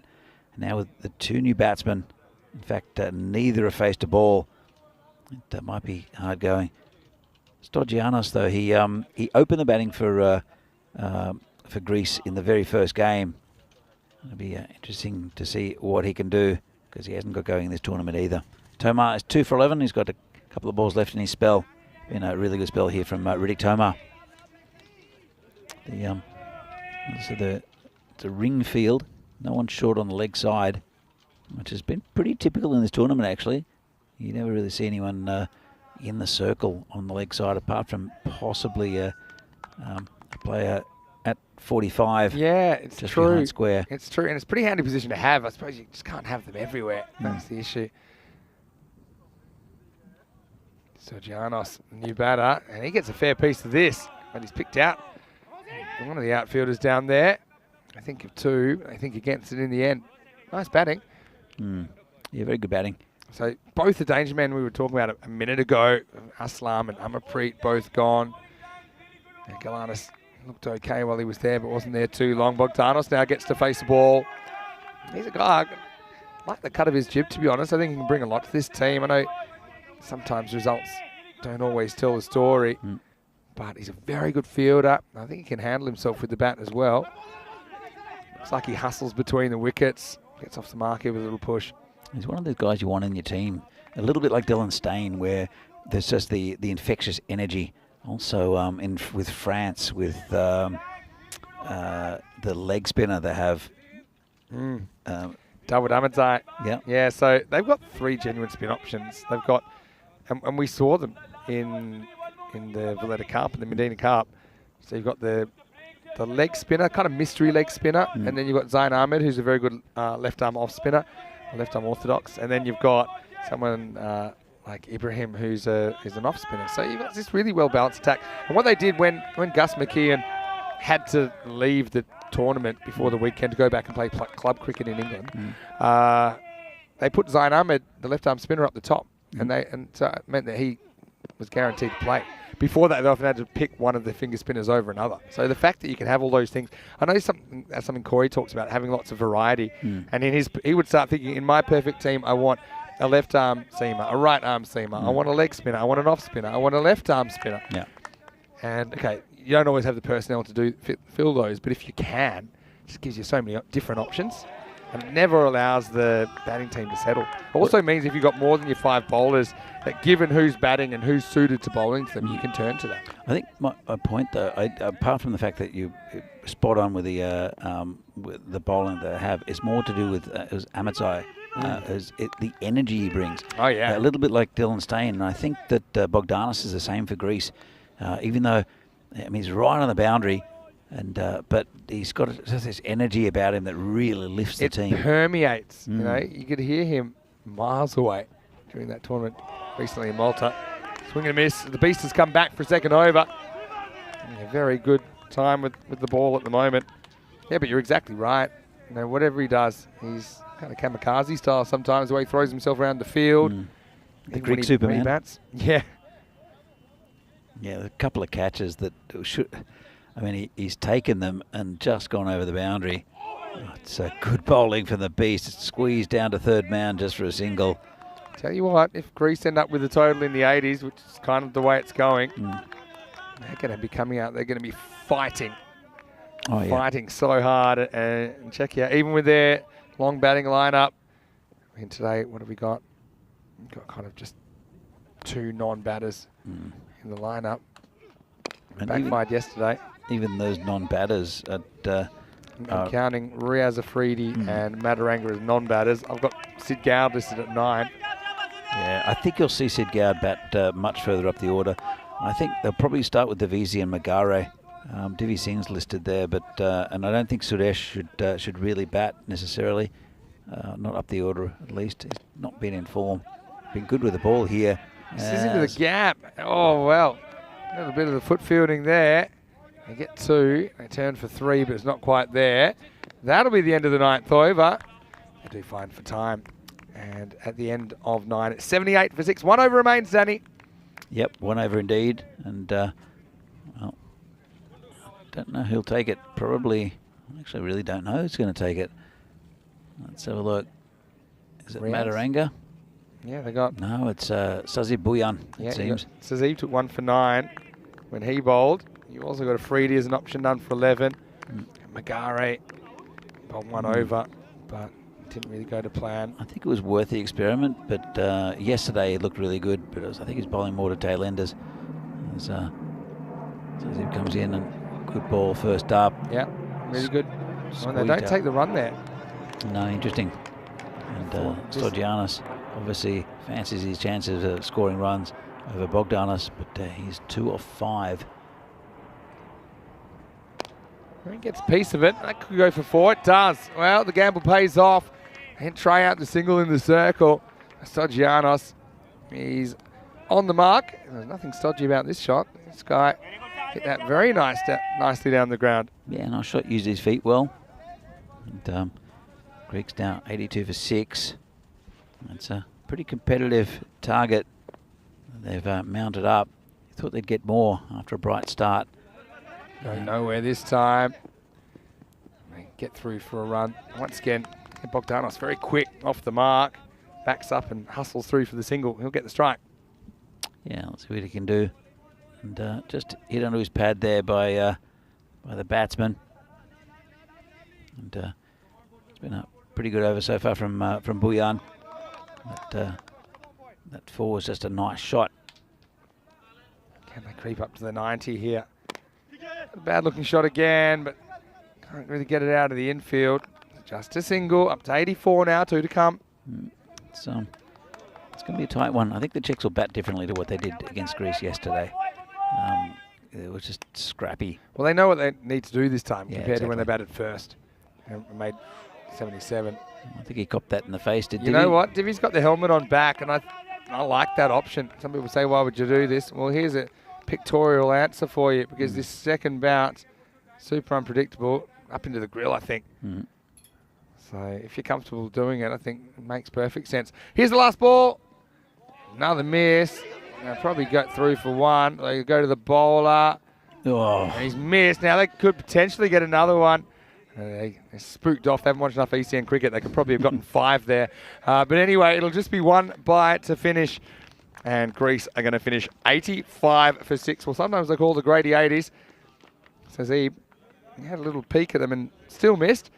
But 86 to win for Czechia. I mean, they should get there. If they do, they wrap up the series. But I think Greece have got other ideas. We know that they're going to throw everything they can at the hosts when we return after the break. yeah, absolutely. Look, considering how the Greeks batted yesterday, a little bit start and stop. Even though they lost a couple of early wickets, I think they batted well throughout most of this innings. You see that nice shot lifted over the top of the covers for 4. It's a bit of foot fielding fail there. Mataranga came in, and that was a nice shot over the top. There were 2 4s in a row, and looking pretty good. James Stewart made a really interesting observation, saying that Greece don't really have the same sort of depth that the Czechia batting lineup do. For example, you want to know what the splits were. Well, 57 in the first half, 28 off the second half. So you can see that when a couple of those key guys departed, the batting wasn't quite there to keep going at the same pace. Having said that, I mean, Greece, they do have a score on the board. I like that they were attacking.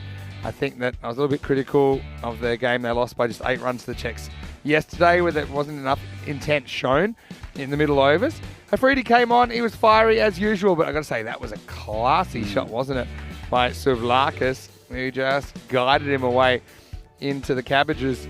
And then that one wasn't guided at all. That was smashed by Amarpreet. And his innings was super important, 43 off 19, although eventually he would go with a bit of work still to do. But I mean, this one, probably the shot of the innings when you think about it, because it was very difficult and he executed it perfectly. The Beast came back, and the Beast struck back. He's been very good with the ball in this series. But Greece still, like I said, they've got something to bowl at. They've got a shot, but Czechia, only 77 yesterday. They didn't quite score this many. Let's see how they go this time around. Galana's played a couple of nice shots before nicking off. And in the end, 85. Bit below par, but I don't think it'll be below par entertainment in the second innings. No, I think the Czechs will bat like the Czechs do. And it's not a massive total, 85 though. They'll still have to get at their Czechs. I'll look at the scorecard, and it'll stand out for one main reason. That's a 43 there from Amarpreet Singh Memi. And really good scoring, and 43 off 19. Suvlakis with 10. Apart from that, no other batsman scoring double figures. And 7 extras, so not too bad. Yeah, you're right. See, there's little bit scores there, but everyone kind of 5, 6, 7, 8, just below a run of ball. So just having a bit of trouble getting hold of the Czech bowlers. That's not really a new thing in this series. 2 for 13, Riddick Tomar opening the bowling. Did a good job early. Mataranga with a wicket. Buyan with a wicket. He was also pretty tight. Vikramasekara, though, he was the standout for me. He was brought on as the 6th bowler in this innings, but took 2 for 6. And he's taken some big wickets this weekend. Absolutely. And the main one was that of Amarpreet. But also, he did get Aslam Muhammad with a beautiful Yorker. So the Greeks, as we see here, the Czechs need 86 runs to win.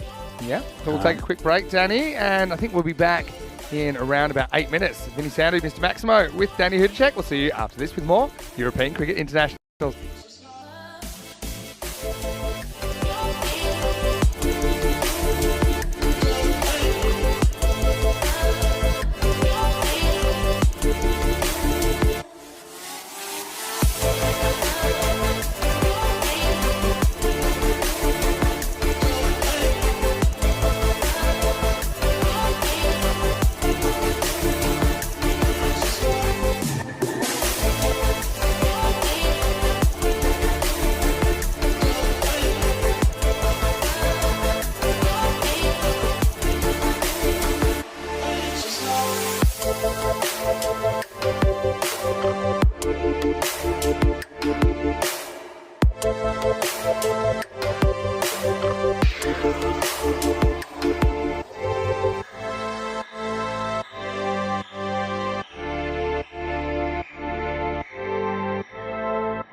This European Cricket Network event is proudly brought to you by HCL Software and Bizaway. Well, welcome to Prague, and welcome back to this European Cricket International between Czechia and Greece. Very competitive in this game. The Greeks got off to a very, very good start. Petered out a little bit. Some good bowling by the Czechs towards the end. 85 the score.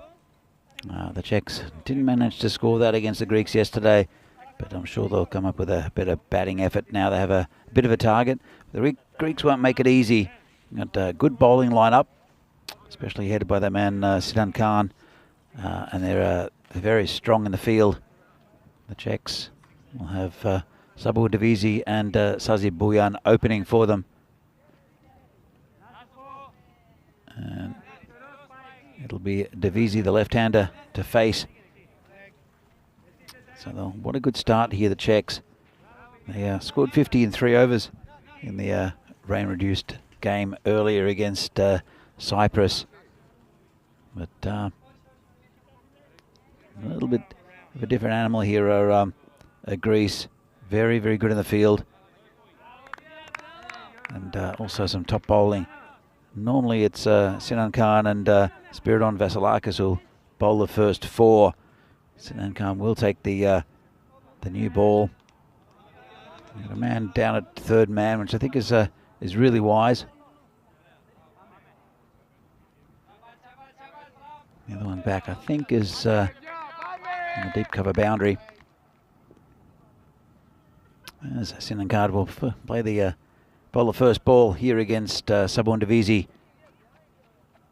Comes in bowling right arm around the wicket. Just put it down to the covers. No run. Bit of a slip there from Bujan. And, well, I think they'll take one now. But I think Bujan might have been struggling to get back. He slipped going down the pitch. Let's have another look at this. So it's put down to the covers. Bujan takes off. And he slipped, was coming back. And he'd given up, actually, Bujan. So if it had hit, that would have been a fantastic early breakthrough for the Greeks. In the end, they took the overthrow. Bujan will be facing Sinan Khan. So changed to over the wicket. And it will be Bogdanas to go back on that long on boundary where he's been so good. Hasn't had much luck though, unfortunately. So Bujan will be facing Sinan Khan. First time in this innings. And straightens him up. No run. And a good start to him.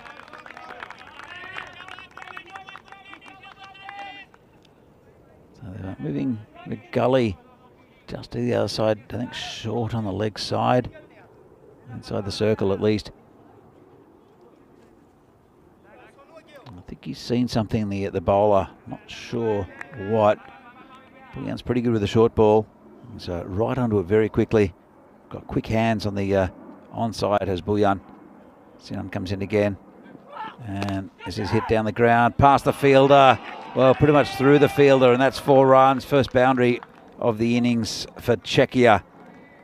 It's Georgios Galanis there who hits that. And the Czechs, pretty bright start.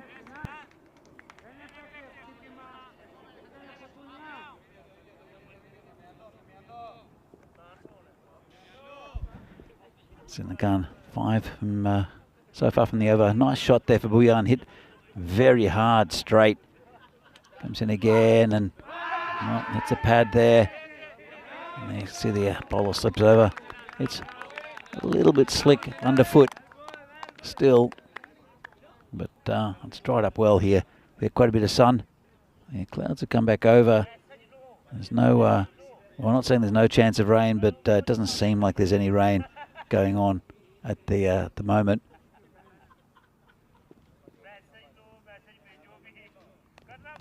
Been a good over so far from Sinan. 2 to come. Yeah, Bujan facing, who hits it straight to the man at that short third man area. That hasn't really been employed much in this tournament at all. That position. I think it's pretty good for the club competitions, for the ECSs, where there's a lot of mishit shots going to that area. International games, maybe players try to avoid that area, but it's good there for mishit shots. Last ball of the first over. And just poked down to forward point. And no run. Really good over, tight over there from Sinan Khan.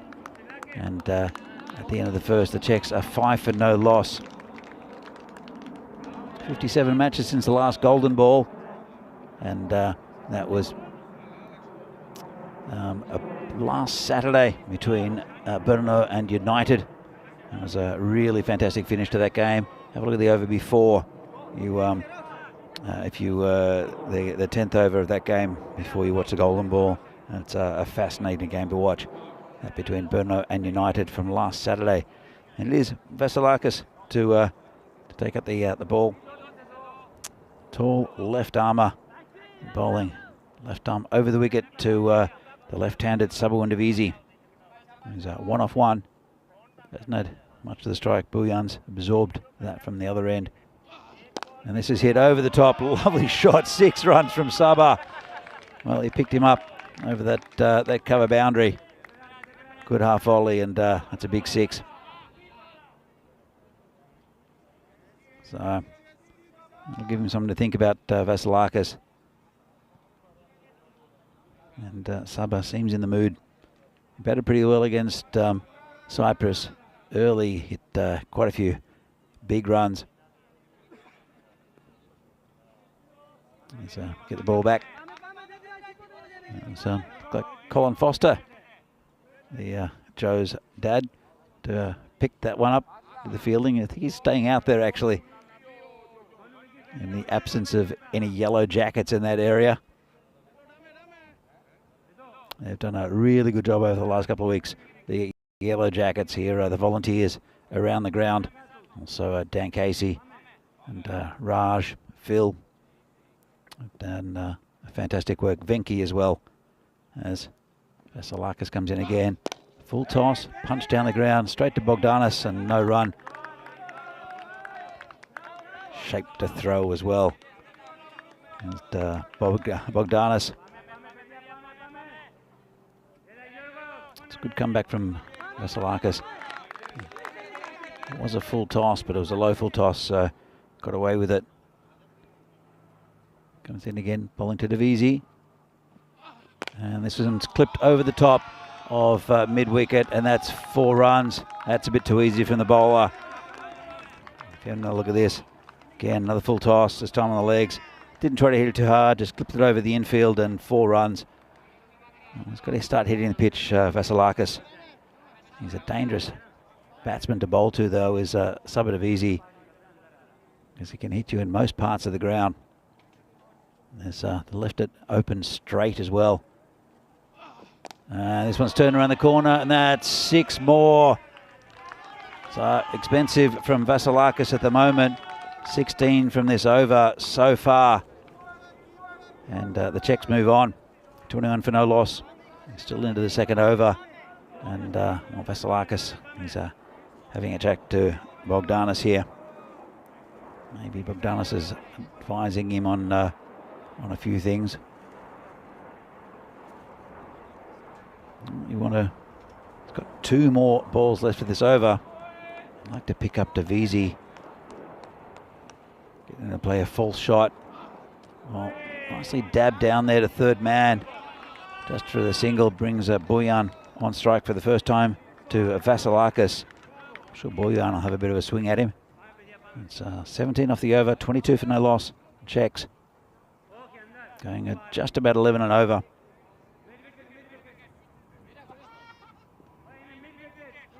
Buyan, actually both these batsmen are very destructive. Buyan will swing really hard at the ball. Supper's got his own technique going. Vasilakis comes in, and that'll be wide.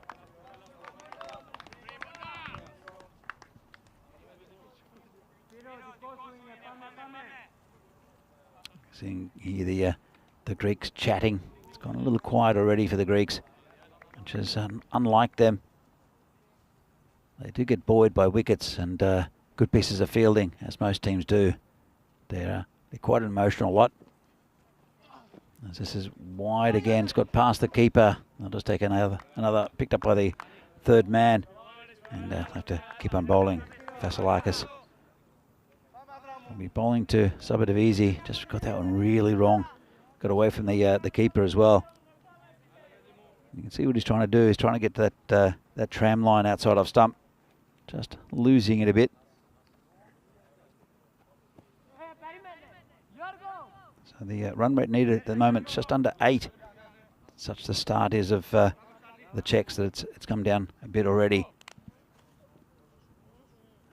Vasilakis comes in again, bowling to Divisi, who lifts that over the top of cover. Don't know if it's going to go to the boundary.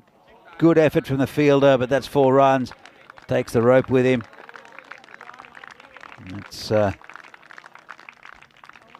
very good effort there from the fielder. Looks like it might be he's had his foot on the rope. He flicked it over his head as well. So as we see the table here, Czechia up top with the win against Cyprus. They've won 4, lost 1 against the Greeks yesterday, and Greece been a bit unlucky. There's been a couple of matches abandoned in this tournament, both between Greece and Cyprus, so they each pick up a point for that. And Greece are still in the tournament. They just have to beat the Czechs here. That's a good start from the Czechs. 29 off the first 2. Sinan Khan, a really good over first up, 5, but he needs to pick up some wickets. And the Czechs will know that. Don't think they'll do anything too silly against Sinan, who's the quality bowler in this Greek lineup. Him and Galanis. And just prodded down to point. Just be actually forward point just for a single there. From Buyan. Divisi on strike is 22 off from 7. And he's looked pretty good as Sabah So when he's in touch and when he's concentrating on his running as well, Divisi is a very destructive batsman. Yeah, he tends to go over the infield, and it's still in the power play, so it suits him that still got the 5 left of that. But he lifts the ball well over the boundary on both sides of the wicket. So the Greeks are moving the field around a bit. We see Sinan Khan to continue his bowling around the wicket to Divisi.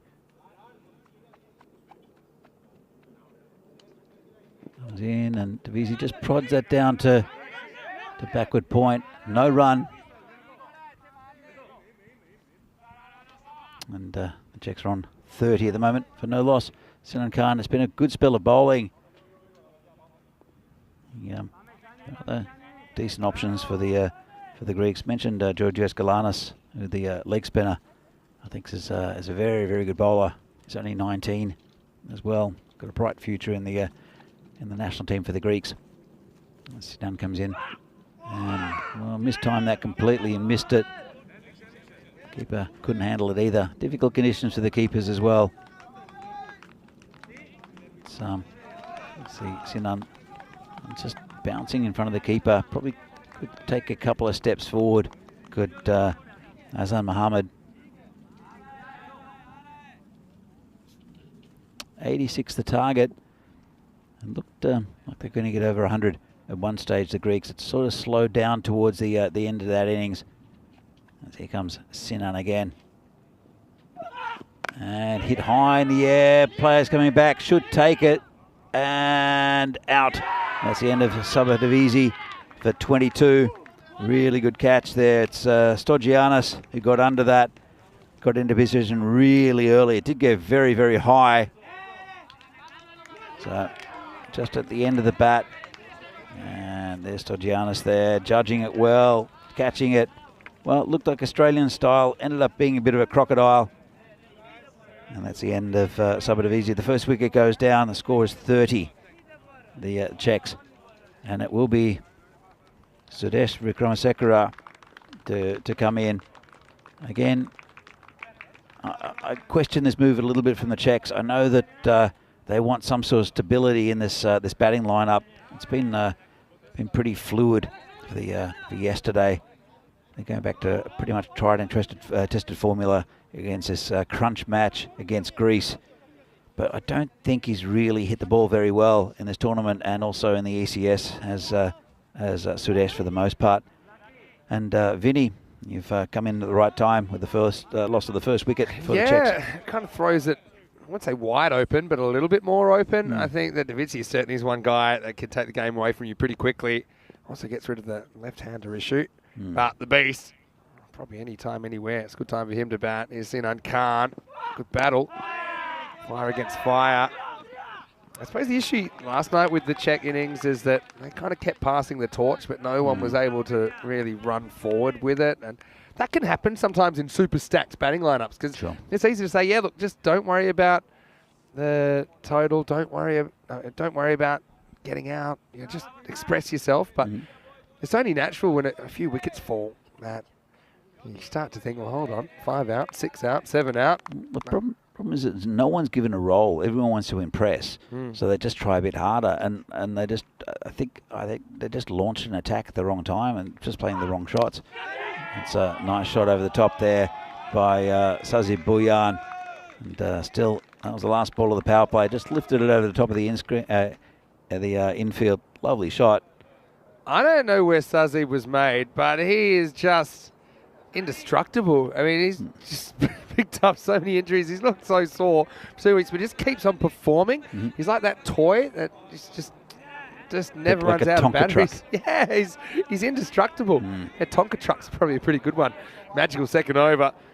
The highlight of the power play for Czechia. They get 35 for 1 in the power play. I think we've all played with a player nicknamed Tonka at one stage or another. It's someone who just kind of tonks it all over the place.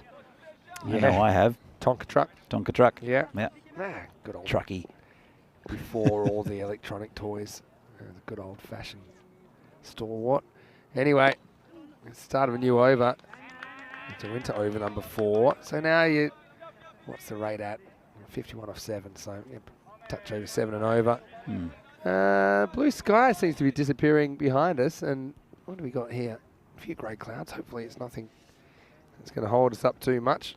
Do a present for you, Vinny. Yeah. Well, this is turned away leg side. This should just be one. Yeah,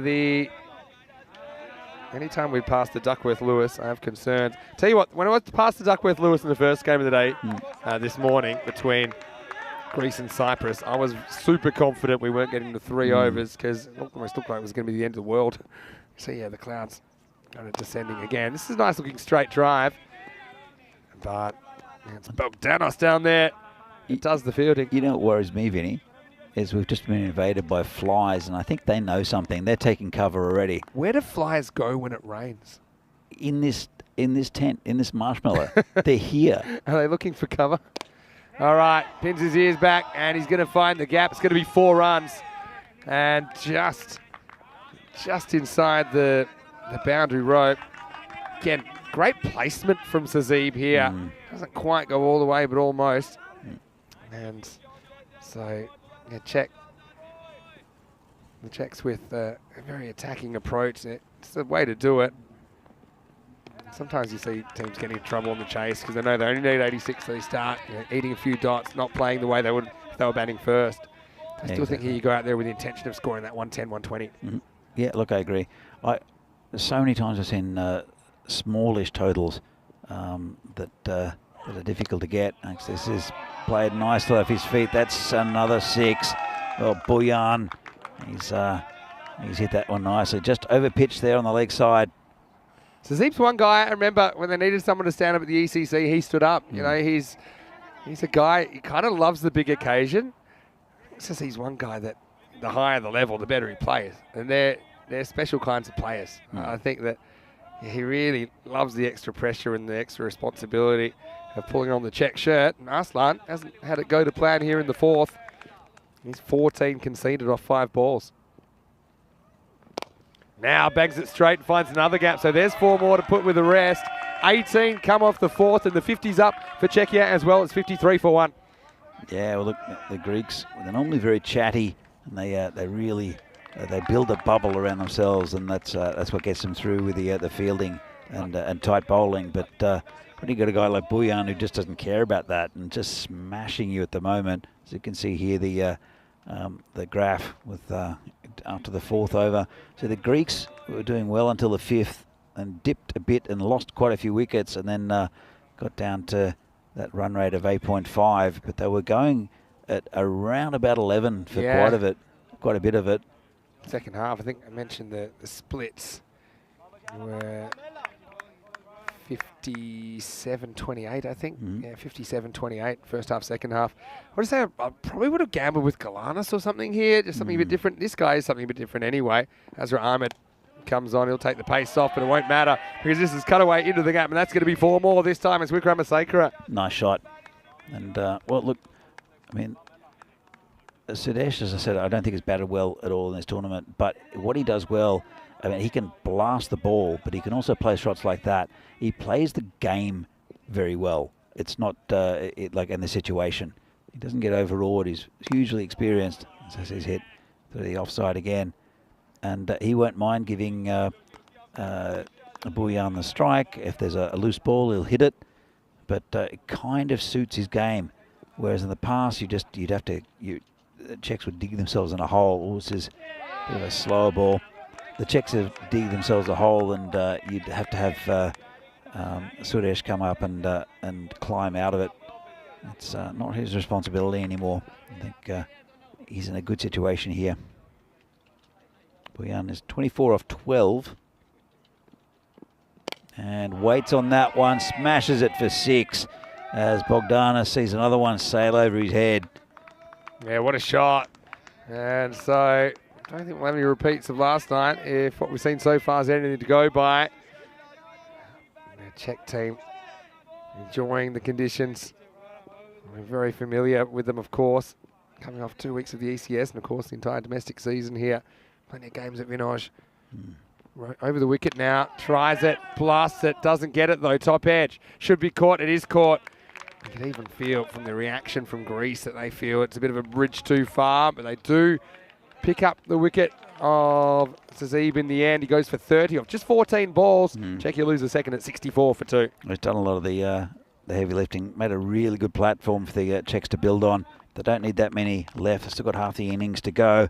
And it'll take a bit of a terrible collapse, really, to see them go down. And it was the tank, Riddick Tomar, to come in next.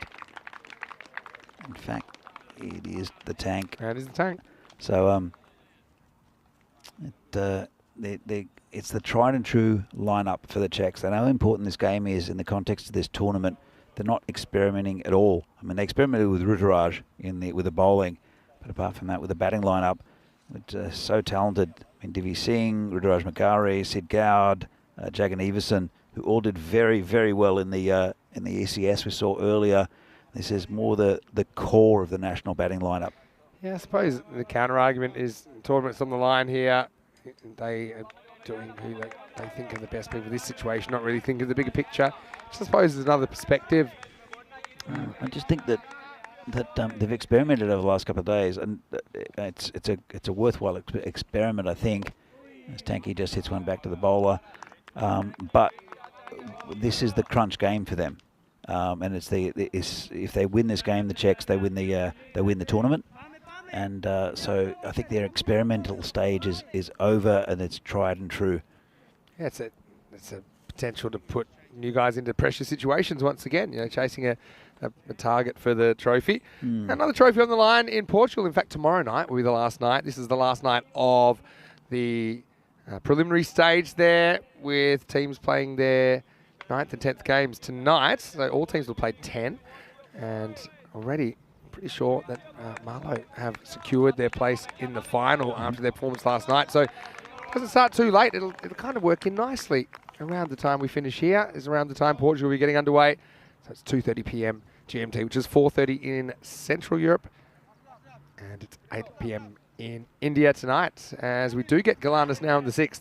I think he's gotten serious because I think he's taken the glasses off, and he's got the contacts in, unless he's just decided to play without eyesight, Galanis, because he was wearing glasses in the last game. Maybe he only needs them when it's sunny. Anyway, we've got the beast at the other end.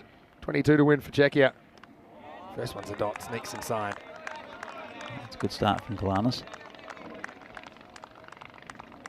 I think here, Beastie will try to hit straight down the ground or straight over cover. Well, it's blasted. That's actually a friendly one bounce. Now Beast has to run. Almost runs himself into trouble.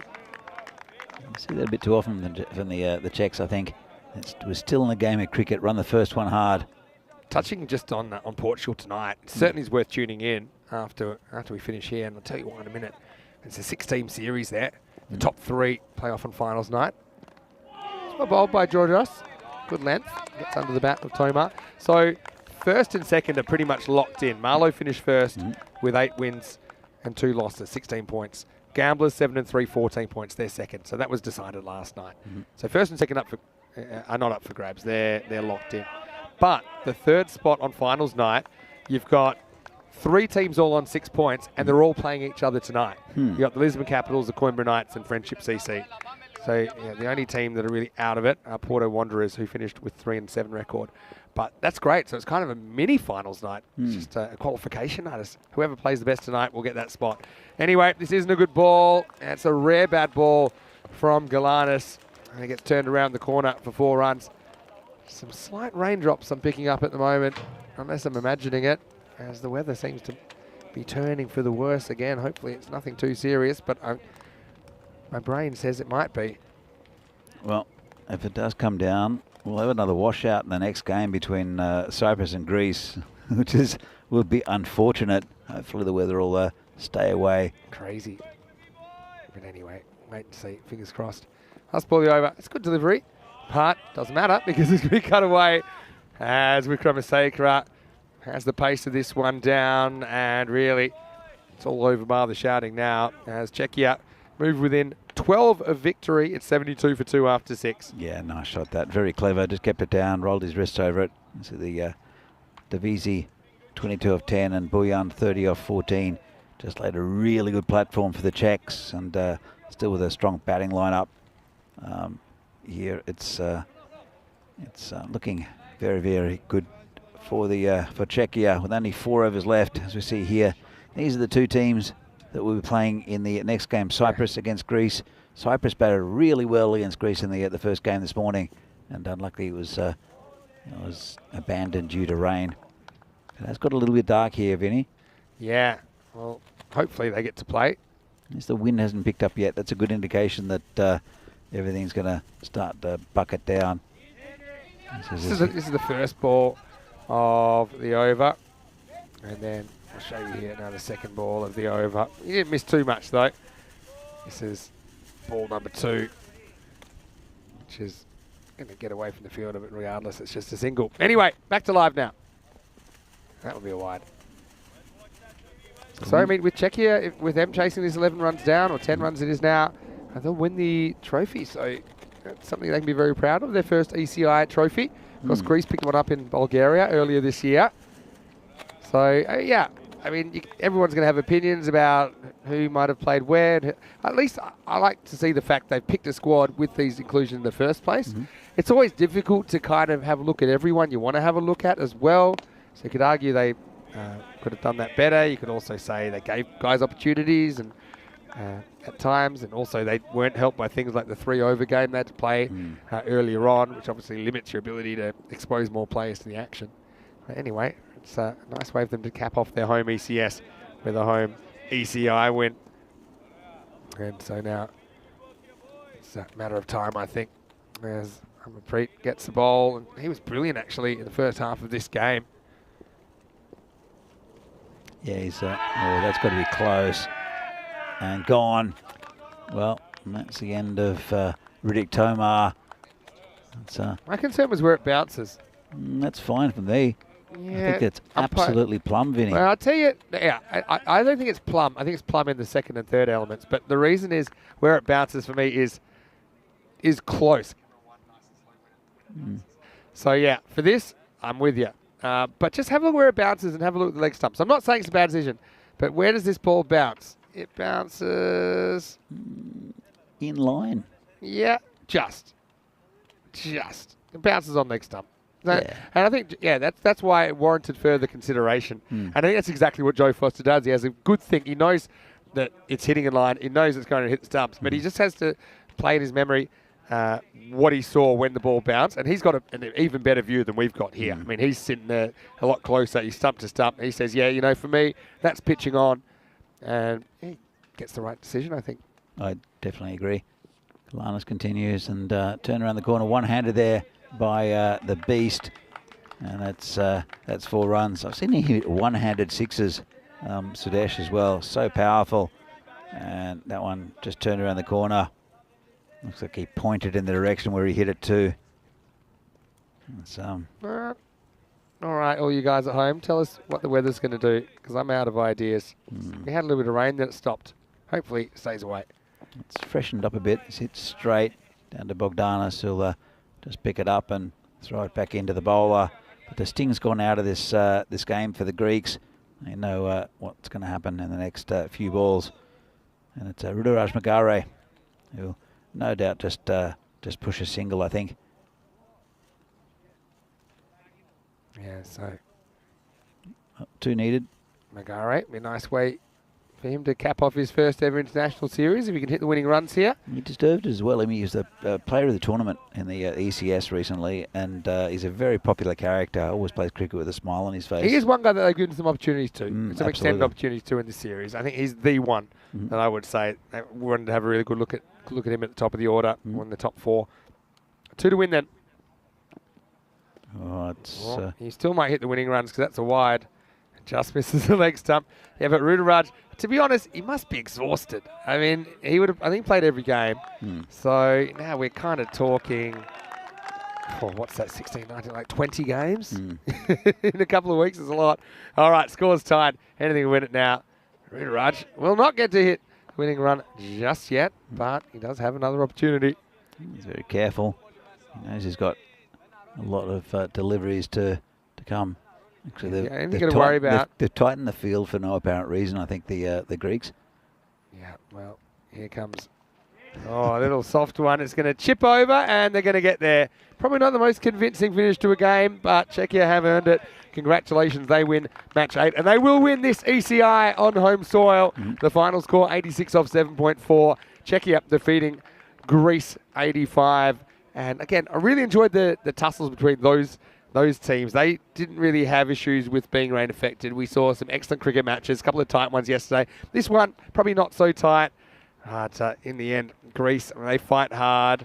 And we'll see them again in the last game, which is coming up in around about 20 minutes. That'll be match 9 against Cyprus. Let's go back to the highlights. And the Czechs, they do get the win. And they get the win here on the back of a very good power play. It was Davidsky. It went crazy in the second and set it up. Yeah, look, Davidsky, I think there's a bit of loose bowling there from Vasilakis. He didn't really know where to bowl to Davidsky.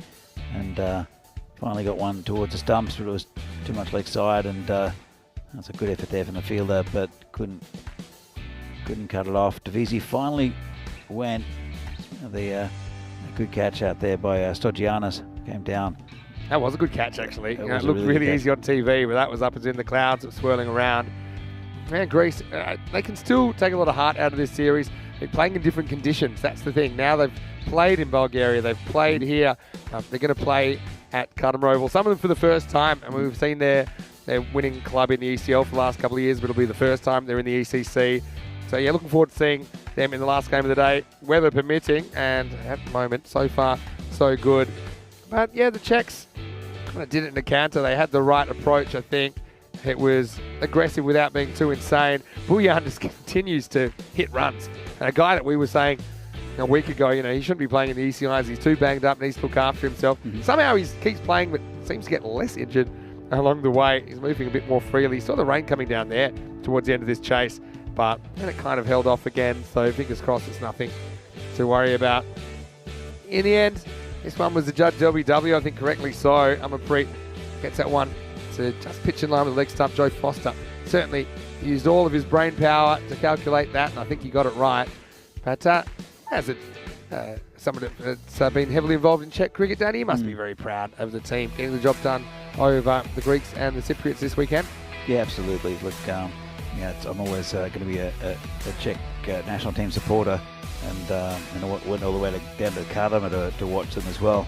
So I'm no longer really involved in the side, but it is good. I mean, I know all the guys, and just say hi to them all the time, and spent a bit of time with Riaz Afridi recently as well, and got to know him for the first time, and very happy for them, and all luck to them in the ECC. Yeah, for sure. You know what, I'm going to say as well, I've really enjoyed this Greek team. We'll see them again in the last game. There's a lot to work with there. I think a few things didn't go their way. I think some of the boundary stops when I think of what they were dealing with. And I just think, depth is something, but I think they do have players that have the ability to improve their game still. And I love watching youngsters like Vasilakis, like Galanis in there as well. Really flying the flag for their nation. Sinan Khan 1 for 11. As well as Azra Ahmed 1 for 11, and Amarpreet with a wicket at the end. He ends up with the figures 1 for 5. So we'll take a break. The plan is we'll be back in 15 minutes. I do hear some thunder, but I don't see no rain. So hopefully it's far off in the distance and we can get going underway. 20 minutes away from the first ball of the last match of this ECI between Cyprus and Greece. Greece winning the toss and electing to field first. Vinny Sounder here, Mr. Maximo, with Danny Hudacek. We'll see you very, very shortly for the conclusion of the ECI Czechia.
This European Cricket Network event is proudly brought to you by HCL Software and Bizaway.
And welcome back to Prague for this European Cricket International Czechia match between Cyprus and Greece. It's the final match of this series, final match of the tournament. Of course, the Czechs won the tournament after their victory against Greece in the previous game, so congratulations to them. And but this is not a dead rubber in the sense that Cyprus and Greece both want to win this game. Local rivals in a way, these two. And got to say that earlier this morning, the Cyprus team came up and batted very well against Greece. And it will be Cyprus again to bat first. They hit, I think it was 104 in the earlier game. It did get washed out, as did yesterday's game. We will get a start here, and there was a little bit of drizzle, not much, going on just before the start of the game here. But hopefully we'll get a full game. It's just so this is the coin toss that happened earlier. Okay, Cyprus to toss. Head. Heads is the call. And it's a head. We'll ball first. So it's interesting that the Greeks won the toss and elected to bowl, as it was this morning. They are very strong with the bowling department, also with their fielding. It's got blown out of the water a little bit by the Czechs. Cyprus, Roman Zazumda is very handy for them up the top. Also Pritaj Diol, Lovedeep Sandhu also with some big hitting, and Shoaib Ahmed, the captain, will do a lot of the heavy lifting for this Cyprus team. As I said, they batted really well this morning against the Greeks, and unfortunately we never know the result of that game in a sense because of the washout, or how that game would have gone. But it is Sinan Khan to open the bowling. And the men back, it looks like Galanis is actually just on the edge of the circle. They have a third man as Sinan comes in, bowling the first ball. Chases a wide one, the batsman. It is Mazumdar, who seems most likely to score big runs for Cyprus. Just heard a little bit of thunder in the background. Seems distant though, so hopefully we'll get a full game here. We've had starts to both of the games between these two, but both have been called off due to rain. Someone comes in, and it would have been a good catch. It's always going down. It's the fielder out there who I think it's Thomas Zotos. Let's have a look, just in front of him. In fact, it's Gastaratos out there, Andreas Gastaratos. Would have been a sharp chance, really always going down, but it gets Cyprus off the mark. Gialoufis is the batsman. He'll be facing Sinan. And this one's down leg side, called a wide again. Missing his radar a little bit, Sinan.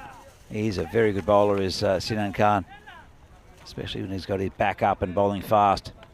I think he's, apart from Riaz Afridi, I think he's definitely the fastest bowler we've seen in this series. Keeps it nice and tight usually as well. Good opening spell against the Czechs. He comes in again, bowling to Chialufis.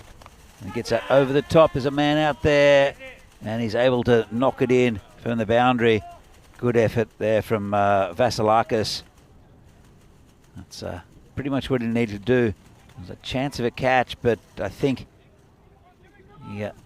he did well to just palm it in. The big left arm fast bowler. Mazumdar will continue. So, face, this one's just knocked down by the bowler.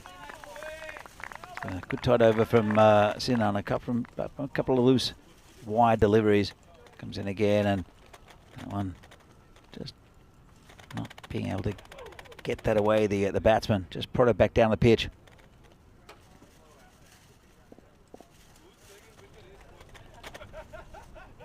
So Sinan Khan comes in again. A good ball, but wide again. Chialufis did chase it. So there's been too much off the bat. Been a few wides in this over. The umpire with the outstretched arms indicating the extra 5 so far. 3 of those have been wides. In comes Sinan again, bowling to Mazumdar. And short, lifted over the top. Nice shot, 1 bounce, over the rope, 4 runs. Well, it's too short, it's too wide. Let's have another look at this. And it would have been called a wide. Just helped along its way. And that's the first boundary there for Cyprus. 9 for no loss. Pretty good start for them.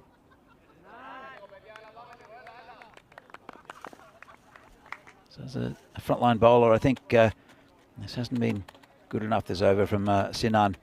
Not as good as what we've seen in the past. That's a better ball though.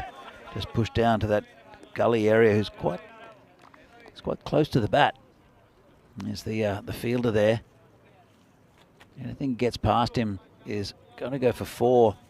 Interesting that he's so close. Guess he cuts down the angle a little bit. His reaction time will have to be pretty good. So Chialufis is on 1. Mazumdar on 5. 1 ball left to this over. Run rate pretty good. And flicked away on the leg side. That'll be another 4. Nice shot there from Mazumdar. Just a little straight from the Czechs. Sorry, from the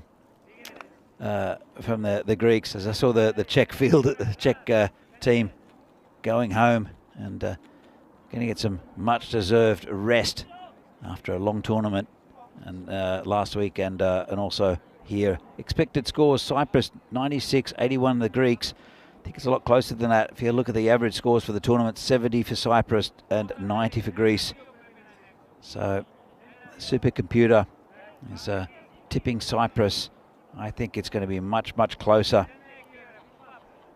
So Chialufis will be facing the next ball. It won't actually be Vasilakis. It'll be Azra Ahmed, the bowler.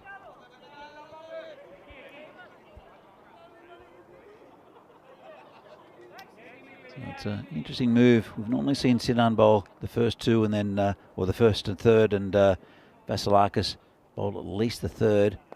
So it's been turned around the corner by Chialufis. Nice shot. Got a bit of a gift there from Ahmed first up. It's a full toss down leg side. Have a look at this. And nice shot there from Chialufis. That brings him up to 5. Ahmed's bowling around the wicket. He needs to push it across the right-hander. And does it that time. Nicely hit shot there through the covers by Chialufis. That's another 4. Well, gave himself plenty of space. Let's have a look at this. Just opened up, waited for it, and smashed it through covers. No chance for the fielders. So it's been a good over so far. 8 from it, just 2 balls. And this one's a little bit quicker. It's got past the keeper. And they'll think it's going to be called a bye. Might be a wide. Let's have a look what the umpire says. It is a bye. And, well, it's well within that line. Just couldn't hang on to it, the keeper. That's Aslam Mohammed with the gloves. Comes Ahmed again. And this is in the air. Should be out. Players under it and takes the catch. Well, it's the end of Mazumdar. He's the player that you would expect to go on with the biggest score. It's a big wicket, I think, in the context of this game. Alexis Souvlakis with the catch. He threw the cap off, took ownership, and took a pretty standard catch there, just at 45. So Cyprus have lost their first wicket. They are 22 for 1. Good run rate at the moment. A bit of loose bowling early from Ahmed, but got his man in the end. It was a big wicket there of Mazumdar. Lufus looking pretty good. As the new batsman coming out is Pritash Deol, who again is a handy batsman to have in this lineup. I think Cyprus, I don't know who's been left at home. Sometimes teams have visa issues or work issues, but they could do with another top-line batsman, I think, in this lineup. So Ahmed comes in again, and good bit of a quicker one. Gets past the batsman, past the keeper, and they'll just get, I think, another bye. Yeah, as I said, Cyprus, I think they've probably got plenty left at home who could fit into this side quite nicely. Got some good players, but I think they're more a bowling heavy side at the moment. Batting could be improved. So this is a nicely taken single. Gialufis moves into double figures. He's on 9. DL still to score at the end of the over. And that is 24 for 1 after 2.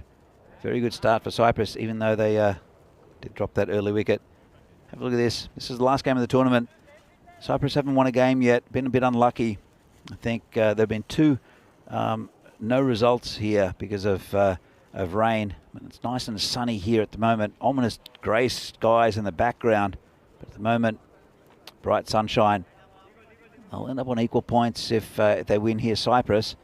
But they think the run rate will still be in Greece's favour. As the new bowler will be Amapreet.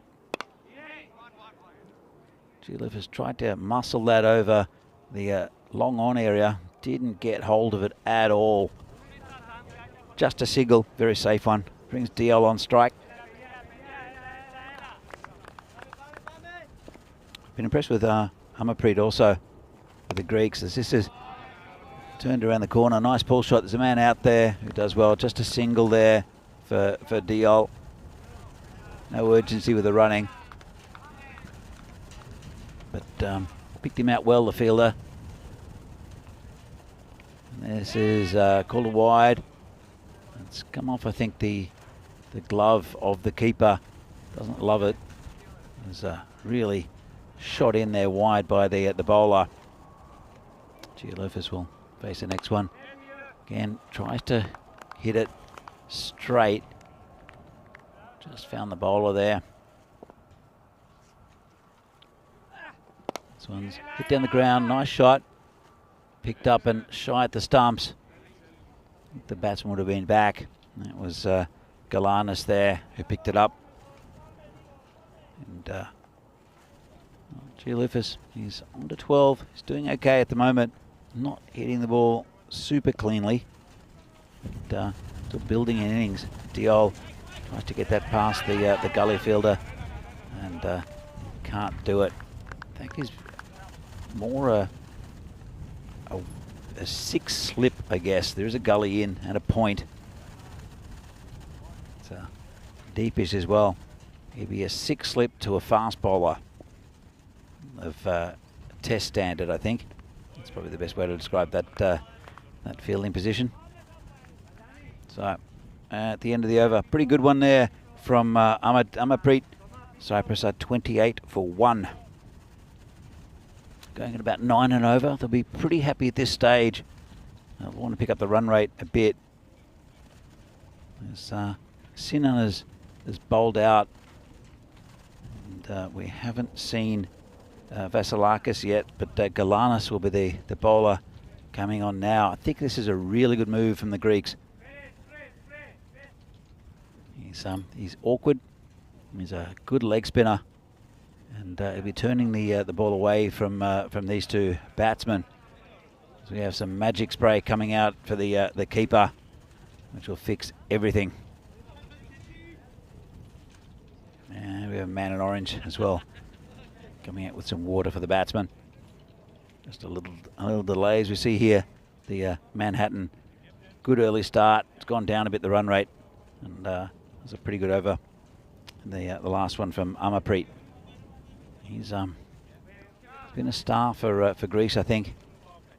As Amarpreet with the bat and with the ball, kept it really tight. Picked up a couple of wickets as well. So Galanis, we're bowling to Chialufis, who's on 12. And, well, he's got him first up. Loopy and Chialufis tried to smash him into the car park and misses. So that's the first, second wicket down. Really well bowled. And really just dipped on Chialufis, who still wondering where the ball went. Gets his hair out again, and does Chialufis. We'll see him in the field a bit later with the cap flying off, no doubt. So just check on who the new batsman is as Chialufis walks off pretty slowly. So the new batsman comes in. It looks like Shoaib Ahmed, the skipper, will be the next batsman. Again, a good move. A big hitter of the cricket ball is Shoaib Ahmed. And they need to accelerate, but it's a very dangerous bowler that he'll be taking on in Georgios Galanis.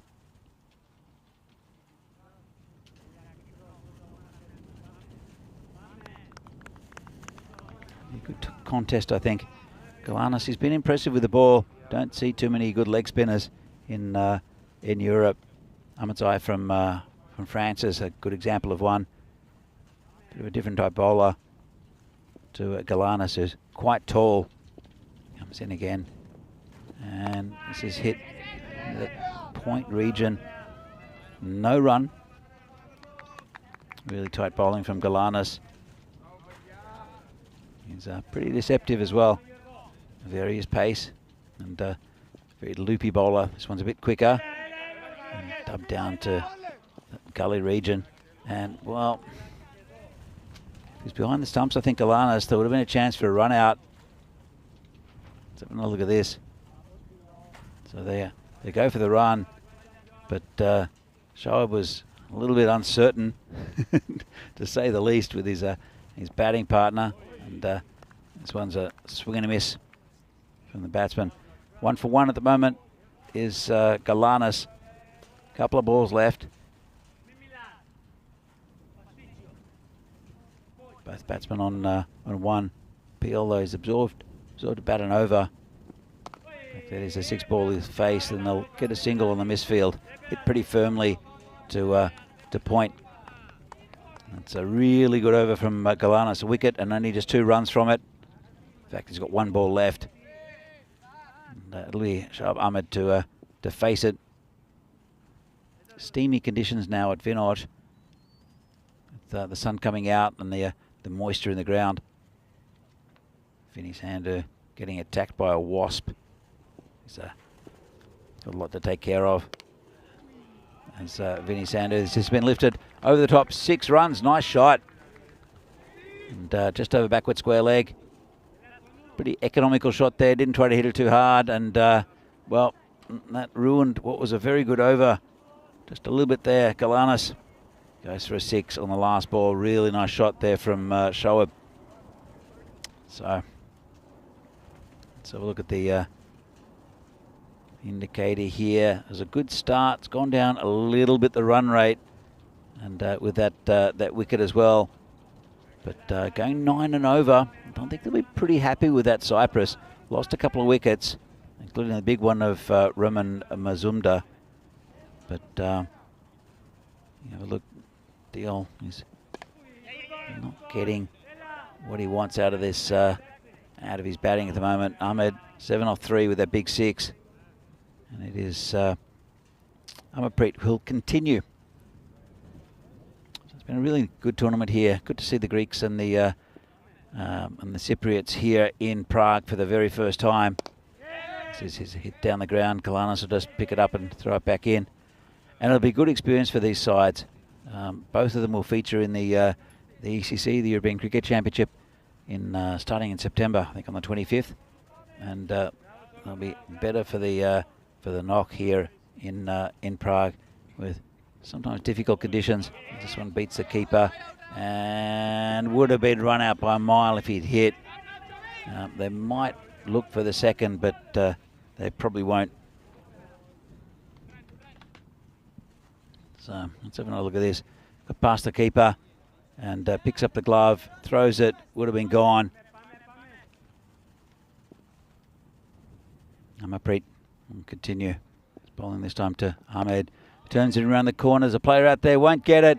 I think it's gone all the way. In fact, it's called for the furthest part of the ground from us. Let's have another look. I thought it went all the way, but it's no, just in front of that rope. So well done by Spring Productions to bring us that replay. And this is hit down the ground. Galanis under it. Should take an easy catch and does. And that's the end of Shahid Ahmed. That was a 12 off 6 for Ahmed. Quick runs, but in the end just didn't go on with it. And that's another wicket down for Cyprus, and a good wicket there for Greece. You saw Shoaib hit a couple of nice shots to the leg side. It's pretty open down there, but hit that one down straight down the ground to Galanis. The keeper's having a chat with the batsman. Not sure what that's about. But it is Lovepreet Sandhu, a very tall figure of Lovepreet Sandhu, to come in. Talking about Sandhus, I've got one sitting next to me. Vinny. I wish I had the long levers of the Sandhu that's walking out to the middle right now, because this guy can hit the ball miles. Wouldn't say his striking the ball percentage is very high, but when he does, he gets distance. So this should be exciting. Nothing to lose really either. As we'll have the last ball of the 5th over. It will be Amarpreet to bowl it. Yeah, it's a bit short, gets away with it. Pushed it through a little bit quicker and deceived the batsman.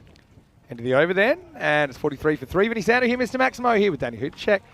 I've got to say, my time's winding down here. I'm on the clock. I will be leaving a little bit early during this game because I've got to get on the flight to Switzerland, where I'm sure I'm going to walk into something very different tomorrow. I'm really excited because I've never actually been to the Grundamos Stadium in St. Gallen. I've only seen it on TV, so I'm actually a little bit excited as well for that. 11 teams right there. And Danny, gives me one last chance to say a big thank you to you for your company over the last 2 weeks. It's been great, and you must be really proud that Czechia, they did win the trophy. I'm very proud, but I'm proud of Czech cricket as well. I think it's been a fantastic tournament. It showcased a lot of the talent that we've got here in the Czech Republic, and that's growing as a sport here. So this one's lifted over the top. Yeah, talking about Czech Republic again. I was speaking to Riaz Afridi earlier, and he was so happy about the community that's growing around Czech cricket, and the multicultural nature of it, and it's fantastic. He's found a home in Brno, and Brno Cricket Club. So best of luck to him. He's a fantastic cricketer, lovely guy as well is Riaz. Yeah, having a breakout start to his international career. This is hit really well. And so DL will get 4 here. This is all about the placement, Danny. It also brings up the 50 for Cyprus. Now, I was talking about Czechia right then, but let's talk about these two teams as well. They've come in foreign conditions. Neither team has played here before. Okay, both teams a bit of a slow start. I think both have improved a lot. And that really is what these ECIs are all about, building experience in 10-over cricket. And hopefully, the experience they're building here means they can put on an even better show when they get to Khartoum in September and October. Yeah, absolutely. And well bowled by Galanis, drives the batsman back. I want to say a big thank you to all the viewers as well that have joined us over the last couple of weeks. It's been awesome. And yeah, you never know what you're going to get in ECS. So the fact that there were some 2 or 3 points higher per over.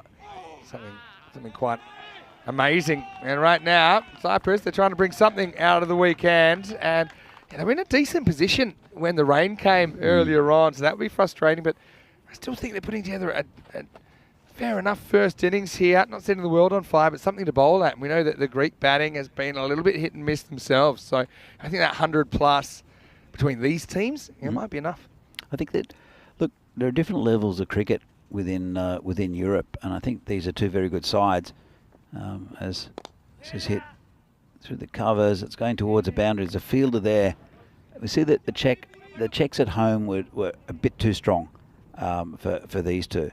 But there are a lot of sides around the Greeks, around the Cypriots, also around the Czechs. As this is gone, it's a good wicket there for Galanis, and Lovepreet Sandhu gets a duck. Well, I said he's setting bat speed records, but yeah, you know the way he's going to approach it, and sometimes it'll work and sometimes it won't. This time he swings all around it. Galanis, I mean, mostly slides onto you more than anything else. That one slides straight onto the stumps. So it'll be a globe for Lovedeep, and so another wicket falls.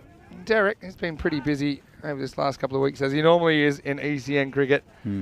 But I wonder if that's the last time we'll see him. Maybe a couple more to come in this game. But yeah, well bowled by Galanis, and isn't he a prospect? He's still a teenager. Yeah, look, he's a very good player. I like his attitude. He's a good fielder, but he's also a very, very good bowler, and he'll only get better. But yeah, going back to this, you can see the development going through cricket in Europe, and some countries like Italy are very, very strong compared to others. Germany as well, I'd say. But and obviously countries like the Netherlands and Denmark, who've had a strong tradition of cricket. So this is just put it down on the leg side, just a single. Well, actually, it's a bit loose from the Greeks. No one backing that up. Didn't cost him a run.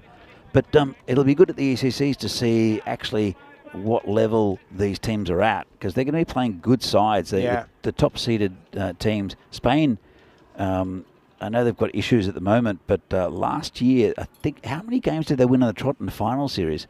Oh, it's like 7 or something? Yeah, something like that. Well, it's probably a no ball. And pretty well blocked, actually, by Aslam. Yeah, so last year, in the ECS, you mean? Yeah, and sorry, in the ECC. The ECC. There was, I know Spain got to the finals, the championship week. Yep. And then I think they win 7, was it 7 in a row? I think it was 7 in a row. I think you're right. Yeah, 7 in a row to get going. And they kind of lost their way towards the end, but still, that really got the country talking. I just hope they can get a good side out there, considering all the difficulties they're having in there at the moment. But what it shows you is that, I mean, Spain are a really good side, Italy a good side, Germany as well. We saw them, we saw Italy and Germany, and also Austria competing in the World Cup qualifiers in Scotland last week. And so you can tell that there's a lot of growth in European cricket. So this is hit. Well, just hit. Completely missed by the fielder who dives over it. Didn't cost him anything. But these little tournaments, these 10 over internationals here, are just an extra little step towards the development of cricket in Europe. I think it's a fantastic initiative. And this is just dabbed down towards the keeper. Don't think he knew much about it. Yeah, Aslam did tell me his background was as a keeper. He played with some very good players back in Pakistan. Like Javed Miandad. Oh, really? And Rashid Latif. Javed Miandad must be about 70 now, though. Good question. It's a trivia question, but this one is pretty academic because that's hit straight to the fielder. And it's Thomas Zotos who's into the lineup. He does very well. Makes that look easy, doesn't it? So, yeah, another Greek name in the lineup. And he takes this nicely above his head. I think you picked the wrong man because he does look like a tall young man. And yeah, that's a great shot of it there, flying into the hands. Perfect technique as well. And so Cyprus, they're going to lose a 5th wicket here. It's 59 for 5 in the 7th. Yeah, look, nice catch there. And look, I love that you look at the lineup for the Greeks, and it's native-born Greeks who are playing in local competitions. And I know that back home, I used to play with in a team with, actually I got a few of my mates, my Greek mates, because I used to play in a band with a lot of Greeks, including George Spanos, who, as I said, I've got lots of stories about with his cricket. And Jim Livas was another who played in our side. And they love their cricket in Australia. Yeah, the definitely. The Greeks. Well, in Thomas, he's a guy, I remember him back in 2021. He's playing for Decathlon. He took 6 wickets in that series as well, including a best of 3 for 7 against Forge. So That's not bad. that might have been in one of the lowest scoring games we've ever had, by the way. We'll look that one up in a minute. But right now, it's the end of the 7th over, and the score is 59. Oh, pardon me. What am I talking about? That is a wide, and it's called. Just momentarily lost my ability to see. So let's go again. 60 for 5. Slow ball, hits. Almost catchable, but not quite. And Bogdanos, he's been the ultimate TZ during this tournament because he's had plenty of teasers towards him. Anyway, that is the end of 7 at 61. The score, 61 for 5 after 7. Coming up tomorrow, really looking forward to this. I'll be there, and I'll be there tonight, actually. So I'll be leaving a little bit early during this game to make sure I get on my flight. But Alton will be playing the Nomads in match 1, and that is a rematch of the final last time. Alton won every game, but then lost the final to the Nomads. I will also see Power on day 1. We'll also see Winterthur on day 1, and it's all going to start a little bit earlier. Actually, same time as today, believe it or not. 6:45 a.m. GMT, 8:45 in Central Europe, 12:15 in India. Join us for 2 weeks in Switzerland. Cannot wait. And yeah, Tuesday is the big Swiss national holiday as well coming up, so that'll be a pretty festive occasion as well. So is this going to be a similar format to what we had with the ECS here with 8 teams, or is it going to be more than that? They have got 11 teams there this time, so it's kind of a mixture. I mean, Czech Cricket probably could have managed 11 if they wanted to, but I can understand player availability, all these things you've got to factor in. End up going with 8, which worked pretty well here. I mean, both formats work okay. So yeah, they'll have 11 teams there, and they're all jumping out of their skin because we were there in 2020, one reason or another. It's been a while since we've been back. Our ECN headquarters are now in Zurich as well, which isn't too far away, about an hour away from St. Gallen. So I'm sure you see the main man down west and down there. This is bowled. Well, big swing and miss from Silvaradana. It was just across the line. And having a bit of a chat there, the keeper. Not sure what that's about. And is that having a chat to his bowler, or is he having a chat to the batsman? It's there's a lot of chats. Yeah, lots of chats. Couldn't work out how constructive they were. But anyway, it will be a 6 wicket. Cyprus has been the issue, hasn't it? Losing wickets in clumps here now, 63 for 6. I've got a score on the board. They've still got a couple of overs left. But after a bright start, you would have expected them to try and pump that up a bit. So it'll be the new batsman. Is difficult to see because it's green on green numbers. It's Hardeep Singh, the left-hander. So it's really good to see. ECN Hall of Fame, Lotus totals defended. The Prague Tigers, we saw them in the tournament that just finished. They defeated the Prague Barbarians June 4th, 2022. It's one of their, I think it was their first day on the network. The reason I put this up, Danny, is that Zotos, he was playing for Decathlon in that defence. I'll bring it up there in a second because there's some good ones up there. And it's something that may have slipped a few of our viewers' minds, or maybe if you haven't been following ECN that long, that week in Corfu. But yeah, the Tigers 60 is very good, but that was back when Decathlon they tied the record at the time. That's what I'm trying to say. Men in Blue defended 63. That was match 5. First day we actually got on the park there in Greece in October 2021. And Zotos, with 3 for 7 off his 2 overs, bowled very, very well. And yeah, so imagine making 63 and winning. That's what happened. Forge were kept to 56. And Forge have some very good players. Some really quick bowlers, actually, in their side. Forge's team, just looking back at it now, they had Shibir Aslan, for example. Anyway, what a shot this is. A bit of swagger in this from Hardeep Singh as well. And in fact, he's created a complication in his own dressing room because that's landed in friendly territory. Yeah, nice shot that. And he's he's good. He's probably been the cleanest hitter of the ball in this team the Cyprus side, apart from Mazumdar. He continues to bat down the order. There's 6 down as Cyprus. I don't quite know why he hasn't been pumped up the order, Hardeep Singh. I think you mentioned it as well, Vinny. Yeah, he's been given 1 or 2 opportunities.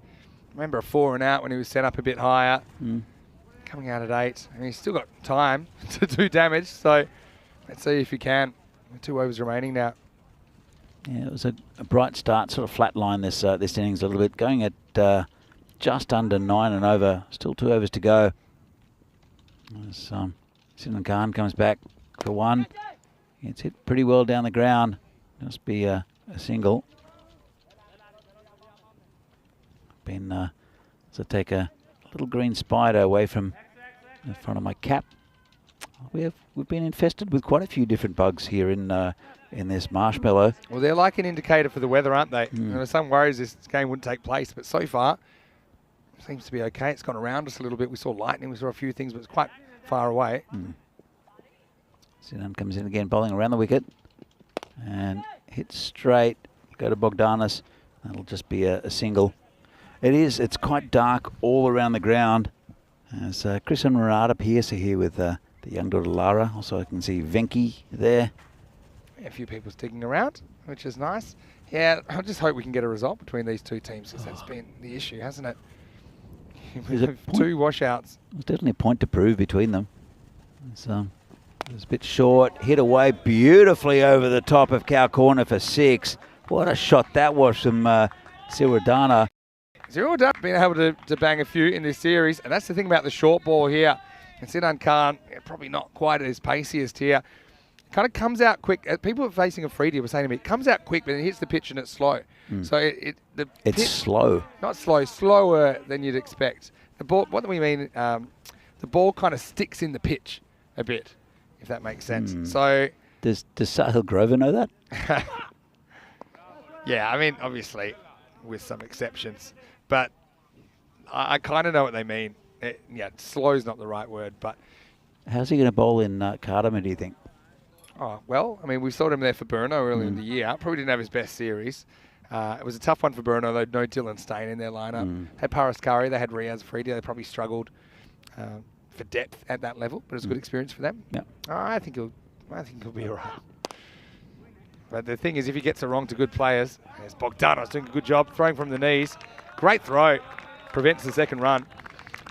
But, yeah, Riaz, when he's bowling to, let's just say, players of a different class level, if he gets it wrong, even his pace won't save him. You know, he'll get whacked away. He'll get uppercut for 6. He'll have some issues. But I like the way he bowled in this series. I liked his tactics. Use the bouncer as a surprise tactic, not as like a stock ball. Yeah, I agreed. Sinan, the batsman's not happy. So that one, Sinan, he's gone for a few. Have a look at this. It's a pretty good ball. Yeah. And have a look at the batsman here, swatting something Probably from in front of his face. Annoyed that he missed it in the first place. Probably should have cut that. That's what he's saying to himself. But anyway, it's 80 for 6 after 9. Still think it's something to bowl at here. I think Cyprus, their bowling's been a little bit ahead of where their batting's been at in this series so far. 2 for 14 for Azra Ahmed. 2 wickets also for Galanis, the young leggy. 1 each for Amarpreet and Shabir Arslan. Yeah, well, probably I think Arslan will take the final over. And, well, he's got a wicket first ball. Really well bowled. And that's Siradana, who missed a good Yorker there from Arslan. Let's have a look at this. Good swinging Yorker. It's very hard to hit. Just bottle that ball. Where does this pitch? Probably between the feet? Yeah, between the feet. That's the Yorker. We normally talk about the popping crease being the perfect Yorker, but it kind of depends where the batter's standing. I kind of noticed that most Yorkers, they bounce directly between the feet of the batter in their stance, and that one was the perfect example. So 7 wickets down now, 5 balls remaining. It's 80 for 7. You know why it's called a popping crease, Vinny? Yes, because in very, very old cricket, there'd be a big hole and you'd pop your bat in there, right? So that makes no sense. So before there was stuff, okay, I've looked this up a couple of times and I feel like I'm going to get it wrong. So I'll tell you where it comes from. So before there were stumps, you used to just be defending like a big hole and the ball can go in the hole. We're talking like Rob Kemming time, all right? Okay, this will be a run out. And And I think I can see who's out. Yeah, I think it's going to be Hardeep Singh who's out. Try to cross, but don't quite cross. Well, there you go. You got a batsman who's just smashed a 6. And I think he's having a chat to his batting partner. Let's have a look at this. Yeah, he's probably saying you had your turn. It's about... Well, it's actually Hardeep who's Hardeep's out. No, I think Hardeep's out. See, it's whoever has something closest to that end. And for me, yeah, it's got to be Hardeep. So, thing is, Kanduri's saying, you know what? Have a look at the bat. Yeah. Oh, I don't know. No, so he's out on the right. Yeah, but he's not out. Hardeep's out. Wasn't Hardeep on strikers end? Where are we in this game? What happened to the ball before? I think I've been here too. So Hardeep was facing. So it was they're definitely the non-strikers out. I think so. Yeah, I think non-strikers he's out, 52. He's leaning on his bat. That's another look. So he's stopped. He realised. He's turned around and Hardeep's moved forward. Yeah. Right. But he's still... Have a look where his bat is. Yeah. So, and then Hardeep moves forward to make things confusing for everybody. But at this point, which is probably one frame forward here. No, it was more. It was more because he just held he tempted the batsman on a run. Anyway, it doesn't matter. This is hit nicely through the covers. It's going back to the real cricket, and that's 4 runs. Well, he's made up for that run out by smashing a beautiful boundary there. Hit it really hard to the batsman and gave the fielders no chance. So it's a nice shot. 84 the score. This is down leg side, called a wide. Nice take down there by the keeper, Aslam Mohammed. Look at this. Yeah. Hardeep was at the non-strikers end for that ball, yeah? And so he was the one that was out. So I think everything was done right. Kanduri came out, probably felt that he deserved a chance to face some balls as well. That's the spin. That's the Doosra. That's the Larkus. Well, he's a footballer, so a bit like a defender that gets a bounce that he can't quite judge, finds this one behind him.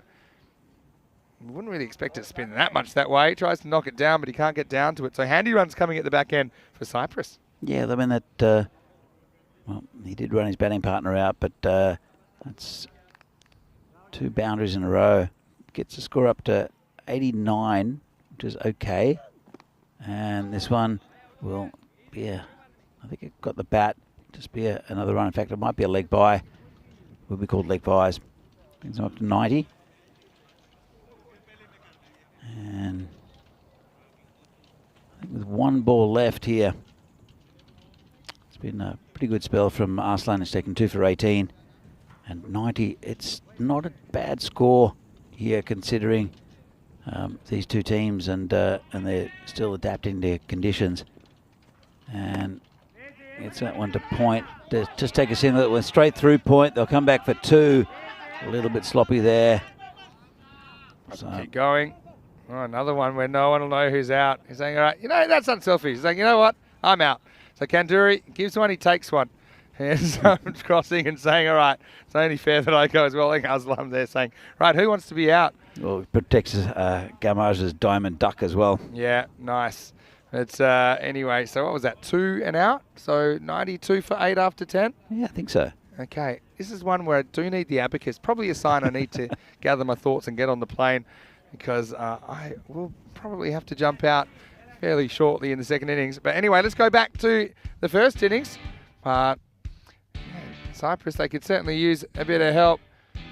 And they came out, for the most part, they're swinging. And I think they've shown a lot of improvement. One thing I don't have is a win so far in this series. I know a slightly different looking Cyprus side, but still, they've played with pride and they certainly took the game on in this 10 overs. Absolutely. And I thought Gialufas batted pretty well. It was not a bad opening stand. So he got a bit of a gift there from the bowler, Gialufas. And that was a nice shot through covers. I think that was the very next ball as well. But, then the first wicket went down. That was that of Mazumdar. And well, they slowed down a bit. That's the end of Gialufas. Just a good ball there from Galanis. But just kept on going, kept on scoring. Regular runs, I think, did Cyprus. That was another nice shot down the ground that bisected the field. But Galanis, I thought he bowled pretty well. A little unlucky there. Nice shot though. And then got another wicket there. That was one of Lovepreet Sandhu. It was a big swing and a miss from the tall Cypriot. So they've got a decent total here, Cyprus, I think. 92. But, it's a little bit short of what they had this morning, which was, I think, 104. It's a nice catch there taken by Thomas Zotos. And again, just another wicket goes down. That was Lovepreet Singh that time. A big hit there from Hardeep. Looked good until he got run out by his batting partner. A couple of big sixes. And then a nice shot down the ground. He's well fielded again there. He's excellent in that position, is Bogdanis.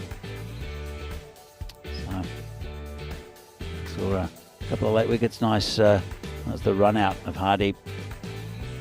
But generally, I think a pretty good effort from Cyprus. Greece, I guess, bowled okay. They kept it down to 92. As I said, the final run out of the game. So the keeper there just wondering who's going to get run out as the Cyprus batsmen walk off. It's halfway there for them.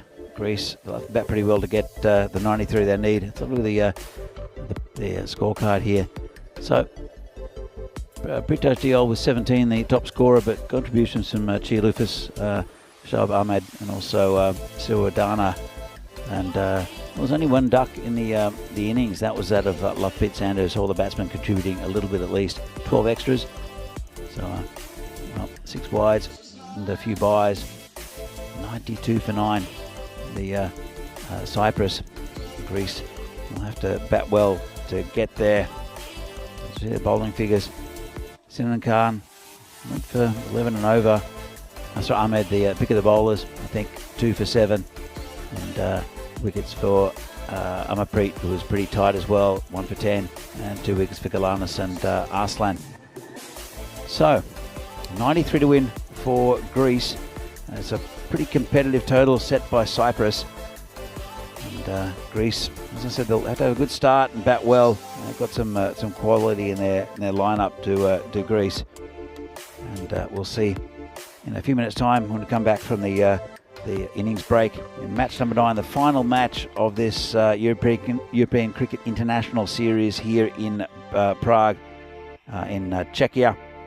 If Greece can get the 93 runs they need, or if Cyprus can defend it. Back soon.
This European Cricket Network event is proudly brought to you by HCL Software and Bizaway.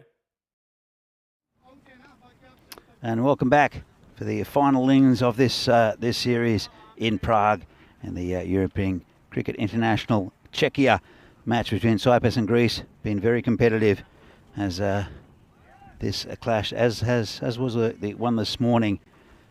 Of course, that was washed out, unfortunately. But pretty decent score set by Cyprus, 92 for 9. And 93 to win. They'll have to bat really well, I think, Greece. Cyprus, just like Greece, a more bowling side.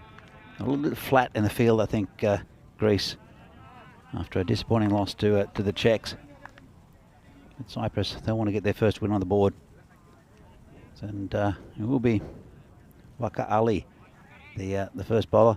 Souvlakis, the batsman, joined by Sinan Khan. This is a hit just on the leg side for one. Thrown in there by Chialufis. And bring Sinan Khan on strike. We haven't seen the best of Sinan Khan with the bat. He's been very impressive with the ball. Needs a good innings here for Greece. And as you know, the run rate 9.3. This is hit straight. It's a full toss. Picked up by the fielder out there. It's Lovepreet Singh. Just a single. Might have got away with that full toss. It was the first ball he faced in the innings, Sinan Khan. We didn't expect the full ball. So, like what I've seen from both these teams. As the bowler comes in again, Waka Ali. And it's going to be called a wide. Got away from the keeper as well.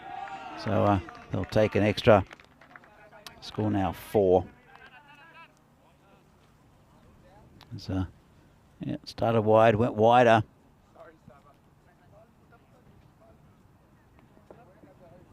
And Waka Ali, again, been a good performer with the ball for Cyprus. Guess a bit of a local rivalry between these two. We saw a few words spoken earlier. This is down to the mid-offs region actually, and just a single. Feel they hit the stumps, but no chance of a run out. So it's been a nice afternoon here in Vinoj. We did have a bit of a storm earlier. Well, not really a storm, it was more well, a little bit of thunder, a bit of heavy rain, and that blew over, and it's been okay during this game. It's pretty bright conditions and sunshine, still clouds around. There's a possibility of rain, but hopefully we'll miss it. As Wakali comes in again. This is probably going to be called a no ball, I think. It's hit the batsman. They'll go through for a leg bye, but just have a check. And just have another bit of a look at it. Don't know if the umpires are questioning. Just have a quick look. And, well, that was pretty high to me. Don't know if it's going to be called a no ball. And it hasn't from the umpires. Well, interesting. Comes the bowler again.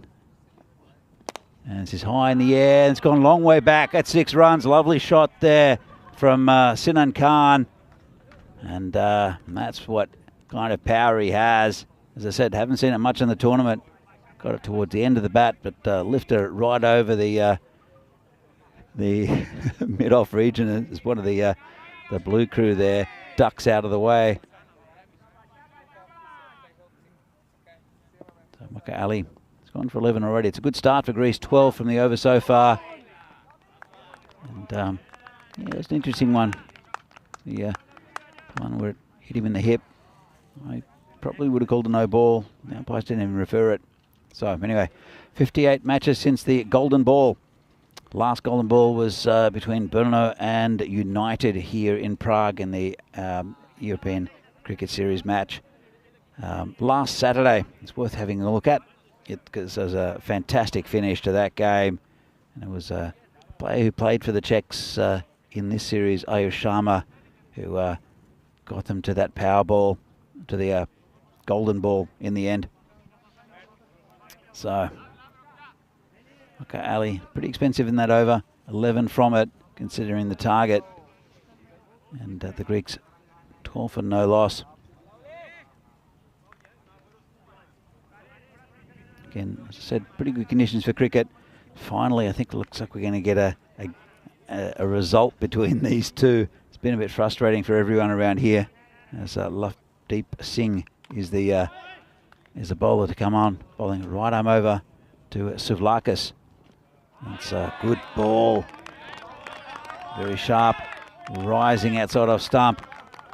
And don't know if we understand the competitive nature between these two countries. And of course, they're, I guess, cousins in a way. Cyprus and Greece, with a big Greek population on the island.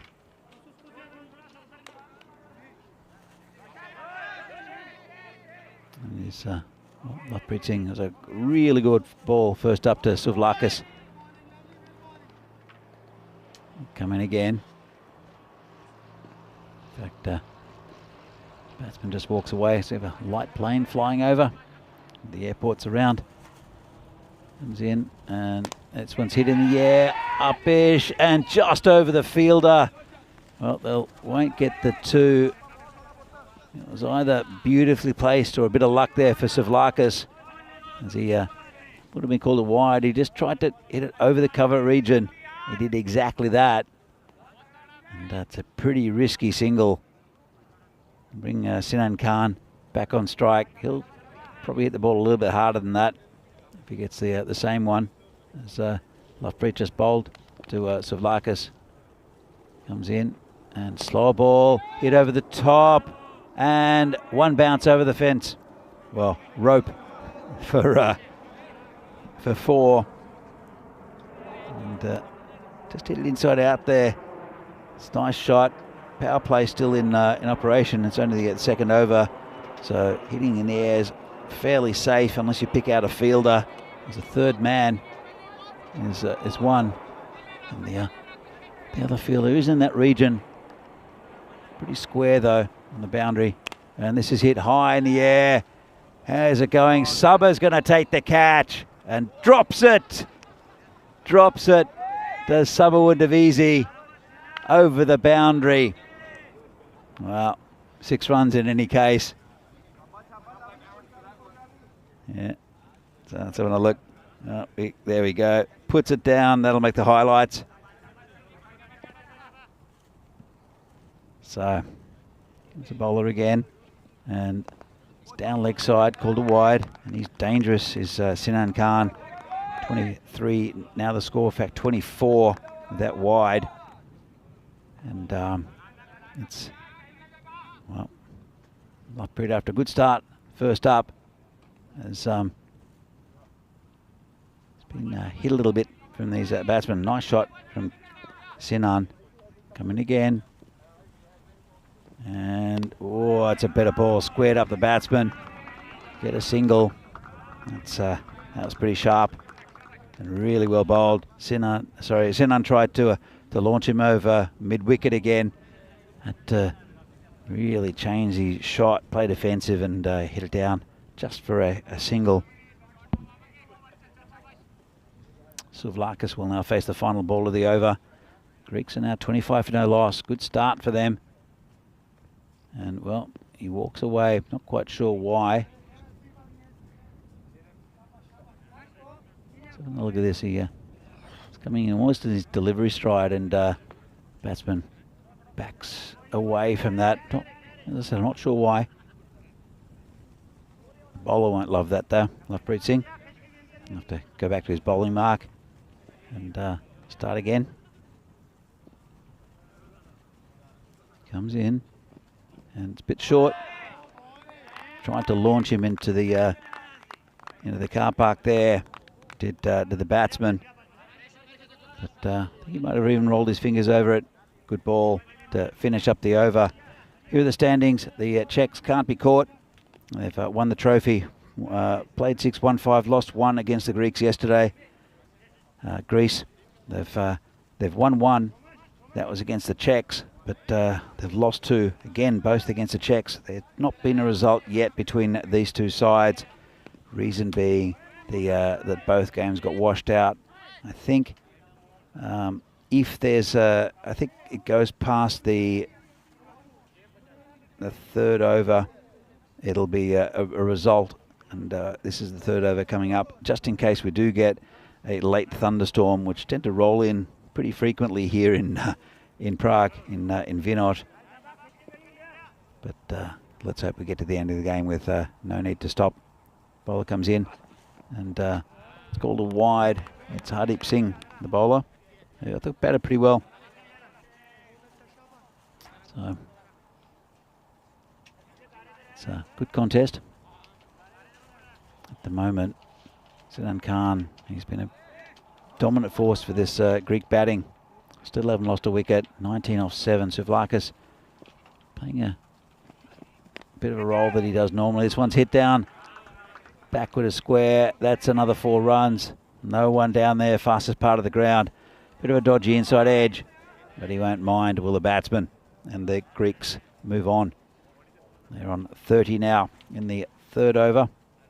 Again, the power play will finish after this over, so the Cypriots will be able to put more players on the boundary as Hardeep comes in again, and that's just pushed forward.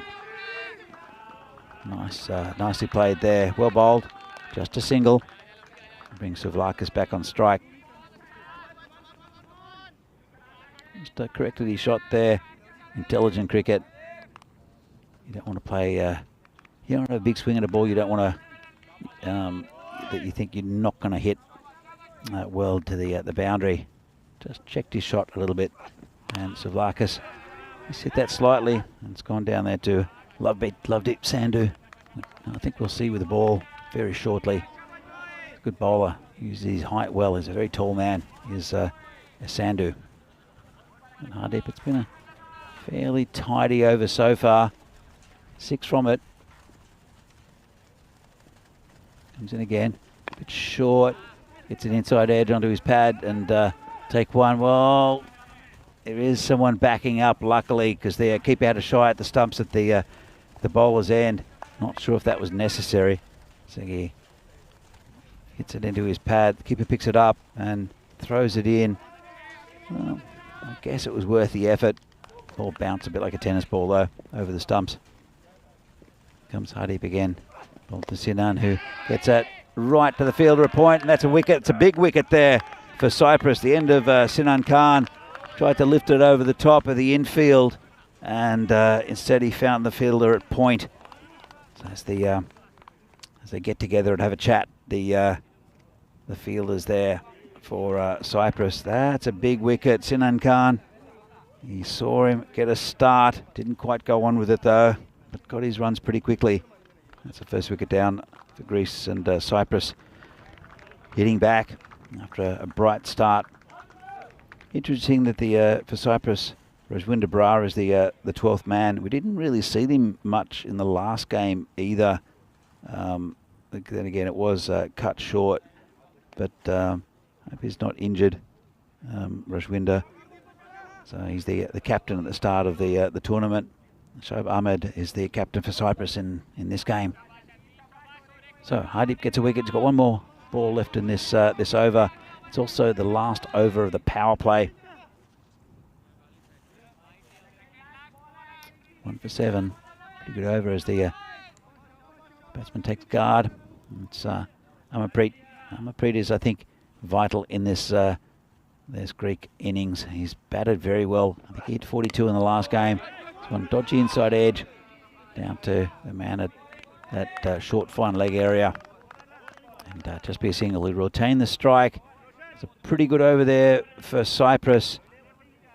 It's got the wicket of Sinan Khan. 8 runs from it. And the Greeks are 33 for 1. Let's have a look at this. So during the power play. 33 for 1, 28 for 1 were Cyprus at this same stage. They started about the same actually. 13 off the first, 11 off the second for Cyprus, 12 and 13 for the first two from Greece. Then just lowering it a little bit. 4 for Cyprus, 8 for Greece. So it's pretty even, you'd have to say, at the moment, at this same stage of the game. Sirodana's the new bowler. He bowled very well against the Czechs earlier. So we're bowling to Amardeep, who's a really good bowler is Sirodana, but Amardeep is probably the biggest hitter of the Greek team as he launches that onto the Banks field. There's a couple of spectators still there. It's Joe Foster's parents, Colin and Cecilia. Also, I can see Venki Margashayam, who might join me a little bit later in the commentary box. He came out and had a bit of a chat, talked about Czech cricket and about Vinarati as well. So Sirodana comes in again, bowling to Amandeep. Says hit straight and should be out. Drops it. Well, straight to the fielder and couldn't hang on to it. Lovedeep Singh. That's a little unfortunate. Well, very unfortunate for the Cypriots because that would have been a huge wicket. It was straight to him, straight in, straight out. Then he fell over. Well, that's European cricket for you in a nutshell. So Pollard comes in again and beats him outside off stump. I am joining the marshmallow by the skipper of Vinarati for this tournament until he got his he decided to break his hand. It's Venki Margashayam. Venki, how's it all going? Good afternoon, Danny. Quite an interesting situation in this match between Cyprus and Greece. Mm-hmm. It's a good ball. Nicely pitched up to Savulakis and just takes a single. Yeah, it's pretty even at the moment. And Greece well ahead. We can see the little stat there. Cyprus were 29 for 2 at this point, and Greece well ahead with 41 for 1. Yeah, at this stage I agree with you. Some good hitting there from Amandeep. He got a life though. Got very lucky with that drop catch. This is called a wide. So you played for the Czech team in an ECI down in Austria. How was the experience with that? I think it was a really eye-opening experience just coming back here. So this is hit high in the air. No chance for the fielder. And that's it's Martin Verndl who's out there watching the game. And he'll do the fielding. That's not what you want if you're a Cypriot fielder. Incredible batting this from the Greece batter. Just not knowing his name here. Oh, Singh Mami. Apologies. Just it is. It's Amandeep. Amanpreet Singh. Amanpreet, sorry. And this is just over the top of the fielder. How did appeal that, Danny? It's called 4. Oh, it's gone away for the 4. Okay. But, just over the fielder. Nothing really going right here for Cyprus. And Sirodana, 19 off the over. It's an expensive one. You've got to say that that's a huge over in the context of this game. It brings a 50 up also for Greece. As we have a look here. So it was about the same. Good starts for both. It dipped after the second over, so third over was very good for Greece of the Cypriot batting, and then it sort of plateaued. It kept on losing wickets. But have a look at the upturn there for Greek are just above, and I wouldn't say just. I'd say they're well above here, Danny, and they're raring to go here. They need, I think, a little less than 50 now, if I'm correct. Yeah. So the total score was 92, so 93 the target. So 41 to go. They need wickets here to Cyprus. This is just patted down, just on the leg side. 3 fielders converge. Of course, Lufus loses his cap again to reveal his magnificent hair. Cyprus need a couple of good overs here, or maybe maybe 2 good overs, like with a couple of dot balls. Even just keep them quiet, not necessarily take wickets, Danny. Well, they do need wickets, and they do need Amarpreet, and he did have a life. Did the the batsman for Greece. This is cut behind square. Fielder does well to knock it down. They'll just take a single. They're going to need to save all the runs they can. That was really good out there. Just a backward point. Got down, did enough. Did the fielder out there, that's Vimal Kanduri. Great bowling is from the Cyprus bowler, Hardeep. Just want to get the name right there. He's a good bowler. He's a good batsman as well. Oh, that's got to be out. And that's a big wicket. Well, that's Souvlakis. Just I was praising his name. He gets a wicket, comes through for his team here, Danny. Important wicket that. Very important, and not much doubt about that. So, really good bowling. Nicely pitched up. It was going to crash into middle stump. It's another wicket down. It's 2 down now for Greece. But Cyprus slowly bringing it back with a wicket there. The one they need is Amarpreet Singh, though, I think. And well, as I said, they dropped him in the last over. It's Kanduri out on the boundary. They're having a chat now. How much they would have liked that wicket of Amarpreet.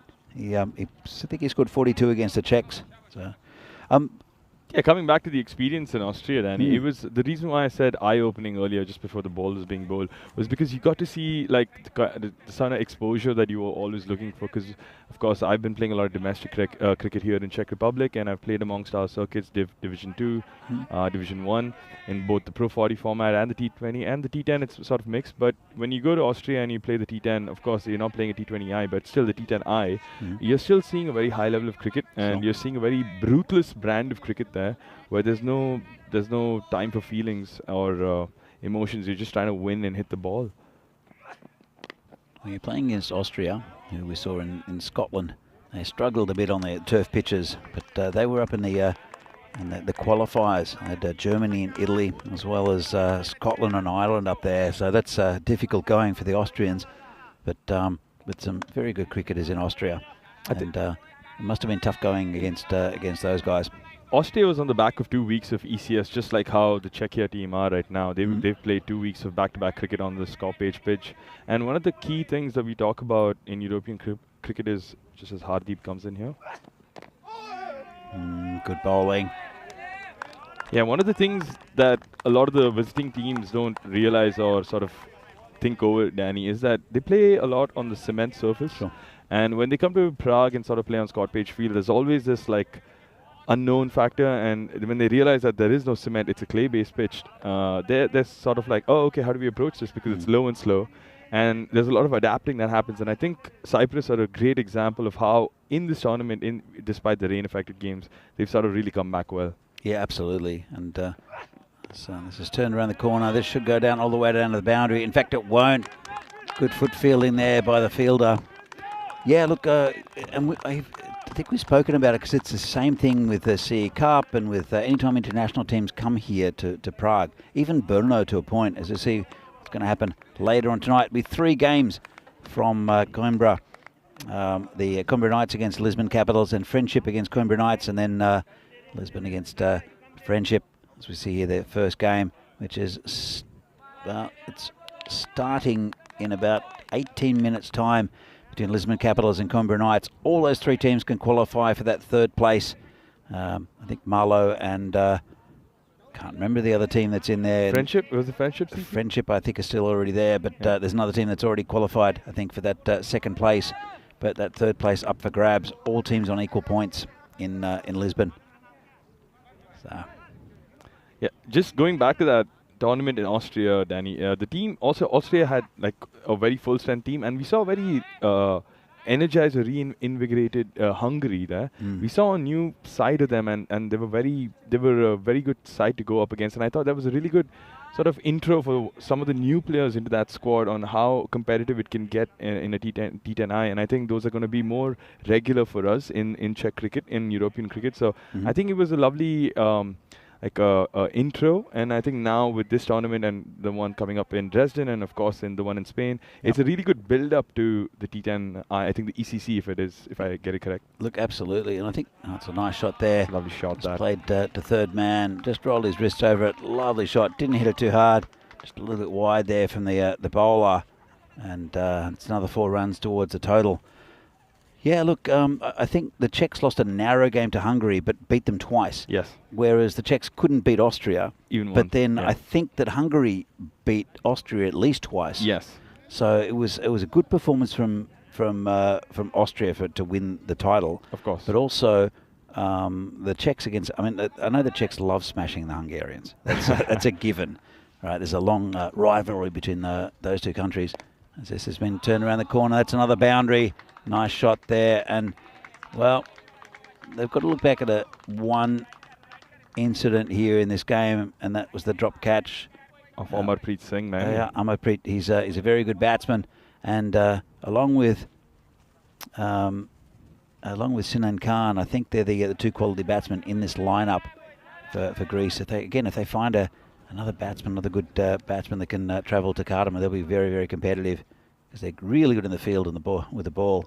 This is played across the line there. Yeah, Vimal, unfortunately, not sort of getting the luck or the discipline that Hardeep had in the last over and just conceding 2 boundaries in the first 2. But I'm sure with the dot ball, he'll sort of back himself to come back here. But absolutely right, Danny, that Amarpreet Singh Memi drop is going to be on the back of their minds. Dot ball here again for Vimal Kanduri.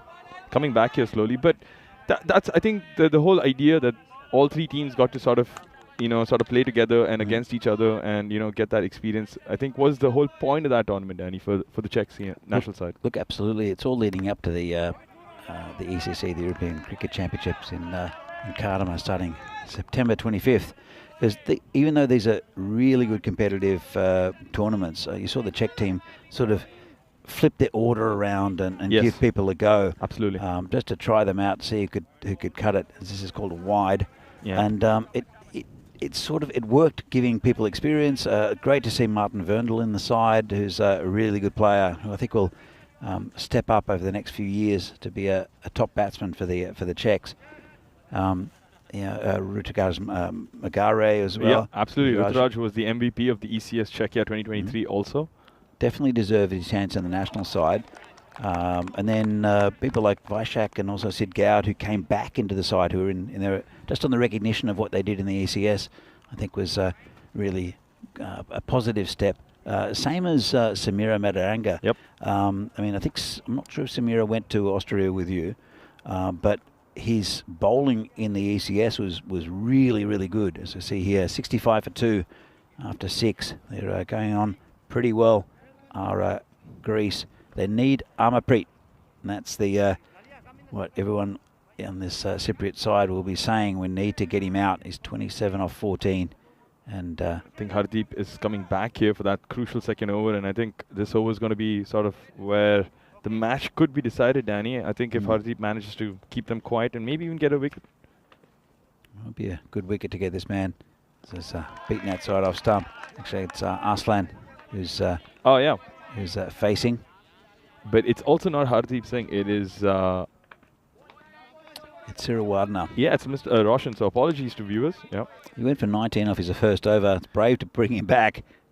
As he comes in again, bowling around the wicket. It's just dabbed down, and be no run.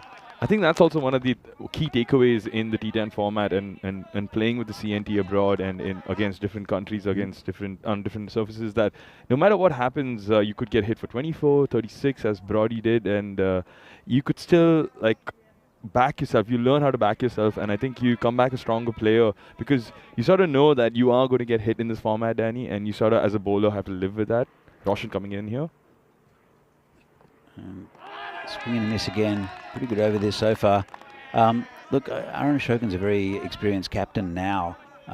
He came into the national team after Ed Knowles. Well, he was always in the national team. He came in as captain after Ed Knowles stepped aside. Yeah, succeeded, Ed. Absolutely. And I think he's done wonderfully. He's growing with every game. And he's a very calming presence over the field, but also over the team. Yeah, and I think he has a wealth of experience in playing in Czech Republic, and he's also probably one of the most successful captains. Probably you could say even the most successful captain in Czech history. But it's not about the winning, but it's more about how he sort of conducts the team and how he sort of knows where to move when. So he's doing a fantastic job for us. Yeah, agreed. And got him. Well, that's the end of Arslan, who just couldn't get going in this over. 0-1 gets the wicket. Yeah, Roshan striking crucially, and something we've seen again and again when bowlers sort of stick to a certain consistent away length and batters have to sort of go out of their way, make a shot happen. You get a lot of these edges which can hit the wickets, Danny. Yeah, absolutely. And a bit of frustration there, I think, from the batsman. Is the new batsman for Greece comes out. Yeah, Greece don't want to lose shape here and sort of panic and lose a couple wickets because it's still hanging a little bit in the thread here, Danny. We've not seen a lot of sixes and fours coming out of the batters from Greece, so the bowling has been pretty good from Cyprus. Well, it's Amandeep Singh Memi who is doing the damage for Greece. But there's a lot of chatter back in the field here, Danny. The Cyprus have found some life here from that wicket from Roshan. He's really, like given them a lease of life, I suppose, in this game. Some hope again. Absolutely, and so if they get Amanpreet, that'll be a bit easier for him. The new batsman is Andreas Gastaratos, and it'll be Siriwaran to continuing to bowl around the wicket. I'll come back to bowling around the wicket in a minute, actually. I want to ask you a question about that. This is hit well to the covers, and it could be, that would have been huge. Touch and go, Danny. Touch and go, the direct hit, and he was probably in trouble there. I'm not sure if he slid his bat there, Danny. Ravapura saved him, and nope, I was in the air. Well, he's ball watching. Yeah, and he did, and he slid over the crease as opposed to into the crease, so just getting lucky there, Greek. I think you can, as we see what's going to happen tomorrow, Vinny Sandhu is heading to Switzerland tonight, and first game in the European Cricket Series in Switzerland will be between Alton and Zurich Nomads, a replay of the final from last year. That starts pretty early, 8:45 Central European time, so tune in for that. It should be really good, and a different experience. It's in a stadium in St. Gallen. And I saw that after the Czech Super Series. Is it a closed stadium? So it's a closed stadium. Wow. And not a no balls if they go high. Oh, no way we could afford a closed stadium. It's a football stadium. A football stadium. My bad. Sorry. So they don't have a permanent pitch. They build a pitch for that. But what was amazing is that we had the Czech Super Series here, which is the first ECN series here in the Czech Republic. It's Lovepreet Sandhu to bowl. That's legal delivery. Every dot ball here is giving them so much hope. You can hear it on the field. I can hear it, Danny, and I love to see it because they were a bit quiet there, and the Greeks have had this atmosphere in the fielding side, and I love to see this, the Cyprians, if I hope I'm saying it correct, come alive here. Absolutely. As Lovepreet Sandhu comes in again, and he's hit nicely at 6. Lovely shot there from Gastaratos. Just making the car park there, Danny.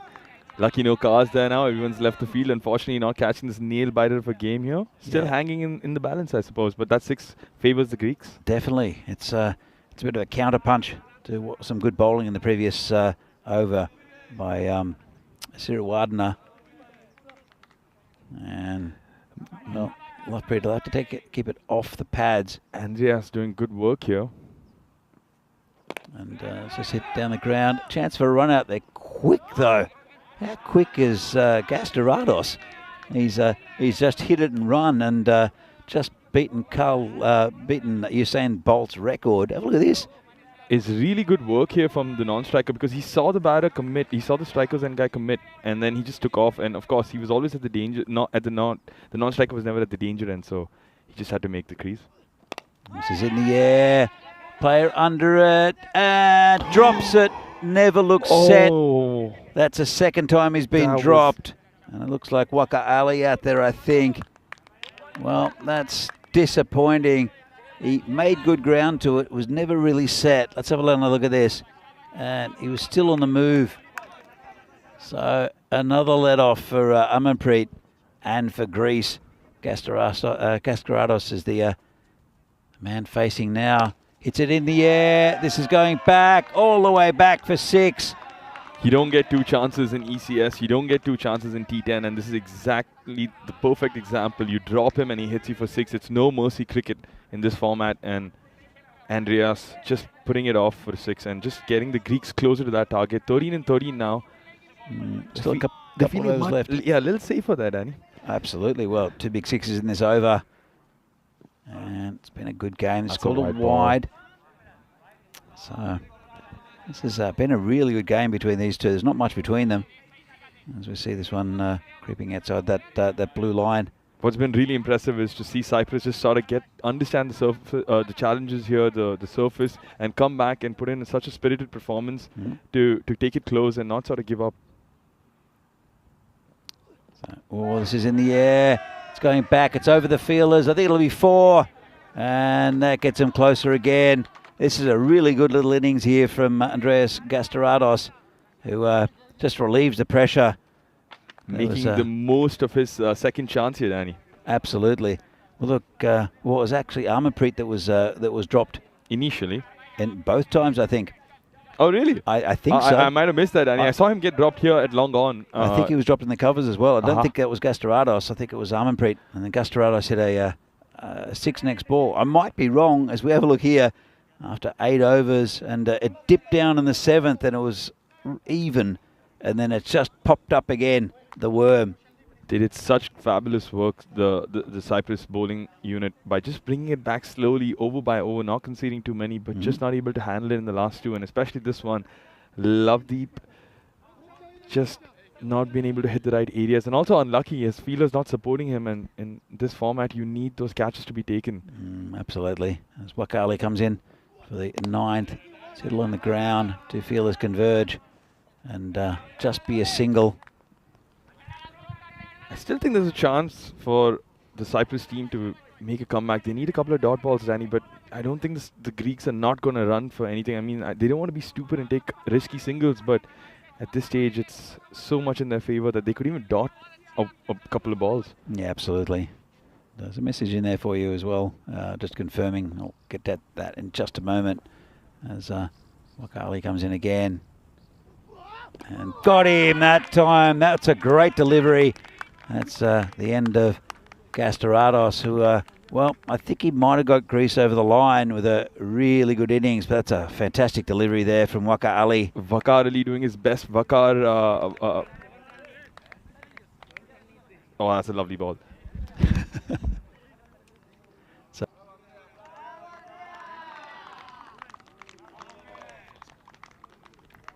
So we have a new batsman come in. It's Aslam Mohammed. We haven't seen, well, actually, Aslam Mohammed, I think he's a perfect man to be here at the moment, the captain.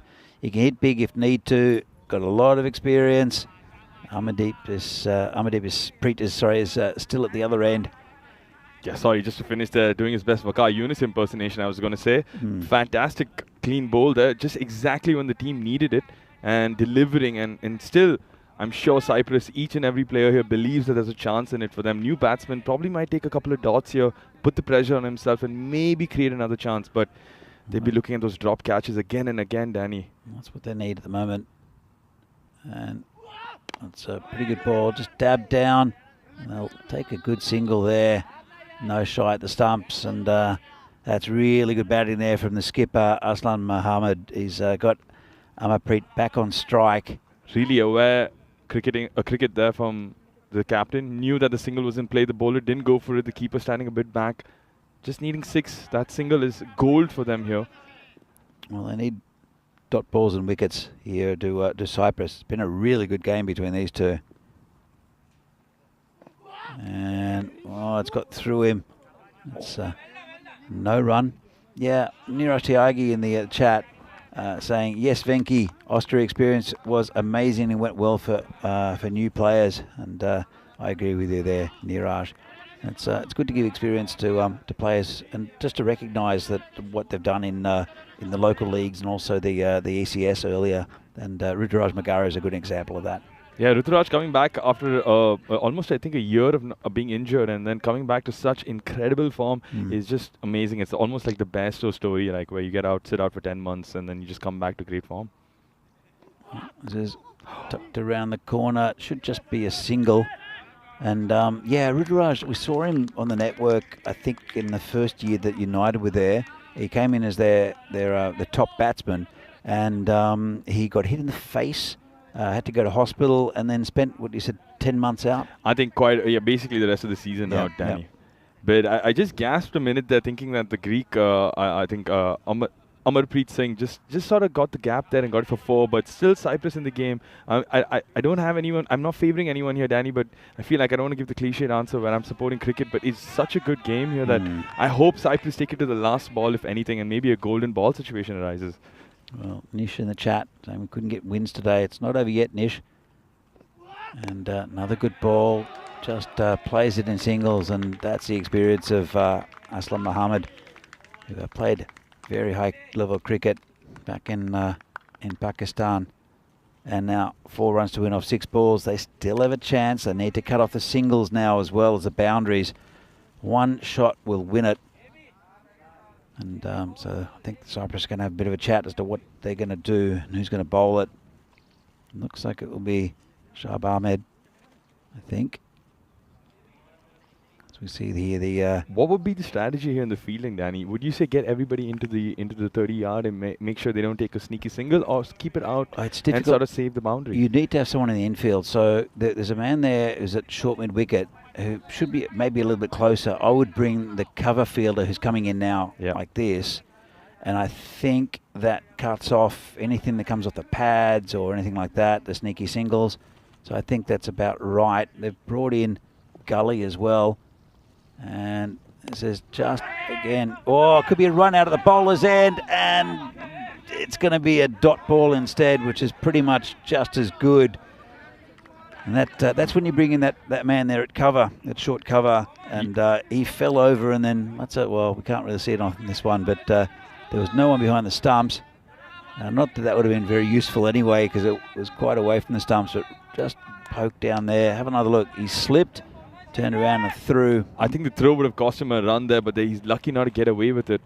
You can feel the nervous energy in the field, and that's a lovely shot, and that'll be the game. Straight down leg side, and that's the win for Greece.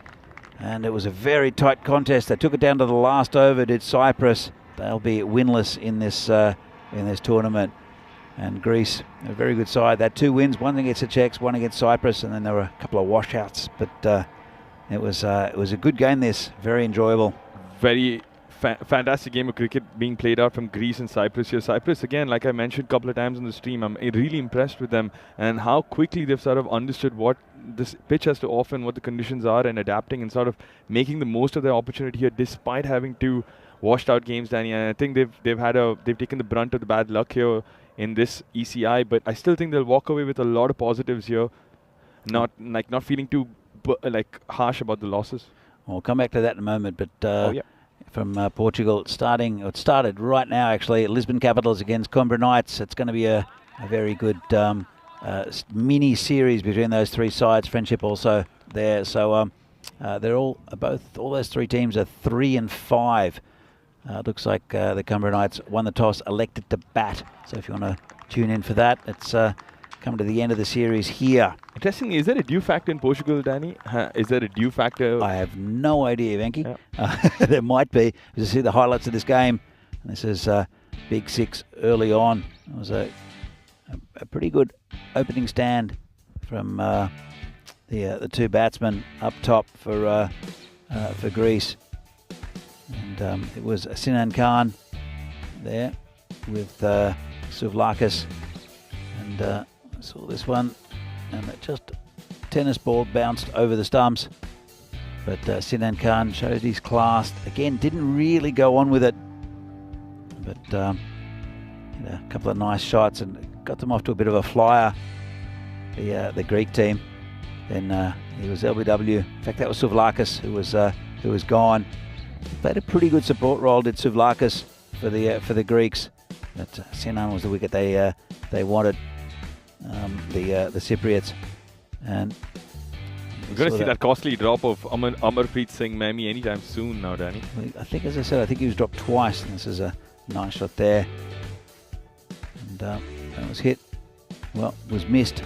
Yeah, Roshan trying to make a little bit of a comeback at the end there, but just unlucky to go through with it. This is Sinan, who actually it was Sabir Arslan, the batsman. This was the disgust of the bowler not going to his end.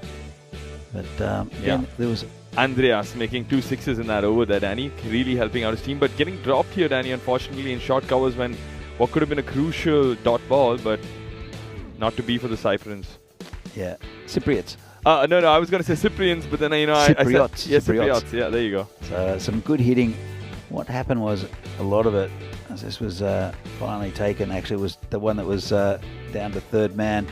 It was a beautiful delivery there to dismiss Gastorados, that in-swinging Yorker. We've seen that very effective throughout this tournament and last the ECS. And this is the final ball of the day and of the game. Congratulations all round for these two sides. So, have a look at the scorecard. And actually before that, we'll see what's going on tomorrow. Alton against Zurich Nomads, the first game, replay of their final.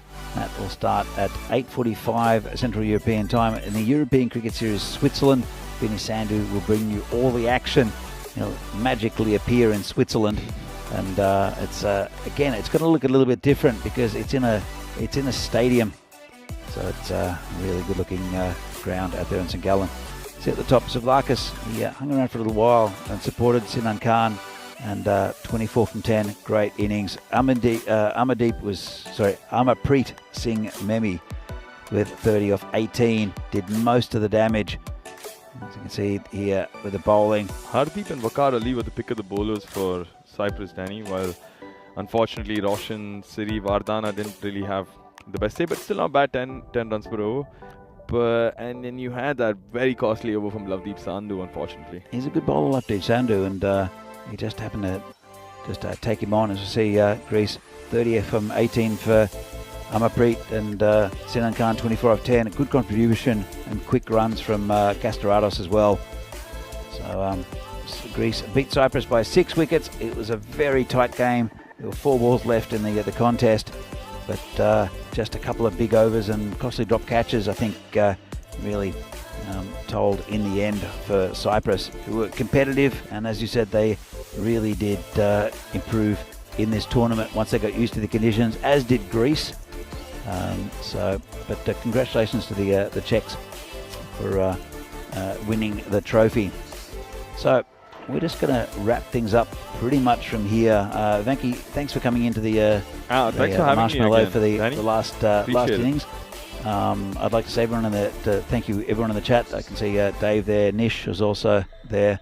All you lurkers, thank you for watching this game on YouTube or on Fancode in India, and all the contributors there. Thank you to everybody also who helped out at the ground, all the volunteers from Czech Cricket, yourself, Venki, and Phil, Dan, and Raj for being the managing all the yellow jackets around, and all the people who helped with Czech Cricket. Shout out to Michael and Prakash also, who've done a lot of work back end behind the scenes, but unfortunately, not here helping out on the ground. So I did see. Prakash is away at the moment. I did see Michael come down to the ground, especially yesterday, organising that fantastic Czech Cricket Bonanza. Also, thanks to all the ECN crew, the umpires, and mainly the players who have provided all the entertainment here for us. It's been a great 2 weeks cricket. It's been absolutely fantastic. Yeah.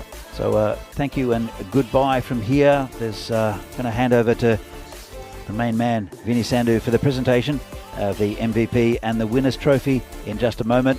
But from myself, thank you very much for tuning in. It was great fun, and hope to see you again very soon. Thanks, guys. See ya. Bye.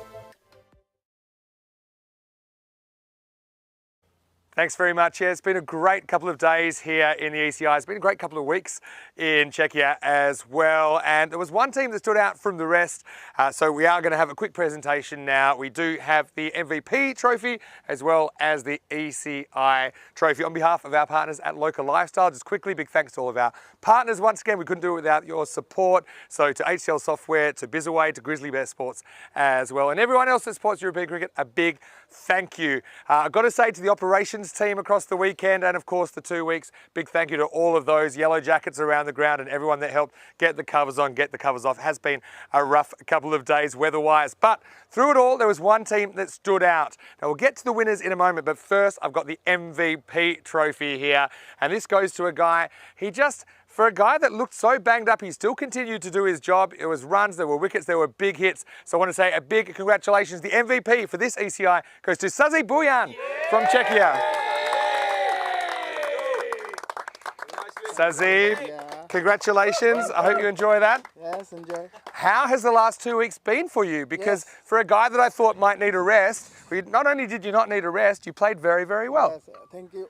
And are you looking forward to going to Spain in September for the ECC? Yes. Now, I know that you guys were a little bit disappointing last year with your results, but I'm sure with the squad that you've got to choose from this year, you're very confident that you can perhaps even win that Group A, I think. Do you think so? Yes. Now, look, I'm going to say cheers to you, Sazib. Give me a big round of applause. Sazib Bujan, the MVP of this ECI Czechia. Well done. Well, I do ask the hard-hitting questions, and so now let's get ready for this presentation. And to this team, you know, sometimes home teams, they can struggle a little bit in these tournaments because some of these guys, they played 16 matches in the 2 weeks leading up. They picked a very interesting-looking squad, and in the end, they did the job. So big congratulations. I'd like to invite Aaron Ashokin from the winners to collect this ECI. The winners, Czechia. Aaron, congratulations. And we'll get a nice picture there. So Aaron, I want to say, firstly, congratulations. We were kind of missing you at the ECC last year. These ECIs, I know you've played in a couple now. You played in Austria and you've played here on home turf. Are they very good preparation, I suppose, for the ECC? Yeah, I think it's pretty good. We have been playing a lot of T10s now, not much of T20. So the guys are a bit prepared for that. And we have ECI coming in Dresden. In a couple of weeks. So before the ECC in Spain, so I think it should be a better opportunity for everybody to get in touch and perform better in ECC. There's nothing like getting the whole squad together. Some new faces in this squad. Was it nice to have some fresh blood in the national setup? Yeah, of course. It has been great because from the ECS it has been a big headache for the management itself to pick the whole 15. But I think a few injuries missing out. But it has been a great addition. Rudraj, the MVP from ECS, getting in, and couple of more guys coming in, like Sid is back, right? So it has been a great addition to the team. We have got some batting depth now. So moving forward, I think it should be a great tournament in ECC for Czech cricket. Oh, well said, Aaron. I want to congratulate you once again for you and your team. In fact, all the teams, all the players that we saw over the weekend. It's been a great tournament. And I guess we'll be seeing you soon. Because only a couple of weeks away from that ECI in Germany, Dresden. We are going to leave it here. We'll leave you with some of the daily highlights. Well, right now, I'm not actually here. I'm on a plane to Switzerland, and that's where I'll be tomorrow morning for a 2-week ECS and ECI there as well. Penny cricket coming up, but right now, here's some of the best bits of a Super Sunday here on ECN. From me, it's hasta mañana.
bowled to some of the bigger names in Europe, and a lot of people have some good raps on him. People forget. I think Atif, how old are you, Atif? 22, 21?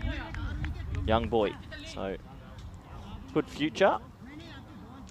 Debuted for us in the ICC qualifier last year, was his T20I debut. Got 1 game for Israel, so he's an international T20 player. And a good kid. Glad to have you watching, Atif. Good to have everyone in the chat. We've got 30 for 3, and well, this is a bit of danger signs because the batsman's not wearing a helmet. Nicely timed. Deku, great pickup, and oh, well, they're going to get an overthrow, but I can't really fault them there. One thing that Lisbon Capitals are doing, their fielding is so clean. They're probably just missing the run out to cap it off. They maybe missed 3 or 4 direct hits, but that's not something that comes very easily. But the ball handling at the moment and the clean catching's been almost 10 out of 10, I have to say. Compared to 4 days ago when they played Porto Wanderers, they look like a different team. It's play and miss, and that'll be 5 overs complete, and the score currently is 32 for 3.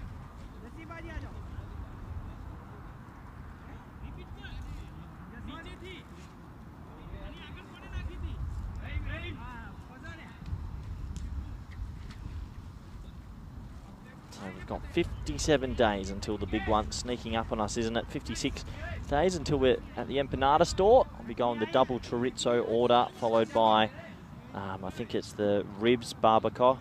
And there's the groups, there's the teams. I'll tell you quickly, there's going to be an upset this year. It won't be the top ranked teams in each group. Spain, Jersey, Italy, Ireland, England and Scotland all won't get through. It never happens. So I reckon in 2 out of 6 groups, you'll see an upset team coming through. Maybe it'll be Portugal. Portugal-Scotland final would be good. Or Germany, depending what sort of team they bring over. It'd be good if the Germans brought over a full-strength team, but it would be nice. They're the only team that sort of call themselves an A team, but they're not. Anyway, let's hit hard until leg side. But yeah, that'll be, oh no, the first, well, we call it the commentator's curse or the kibosh. That's probably the first time that there's been a mistake in the field. It's going to cost them 3 extra runs as they would have got the single. And that's exactly what Coimbra needed. Who else is in Portugal's group? Germany, Scotland. Norway's also a funny team. They've got a couple of freak players. And then Luxembourg, obviously, so that's flicked away, and that should only be 1. Luxembourg probably, no disrespect to them. But in saying that, I'm pretty sure Luxembourg had a big upset or 2 last year. Yeah, but last year in the ECC, they had got their first win. I can't remember who they beat, but it was a pretty big win. I think they beat Belgium. Yeah, they did. Yeah, Luxembourg beating, but that's a massive upset. So you can't count anyone out in T10 cricket. As that is high, and that is 6. And that's a good shot over us in the old, well, I'd say football dugout. That's 6 runs, and well, they're just starting to go the right way. Doesn't matter if you don't have a helmet. That mustache looks fantastic, and he gets that for 6. But yeah, Luxembourg's another team you've got to be wary of on your day. They're a disciplined team, good fielding side. Comes down and gets that as well. Well, Kumar has come out and done exactly what someone needed to do. And he's got a couple out the screws. The mustache is looking $1 million. And Rohit Kumar's having a timeout. That was a proper golf swing. He's 14 off 4, and he's thinking one thing right now. He's thinking 6, Carnival 6. Yeah, he tries, but can't get it. A bit frustrated with himself. Yeah, interesting. Group F. Who will win Group F? That's a good group, actually. I'd be curious to see who Scotland brings. Scotland aren't going to the World Cup now, so they might bring another couple of decent names and then some development players again. I mean, they had Leask play last, and certain players play at the ECL. Will they come? That's a dot ball.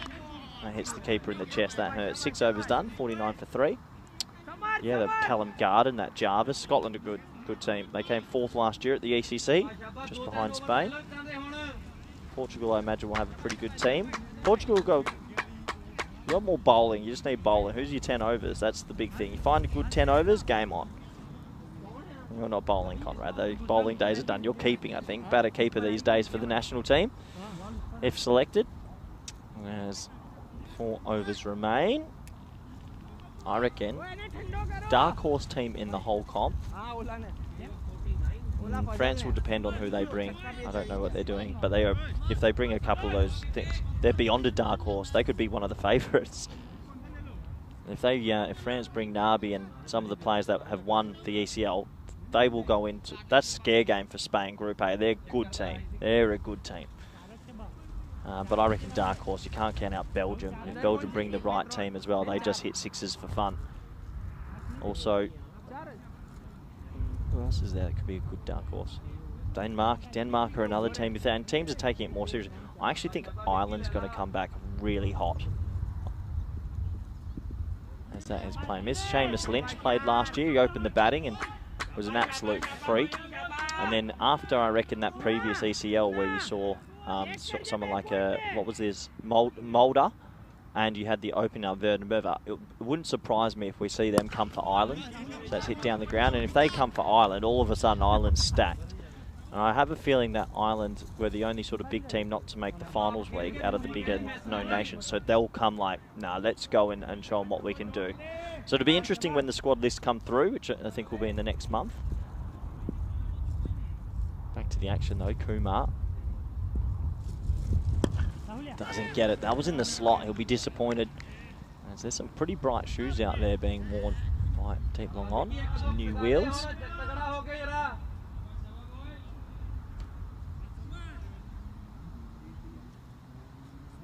Yeah, 51 for 3.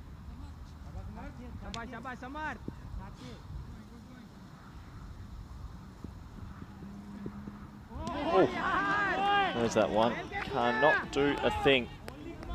It's cricket, and well, credit to most of the players as they've been able to just get on with it this week. Been a few hairy moments, but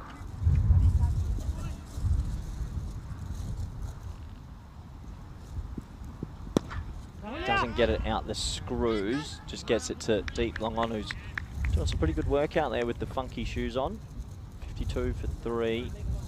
Good comeback this from Coimbra, but I think that at the moment Lisbon Capitals, if you said 52 off 6.5, you'd take that.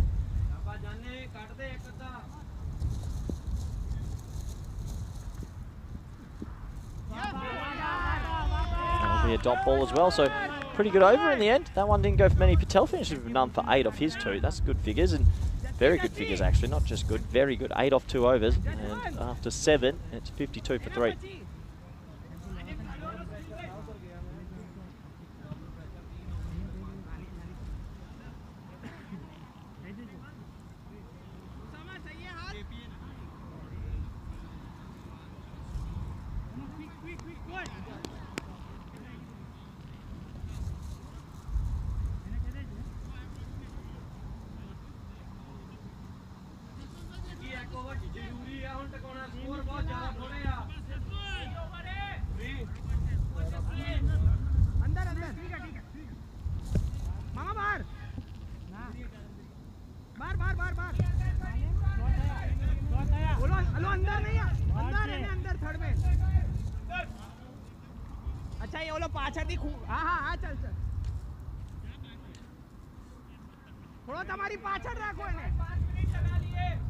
So back to the action. We're going to go back to Hitman, and that's clipped away. Well, it goes out to the one man out there at deep backward square leg. You feel a little bit disappointed that he couldn't get that away. Just the one. What have we got? We've got 17 balls. They're on 53. 2 a ball will get them up to 87. So I want 90, I think. 7 wickets in hand. Kumar is 15 off 8. Keeper comes up, also risky. I think dead balls should be penalised. Just you have to bowl it. I don't have time for a dead ball.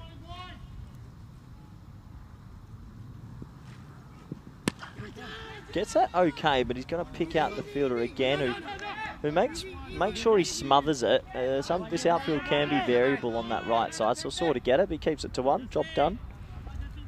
Singh struggled a bit, you have to say 24 off 20. It's, when you face 33% of the balls and you're on 24, need a few more than that. And that's in a gap actually, that might go. 4, 6, 6. Well, it does go. I didn't think he got much of it off the bat. If there was a fielder standing straight there, he would have caught it. But that ball's gone under the grandstand.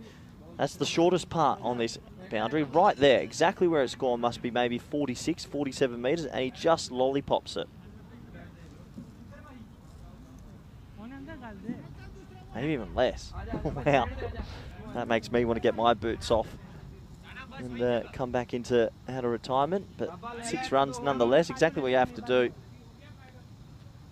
This was a football field back in the day. So 6 runs to the total. Just wait for that new ball to be thrown on the field. I don't think we're going to get that one back. So, yeah, no, we did get it back, and Shub's just taking his time throwing it back. Forgot that we usually throw the ball back. Old Shubby, it's probably been on the road a little bit too much. How much is too much on the road in a year?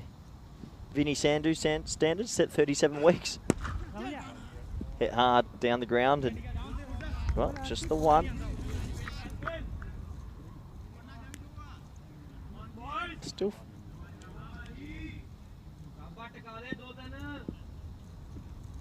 Coimbra desperately trying to get up to a big score. Oh, I can't believe that's bounced over the stumps. No, basically was a half volley on middle and it's bounced over middle. Quite remarkable. Hitman bowling well here. Last ball of his spell.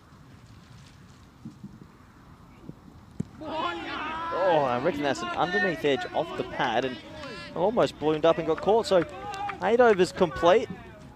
And despite that 6, Lisbon Capital's in complete control, you'd say, of this one. 61 for 3.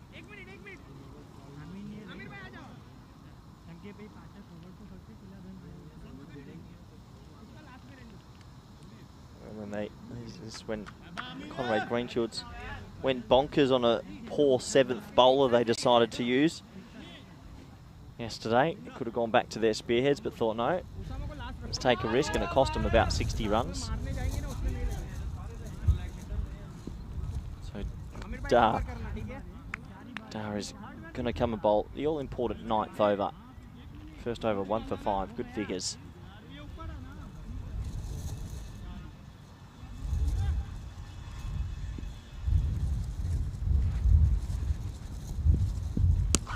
Pulled viciously and 6, exactly what they need. So can they get an injection right at the back end here? That's handy, that's a good start. And Singh, maybe playing a bit of catch up from a steady start, gets the first ball of the 9th all the way.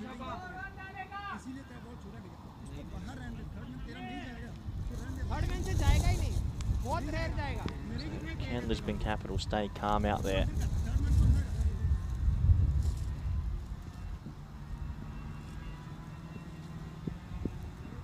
Slow ball, well bowled up there. I think that's touched his leg, and they'll try scamper through for 1. And well, it's good running. It'll be given a bite. So did it go over the leg stump? Let's have a closer look. Oh, it's like, yeah, it's gone through his legs. Good umpiring from Krup Patel. He knows what he's doing. Shot straight, dead straight, but fielder there, just the 1. So fighting hard here are both teams.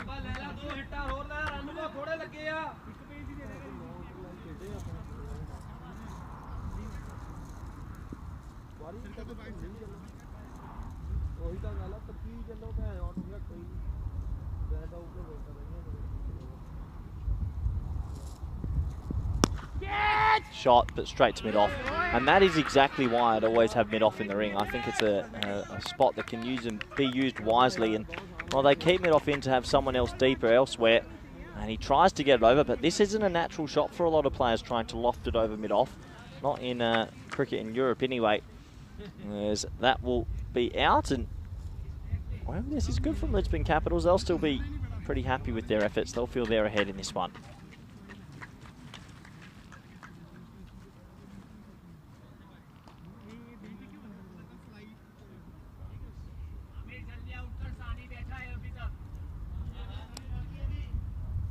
there is different angles that can be exploited. I know about 3 different fields that are better, but no one else uses them yet, but it's been proven. You know who took the most catches last year at ECC? Second most? DDC, because they're both in different spots, but that's only because we have mid-off in. This is what's coming up.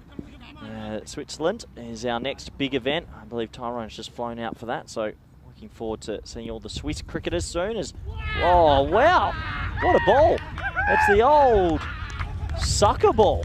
That is dropped from the sky. That was a gigantic full toss that just went...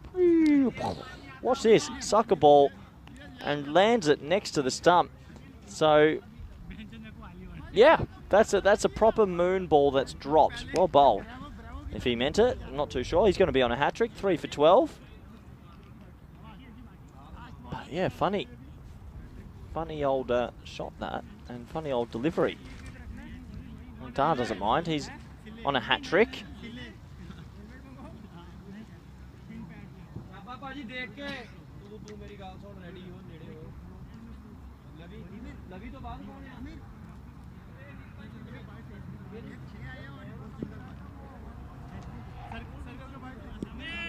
So, hat-trick delivery. Will he go for that sort of... I'll just describe it as a moon ball again. Here we go. He does, and that's super close. Just high. And it just saved him, that loopy ball. Look at the swing in. Here it comes. Here it goes, and it's bouncing over leg stump. Good decision from Crew Patel. Didn't get caught up in the moment, which I would have done. I would have given it out. I like hat-tricks. As that is 9 overs complete. 69 for 5.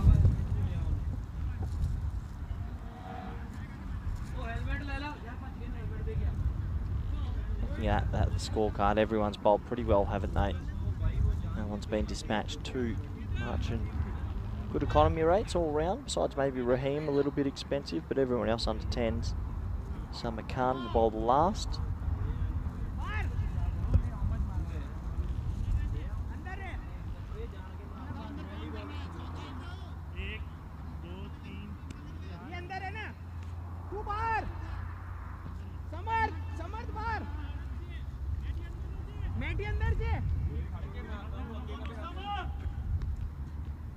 So, start of the 10th. Field's all in place now.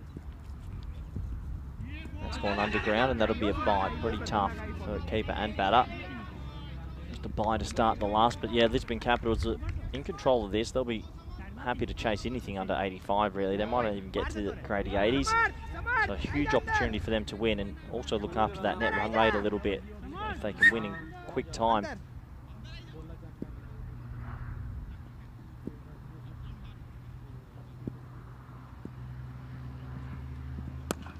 Splattered away. Another one.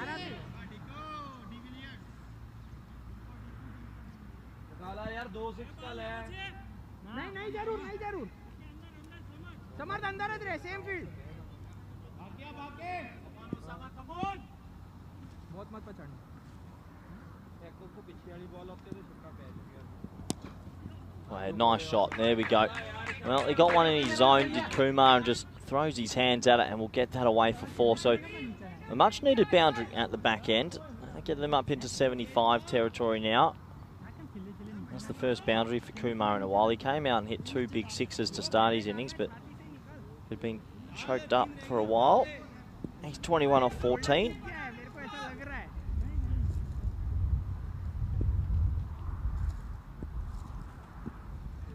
Playing this time. That'll be a bye. Yeah, it is. So 76. One more boundary will get them into the grade 80s. That'll make them feel a little bit better.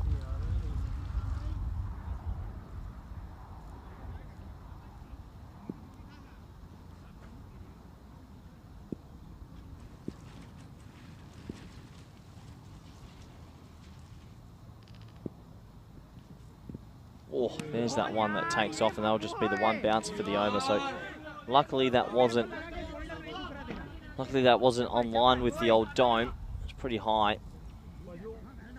Very well, boy. I suggest that that's just the one for the over. Last ball of this 10th over. Last ball of the innings.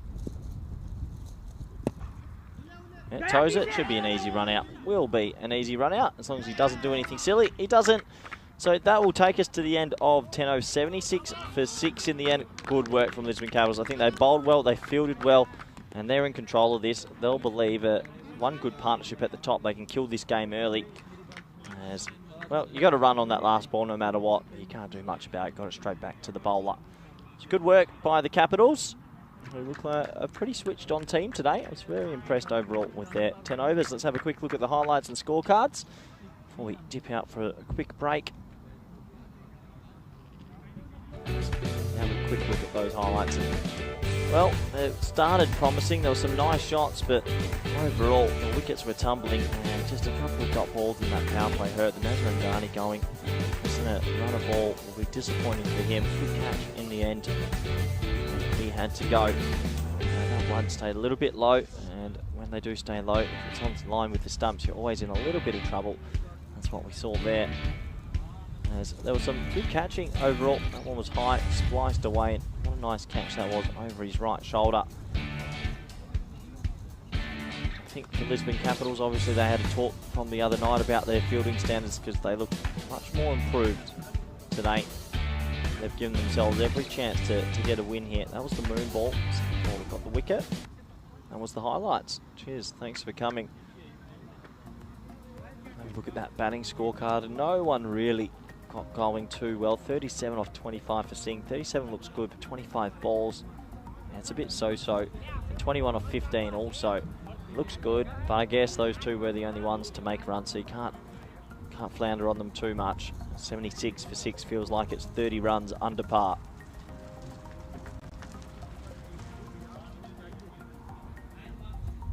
Have a quick look at that bowling scorecard, shall we? And everyone did pretty well. 3 for 12 for Dar stood out, and a 1 for 18 for Singh as well. Everyone bowled very economical, and a good job by Lisbon Capital. So do join us back in 10 minutes for the all-exciting run chase. Thank you.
This European Cricket Network event is proudly brought to you by HCL Software and Bizaway.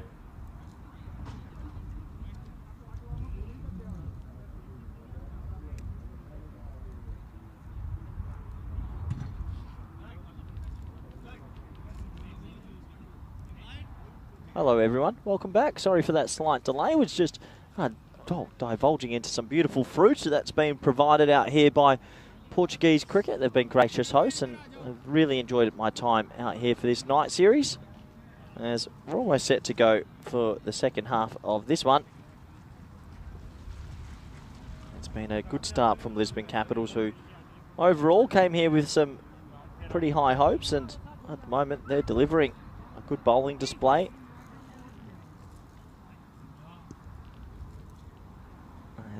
If you did hear anything in the background, that's Conrad Greenshields, who's joined us here, but unfortunately we don't have the 2 microphones set up, so won't be able to get on. He might do 5 overs on his own in the middle game today, he said, so we'll see if we can treat you all to that while I take an extended lunch, but we'll have to wait and see, as we're almost set to go. Gurjinder is the opening bowler. No last name on my sheet, just one name, like Seal. Here we go. No, we don't. Yeah, number 9, I've got him listed as Gurjinder. No last name, or that is his last name, no first name. I don't know. It's definitely not Gurjinder, because I'd have that on my sheet. Just Gurjinder, so it's a bit like Seal the singer here, just one name. You got to respect it. There it is, Gurjinder's on your board. Bowling to Dar and Patel. Ball 1 of the run chase. Pulled away, and I've been super impressed from Dar. That stayed low, but he's got this good ability. He tracks the ball the whole way onto the bat. I don't know if he's been in the Portuguese setup at all, but I don't mind the way this guy bats. He's got natural timing compared to some others I've seen, and definitely someone that you could look at in the future, especially in T10 cricket anyway. We are playing T10s. There's that one that stays low again, and Gurjinder will do the mopping up. Yeah, I wonder what it means if you only have one name. I know in the Spanish setup we had a guy with one name, Prince. One name, just Prince. Demand he made up, it's just Prince.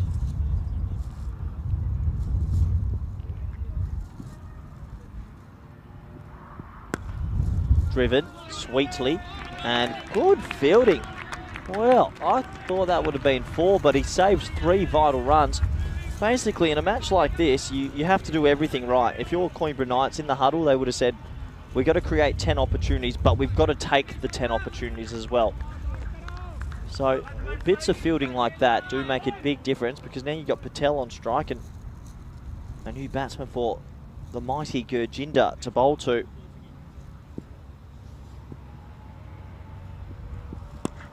High in the air, this is an opportunity, you've got to get there.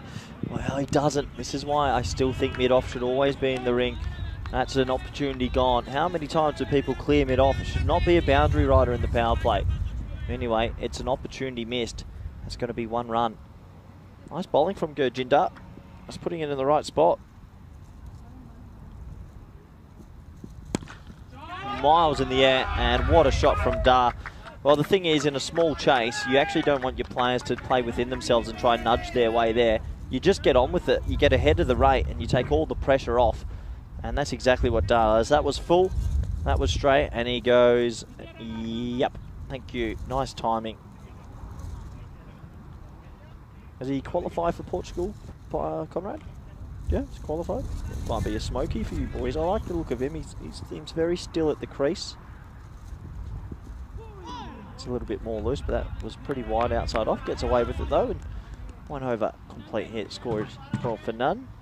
Guess the big thing for a lot of these Portuguese batsmen is just being able to bat at the next level where you're facing more serious bowling. That's the big thing. Get them on the bowling machines against some... Who have you got? Germany? Yeah, they'll have their captain's actually not a bad seam bowler. Every team always at national level have a few good spinners as well. Scotland as well, they might have Ali Evans and that leggy. That's where you start to... Yeah, Hogarth might play for Scotland. Yeah, if Hogarth plays, he's very good actually. So that's when you're starting to get into the tricky stuff. And then even Norway, I know they've got that Sardar and Sahar, some good bowlers. So if Portuguese cricket get the batsmen in form, they've got a chance this ECC. as we get back to it. Oh, takes off, or bowled. Welcome everyone back in the chat. Hope you're doing well. Good to see Chris Smith there. Dave is there as well. Everyone jumping. Nishay, all our moderators.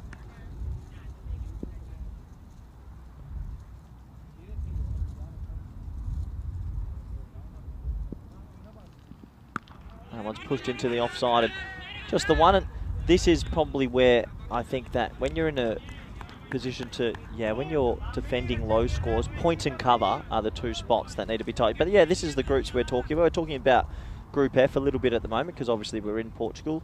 It's an interesting group that. Some would say that might be the toughest group because Germany, depending on who they bring, Scotland as well. Norway I wouldn't put out of it. And even Luxembourg. It's a good group, Group F. And that team that wins that group will actually have the luxury, I think, is that's spliced away, and that will be 4 runs. So Dart continues his merry-go-round and 4 more to the total. But yeah, a lot of good teams have found benefits of actually playing in the final group because you sort of carry on your flow. Teams that seem to go away for a couple of weeks, when they come back, you got to restart everything. I think Pakai Care were the first team to sort of show that. They stayed on and won the first ECL. Drew didn't stay on the whole time, but a lot of their players stayed the week and sort of stayed in that mojo, which I also think wasn't a bad idea, as that's edged away and caught. So Dar has to go, and look at them, they're pumped up, Coimbra Knights. Well, they start to believe as they really get in there. Sponsored by KFC, I believe, the old grey and red. Now that was a loose ball. Dar will be disappointed. He just tapped it a bit, didn't really put his hands through it. A miniature Chakadefate style celebration. And that's the first week gone, 17 for 1. But yeah, I think Tunbridge, no, who's the team that stayed in the ECC last year? Netherlands, right?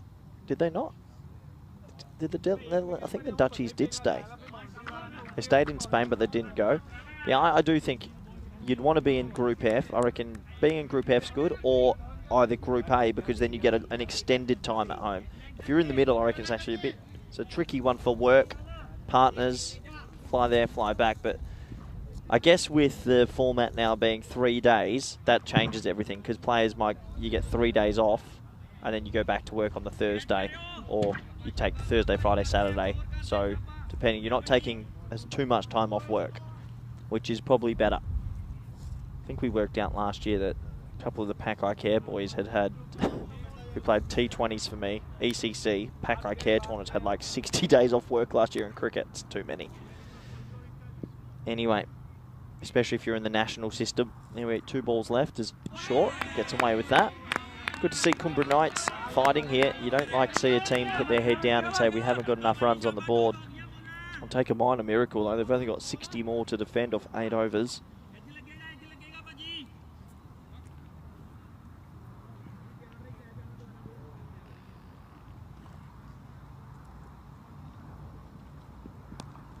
Cut away again into the gap, and it's a little misfield. Got to chase it, get up. He does set himself, good running. And it's a good arm in, but little misfield, concedes the extra run.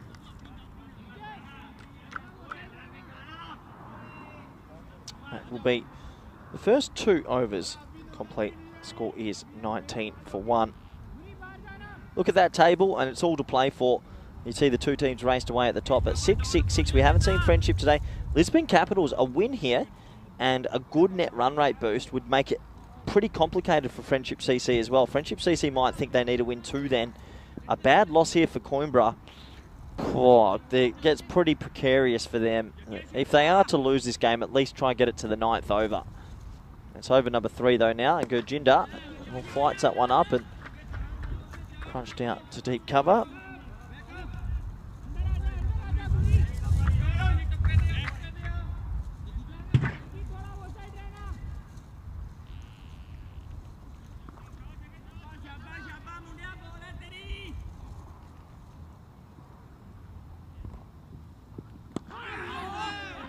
Oh, he's come running. Direct hit's gone. Oh, it would have been. I reckon we've seen 7 to 8 missed runouts in this game. It's something that maybe the players out there can work on, direct hits. They've attacked the ball well, but just haven't been able to hit the stubs. That was Patel at the non-strikers end who was backing up too much.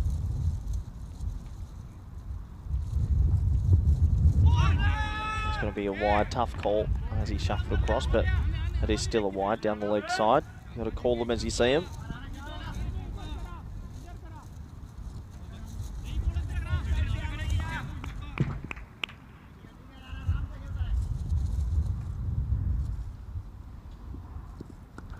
Cut in the air and in the gap.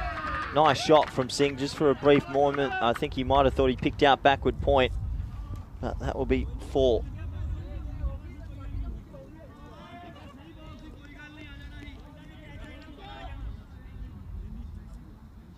So good batting, gets that away for 4. Good, Jinder's bowled an okay spell here, just hasn't had much luck.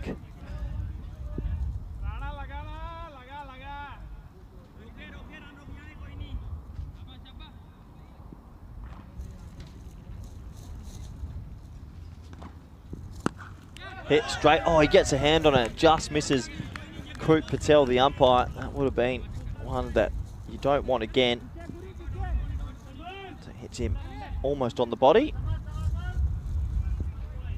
So despite that 1 wicket, you'd have to say Lisbon Capitals looking pretty good at the moment. Miles in the air and 6 runs. Now he went for the slow ball to Gurjinder, and this time he gets collected. So 6 to the total, and good batting from the Capitals, who have looked good today.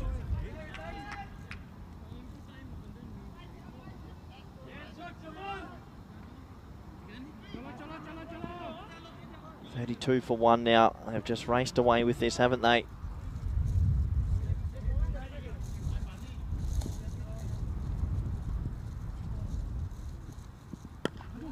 Pushed into the offside. Should just be a single. So 3 overs have been bowled. The score at the end of the power play is 33 for 1. Have a look at that comparative power plays, and you can see that it's a much better start for the Capitals compared to Coimbra earlier.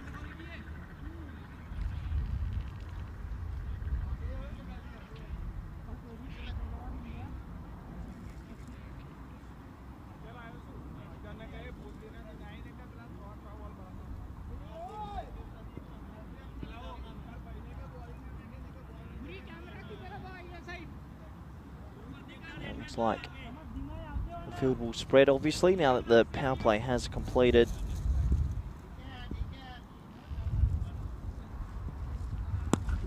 Well, pushed in the air, and well, it will find a pocket of space as Andani will do the mopping up, and that will just be a single. He hits the stumps. They'll think about a second. Well, aggressive running, and it pays off. Very good running indeed. So good alertness there from Lisbon Capitals. They ran on the direct hit from the outfield, and they'll sneak through for 2 runs as Kumar's been brought into the attack.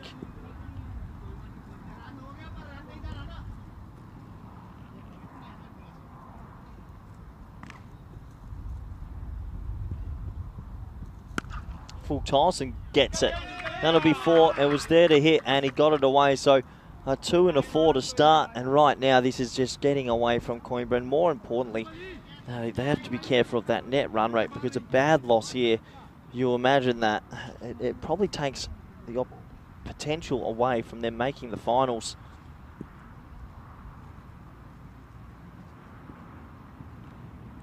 And this time he goes for a lavish stroke again, but not out the screw. So good from the Capitals. They're in control of this. Was it 37 required off 6.3, so they've got it to less than a runner ball. This would take a pretty monumental effort, you'd have to say, from Coimbra to win this game from here. As you can see, the batsmen now have the potential and opportunity to be a bit more selective about their shots if they choose. Dave saying maybe all over in the 8th. Yeah, could be. Well, maybe sooner. They might be thinking all over in the 7th or 6th, because they're going at this total. And it's good batting, actually. They've got nothing to lose but trying to boost their net run rate. It's exactly what they should do, as it will make it more difficult for Friendship CT, who we haven't seen today just yet.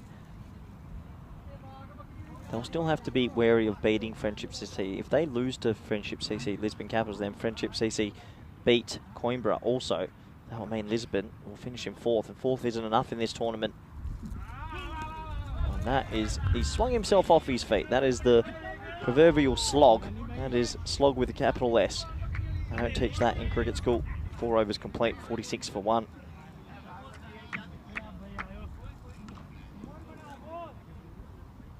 Let's have a quick look at that comparative worm. And, well, tale of two tapes, isn't it? Almost a knockout down there for the Coimbra Knights with the bat. And Lisbon Capitals have been winning every round 10-8, 10-8, 10-8, it feels.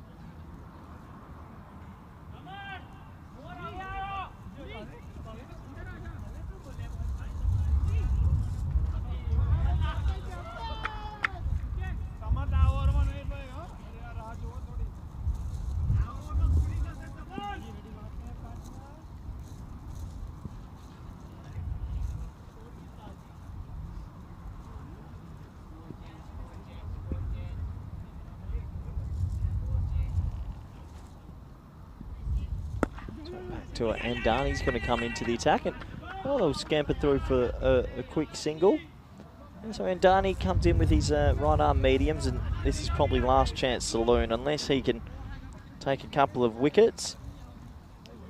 You'd imagine this game's going to end pretty soon. We've had too many blowouts or earlier finishes. That's high in the air. This is a chance. Has to be caught considering the situation, and he does catch it. I think the keeper called for it at first, but he was called out of it last moment. Doesn't matter as long as the catch is taken. And Ndani does pick himself up a wicket. He picks up his team a wicket. And will that just open up a little bit of a window for them? Good catch. Went miles in the air. You've got to hold on to it. He doesn't like that. That was Manjeet Singh who took the catch. He called out his keeper, Labi Saini. 47 for 2 now, 30 runs to get. That might slow proceedings just a little bit.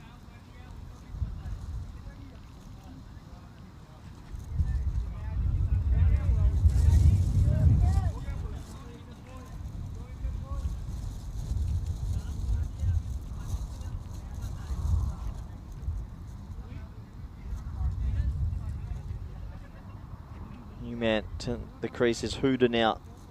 Will he come in and get on with it as well? You'd imagine if they have thought about net run rates, they all should still be quite positive here.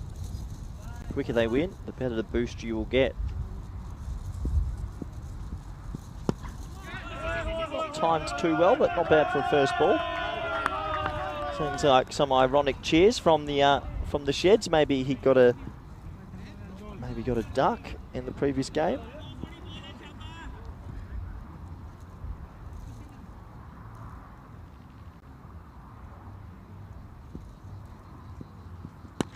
Well, that's a lovely shot, and that is 6. What a shot that is. And, well, they've woken up in the dugout, haven't they?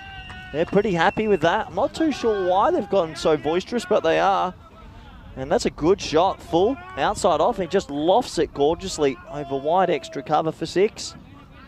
I do believe Andani might have played for Lisbon Capitals.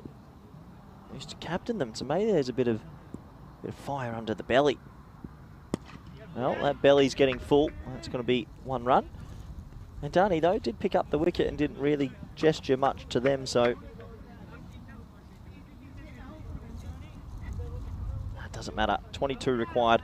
Capitals net run rate's going to get a boost here. They'll want to finish this probably by 7 overs, you'd imagine.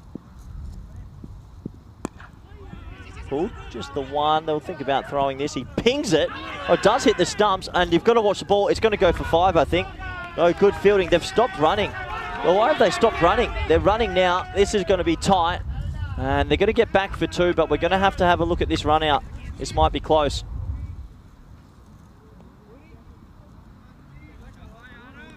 So I believe we've gone for the 3rd umpire on the run out. Let's have a look here.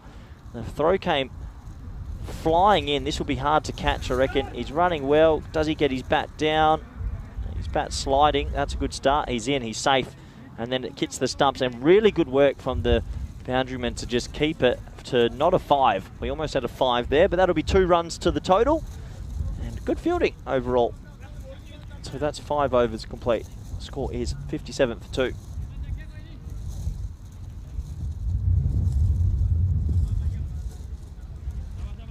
MSTV once again. All right. They're just on it. I don't know what happened week 1, because week 2 they've been good. We love you, crew note, as we get back to it. Oh, yeah, have me some of that. That's a shot and a half. And, yeah, Capitals are getting pretty vocal. It's always good to get vocal when you know you're going to win. There's a beautiful scene in The Last Dance. I don't know if you've watched The Last Dance. Michael Jordan, best sport documentary in history. Phenomenal, best sport athlete of any sport. He's a freak. There's a scene where he has a cigar in his mouth and he's holding a baseball bat. He's like, any man that talks or chirps while they're leading ain't a man. When the score's 0-0, that's when you come at me. Then it's on. And I love that. It's so true.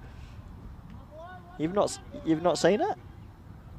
Ridiculous you've not seen it, Conrad. When you go home and you spend some time with the loved ones, make sure in your private time, start The Last Dance. Great series. Seriously, one of the best sports docos I've ever watched. 9 episodes.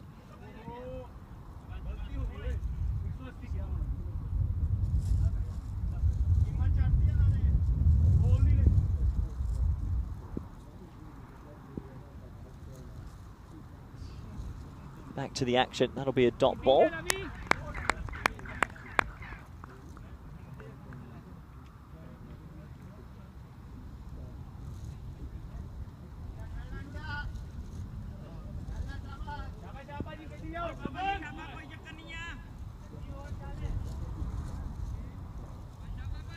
Anyway, back to the action. We've got 14 runs remaining. Well, in the air, doesn't really get it, but he's in a big pocket of space as Ndani will do the mopping up. Yeah, it's a matter of time, isn't it? What is the time, actually? It's 4:40 local. So we might have a little bit of a delay before our next game. We haven't had that all week. All the games have come pretty back-to-back. That's pushed into the offside. What is the time? The next game, actually? 5:30, right? Yeah. Might have a bit of a break. Niche saying not even sure he's the best basketball player. Absolutely ridiculous. By a mile, there's not many people that can go win a three-peat, MVP 3 times, then go and play a different sport, and then come back to another three-peat and get MVP of the finals 3 more times. That's edged away, and that'll be 4 as it crashes into the camera. So 4 handy runs. That'll be 73 for 2 as we get to the crescendo of this game. Loose shot, but doesn't matter. Runs are runs.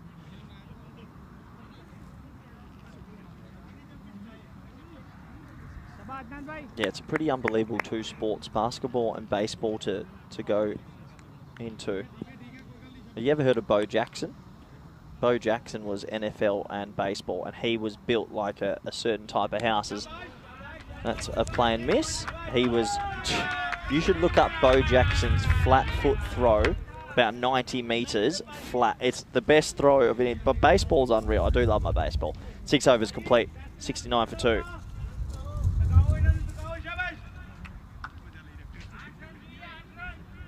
Yeah, Niche in the chat. Where are you from, Niche? Because he's coming up with some American stuff here about 30 for 30 ECN docs. Yeah, they are good. The other one of the best sport docos I've ever seen is Icarus. I don't know if you've seen that, about the cycling, and then he uncovers the Russian good one. I mean, imagine you're going to go just do a sports doc on some cycling and some drugs, and then you uncover the Russian Olympic propaganda. Yeah, unbelievable. Anyway, plenty of good sports docos, as Ndani's going to bowl this, and I reckon this might be the last over of the game.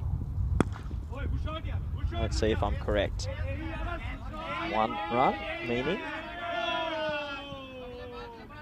7 runs to go, and yeah, there is a lot of noise from the sideline. That I'm going to say there's a little bit of bad blood. I'm not too sure the backstory, but definitely a bit of spice in this at the end.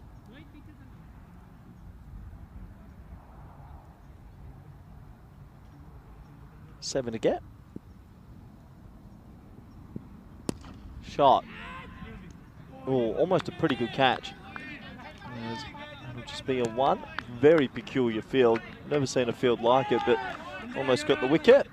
You got 45 in the ring, square leg in the ring, deep mid on in the ring, and backward point in the ring. It's an odd 4 to have in.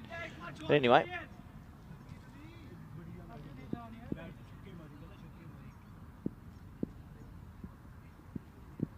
High in the air, and that will be 6. That will do it. So game, set, match, and it's a win in 6.3 overs. That net run rate takes a beautiful boost. And for me, I reckon that might spell the end of Coimbra's tournament. I can't see them winning the next game by enough to get their net run rate up.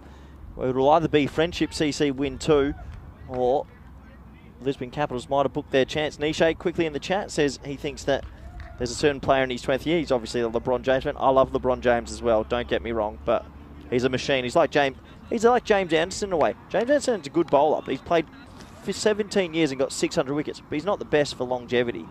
You don't get the best for longevity. But no, Michael Jordan is, I'm sorry, country mile ahead. No one touches the Black Panther. And look at the highlights, a few 6s, 4s, and it was a good innings, wasn't it? As we debate some of cricket and basketball's best ever, maybe we can get into that in the next innings. Sports bests ever. Who you got, Conrad? Conrad's in the background telling me. Give it NFL. Best QB, go. Patrick Holmes, you are honestly, get out of my dugout and you go for a walk and go get us more fruit. Just get it. You can't be the best in 2 years as we look at the scorecard. 77 for 2 off 6.3. We see there 37 off 18 for Patel. Everyone else chipping in a bit. Game, set, match. Thank you for coming. Look at those bowling figures. And yeah, 1 for 19, 1 for 19. They tried, they couldn't conquer. Game over. We will be back in. Have we actually got an extended break? Whoop-de-doo. I'm happy about that, as we have 45 minutes till the next ball. Do join us back for that game. We'll be back with all the live action, and it's a bye for now.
This European Cricket Network event is proudly brought to you by HCL Software and Bizaway. Hello everybody and welcome back to Portugal. It's game 2 on Super Sunday. We had Simon, who is the match referee today, with the captains for the coin toss a little earlier. Well, that doesn't look like a coin toss to me. That looks like the lineups. That did a little who's-doozy on me. Friendship CC versus Coimbra Knights in a pretty big game for Friendship CC. They need to win this and make sure they stay in this game, in this competition, I should say. As Coimbra Knights had a pretty tough loss just then. They'll be looking for a quick response. Expected scores 106 to 97. Not too sure if we got the coin toss on film. I've been led to believe that one of the captains was a little bit late, a little bit naughty. So maybe we didn't get it. Either way, I can fill you in that Coimbra Knights won the toss and they have elected to bat first. I'm going to blame Simon for that, our token Kiwi. Put all the pressure on him as the players will make their way out to the middle. Sun shining and a beautiful day on our hands here in Portugal. In the beautiful region near some mountains and lots of walkways and some beautiful restaurants. It's been a lovely week so far, and the cricket's been good as well. So we're almost set to go. Looks like Taj Muhammad's marking his run up, so he'll bowl the first, and he'll be bowling to Azran Dani, who, well, they'll be desperate for a good innings here. We know how good a player he can be on the network. Just maybe lacking a couple of runs just in the last few innings he's played. It does give me a good opportunity to welcome back all the viewers. Hope you had a nice little bit of an extended break that time, due to the thumping the Knights had compared to the Capitals. Yeah, I hope you're ready for this one. We're almost set to go. Adnan and Dani out there. And Dani facing the first ball.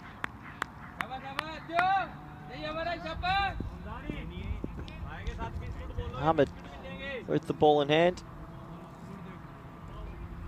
Umpire says play. Here we go.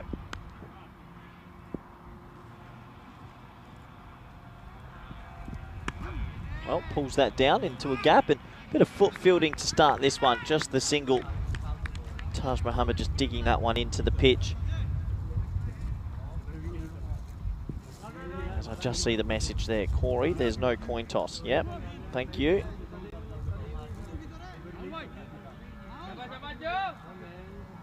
Doesn't matter. We got the players on the field and that's all that matters here. So, big game this. Coimbra Knights could do Lisbon Capitals a massive favour. If they end up winning here, it makes it very complicated for Friendship CC. Bowled. Well, Taj Muhammad just goes straight. It wasn't that much variable bounce on that one. It's a pretty loose shot. And no, it wasn't that low. A lot of people gesturing that might have skidded on, but not awful compared to some I've seen. That's just a wild shot. Even if it didn't. Look at that pitch there. Yeah, okay. Maybe a little bit low, but still. Wild batting. Goes first ball. And he's out. Realistically, if Friendship CC do get up, that means we have a de facto, I would say, semi-final. So there's almost a de facto semi-final where it will be Friendship CC versus Lisbon Capitals, and the winner would then get to play in the preliminary final versus Gamblers to then get into the final. So it's funny how things work out, but we can't say that Coimbra Knights are out just yet. If Coimbra Knights win this by a huge margin, they'll go to 8, but it would actually make Friendship CC's job a lot harder. They would then have to win the last game against Lisbon Capitals by quite some distance, I think. So Coimbra can play party poopers here. We'll have to see. Long way to go in this one, only 2 balls in.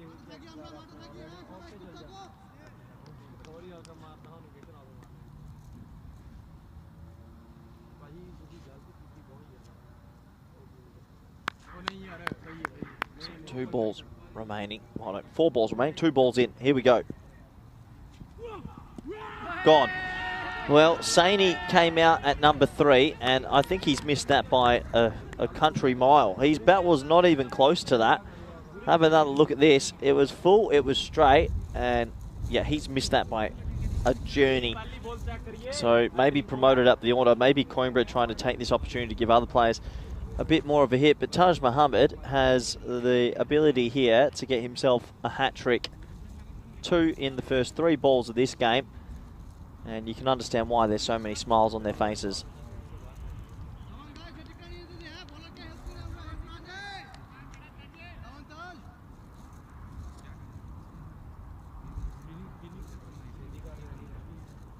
So that technique definitely has to be looked at. He missed that by a foot, maybe even 2 feet. Doesn't matter though, Taj Muhammad would be happy. He's got 2 for 1 at the moment.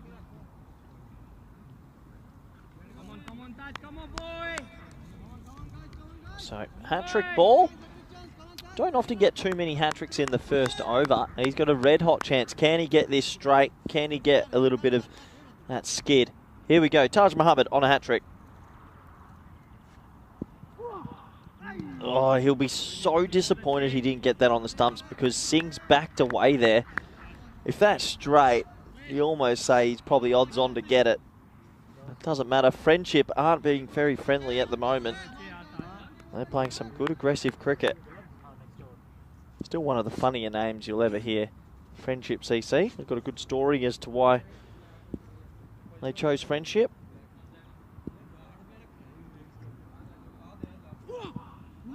Well, that's got to be 5 wides, I imagine. That must have ballooned well over. Yeah, it is. Well, that ruins the over a little bit for Taj. I don't know if he tried to dig that in. It was a short ball, but it took off as well. Yeah, that's not even... Who's the tallest batsman to ever have played the game? Mohammed Irfan. He's pretty big, 6'8". I don't think he's hitting that. Joel Garner, wasn't he something? Joel Garner was big bird, 6'9" maybe. I don't think he was hitting that one. So 5 wides to the total.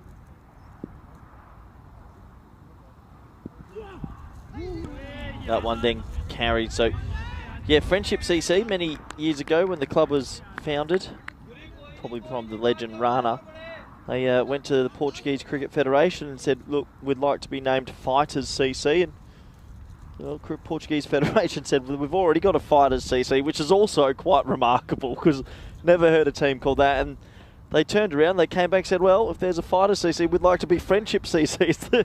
It's one of the complete opposite changes of a team you've ever heard. It's bowled. Well, it's 3 in the over. That one's chopped on, and Coimbra Knights are flying the white flag early. He gets this one full and straight. I reckon if he had every ball full and straight, he could have got 6 wickets. This time it's an inside edge, and that is T10 cricket.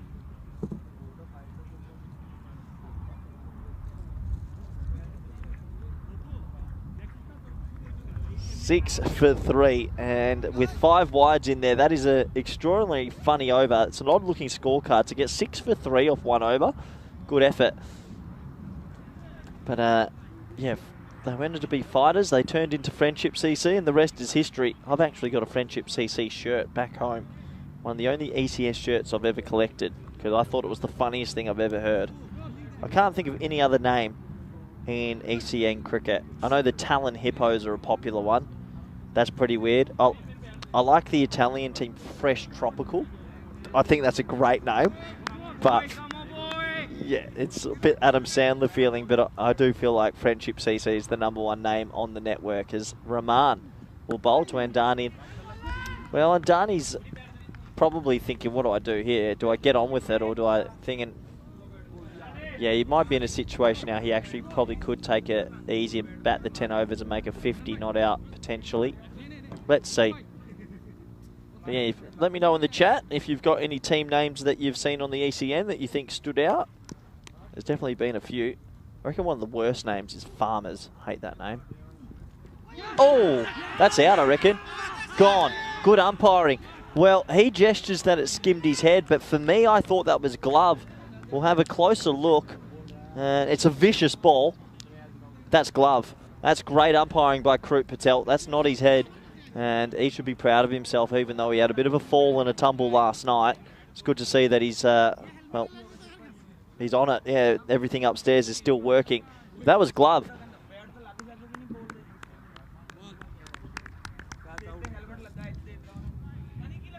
Once again, that is a rip snorter of ball. You got to feel for the batsman here, but have a closer look. This doesn't touch his head. This is far away from the helmet, actually.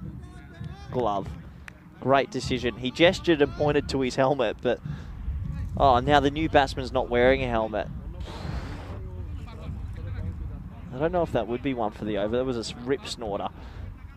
I actually feel sorry for the guy who just got out, because a lot of people have had those balls this week and they've just missed them. He's actually somehow got glove on that. That's taken off. 7 for 4. No helmet from the new batter who wants to take life into his own hands. Here we go. Kumar. Well, Kumar gets one that goes the other way. Rahman's delivered 2 identical deliveries that have gone the extreme opposite. Well, I don't want to be the guy that says it, but I'll say it. If this, not about the helmet, this pitch, I think before we come back here in the future, either needs to be relayed or looked at. There has to be an adjustment.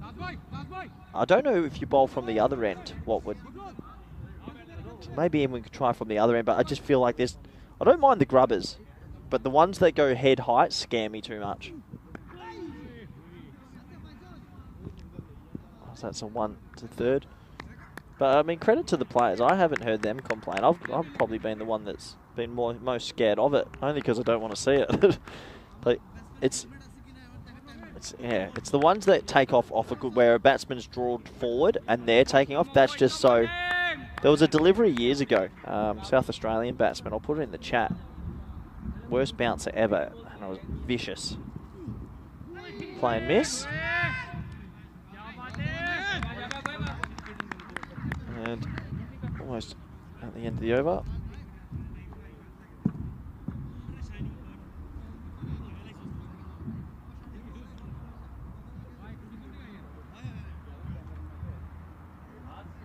So 9 for 4, that scorecard, not looking great.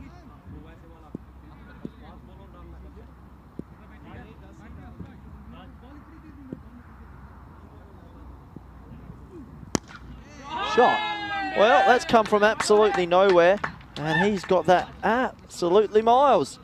Good batting and handy runs. They needed that. We'll go all the way for 6.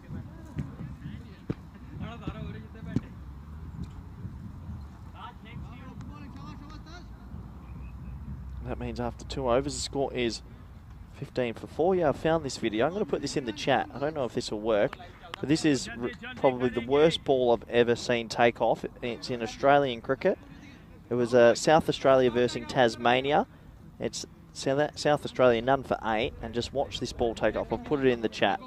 So you want to enjoy it. When you see the side on view, you've never seen anything like it. And worst thing, he gets given out. Anyway, back to the action. 15 for 4.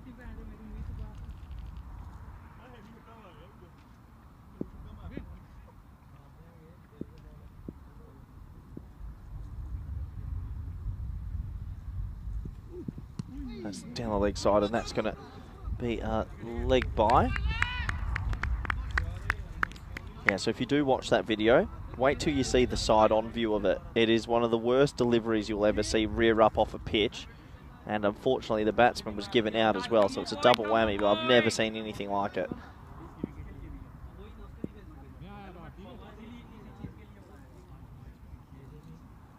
If you go to a minute 13 in the video, that's when they show the side-on. Oh, what a shot that is. Like a bullet from a gun. 6 runs. They desperately needed that. And, well, that does make things a little bit better.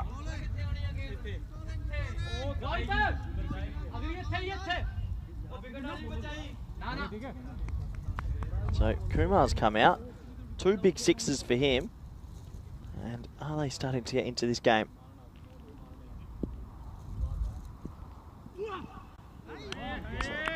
Play and miss.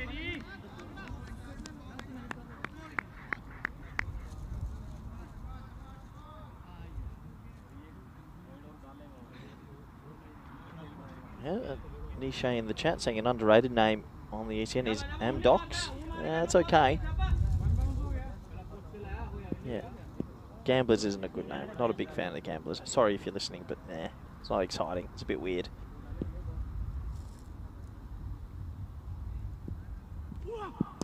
Well bowled, unlucky, and that's going to go for 4. Well, Kumar didn't know where that was going, really. Just swung that bat hard. He'll get 4 for his trouble. There's you'd have to say right now, Coimbra, despite the 4 early wickets, not giving up here. Was angled in, gets it away.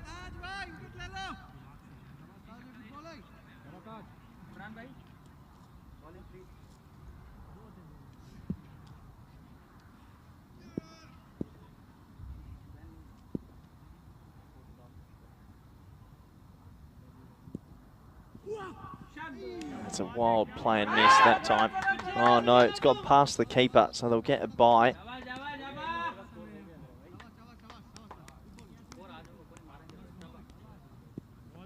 Yeah, what other names have we had on the network? Yeah, Fresh Tropical I know is up there for me.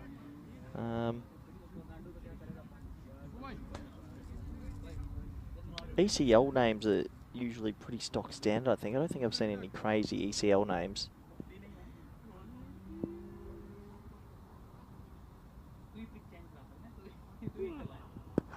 That's a slow ball, respected from Endani, and that will end Taj Mohammed's belt. 3 for 17 for him. The score after 3 overs is 27 for 4. A fun fact about the ECL, only 2 teams will go back again. They've been at every event. Can you name them? 2 teams will be back at the ECL next year, and they've been to every ECL. VOC's one. Testing Conrad here, if you're listening. And it's through. The champions, they're coming back. So those 2 teams have been at every edition. Denmark were the other team.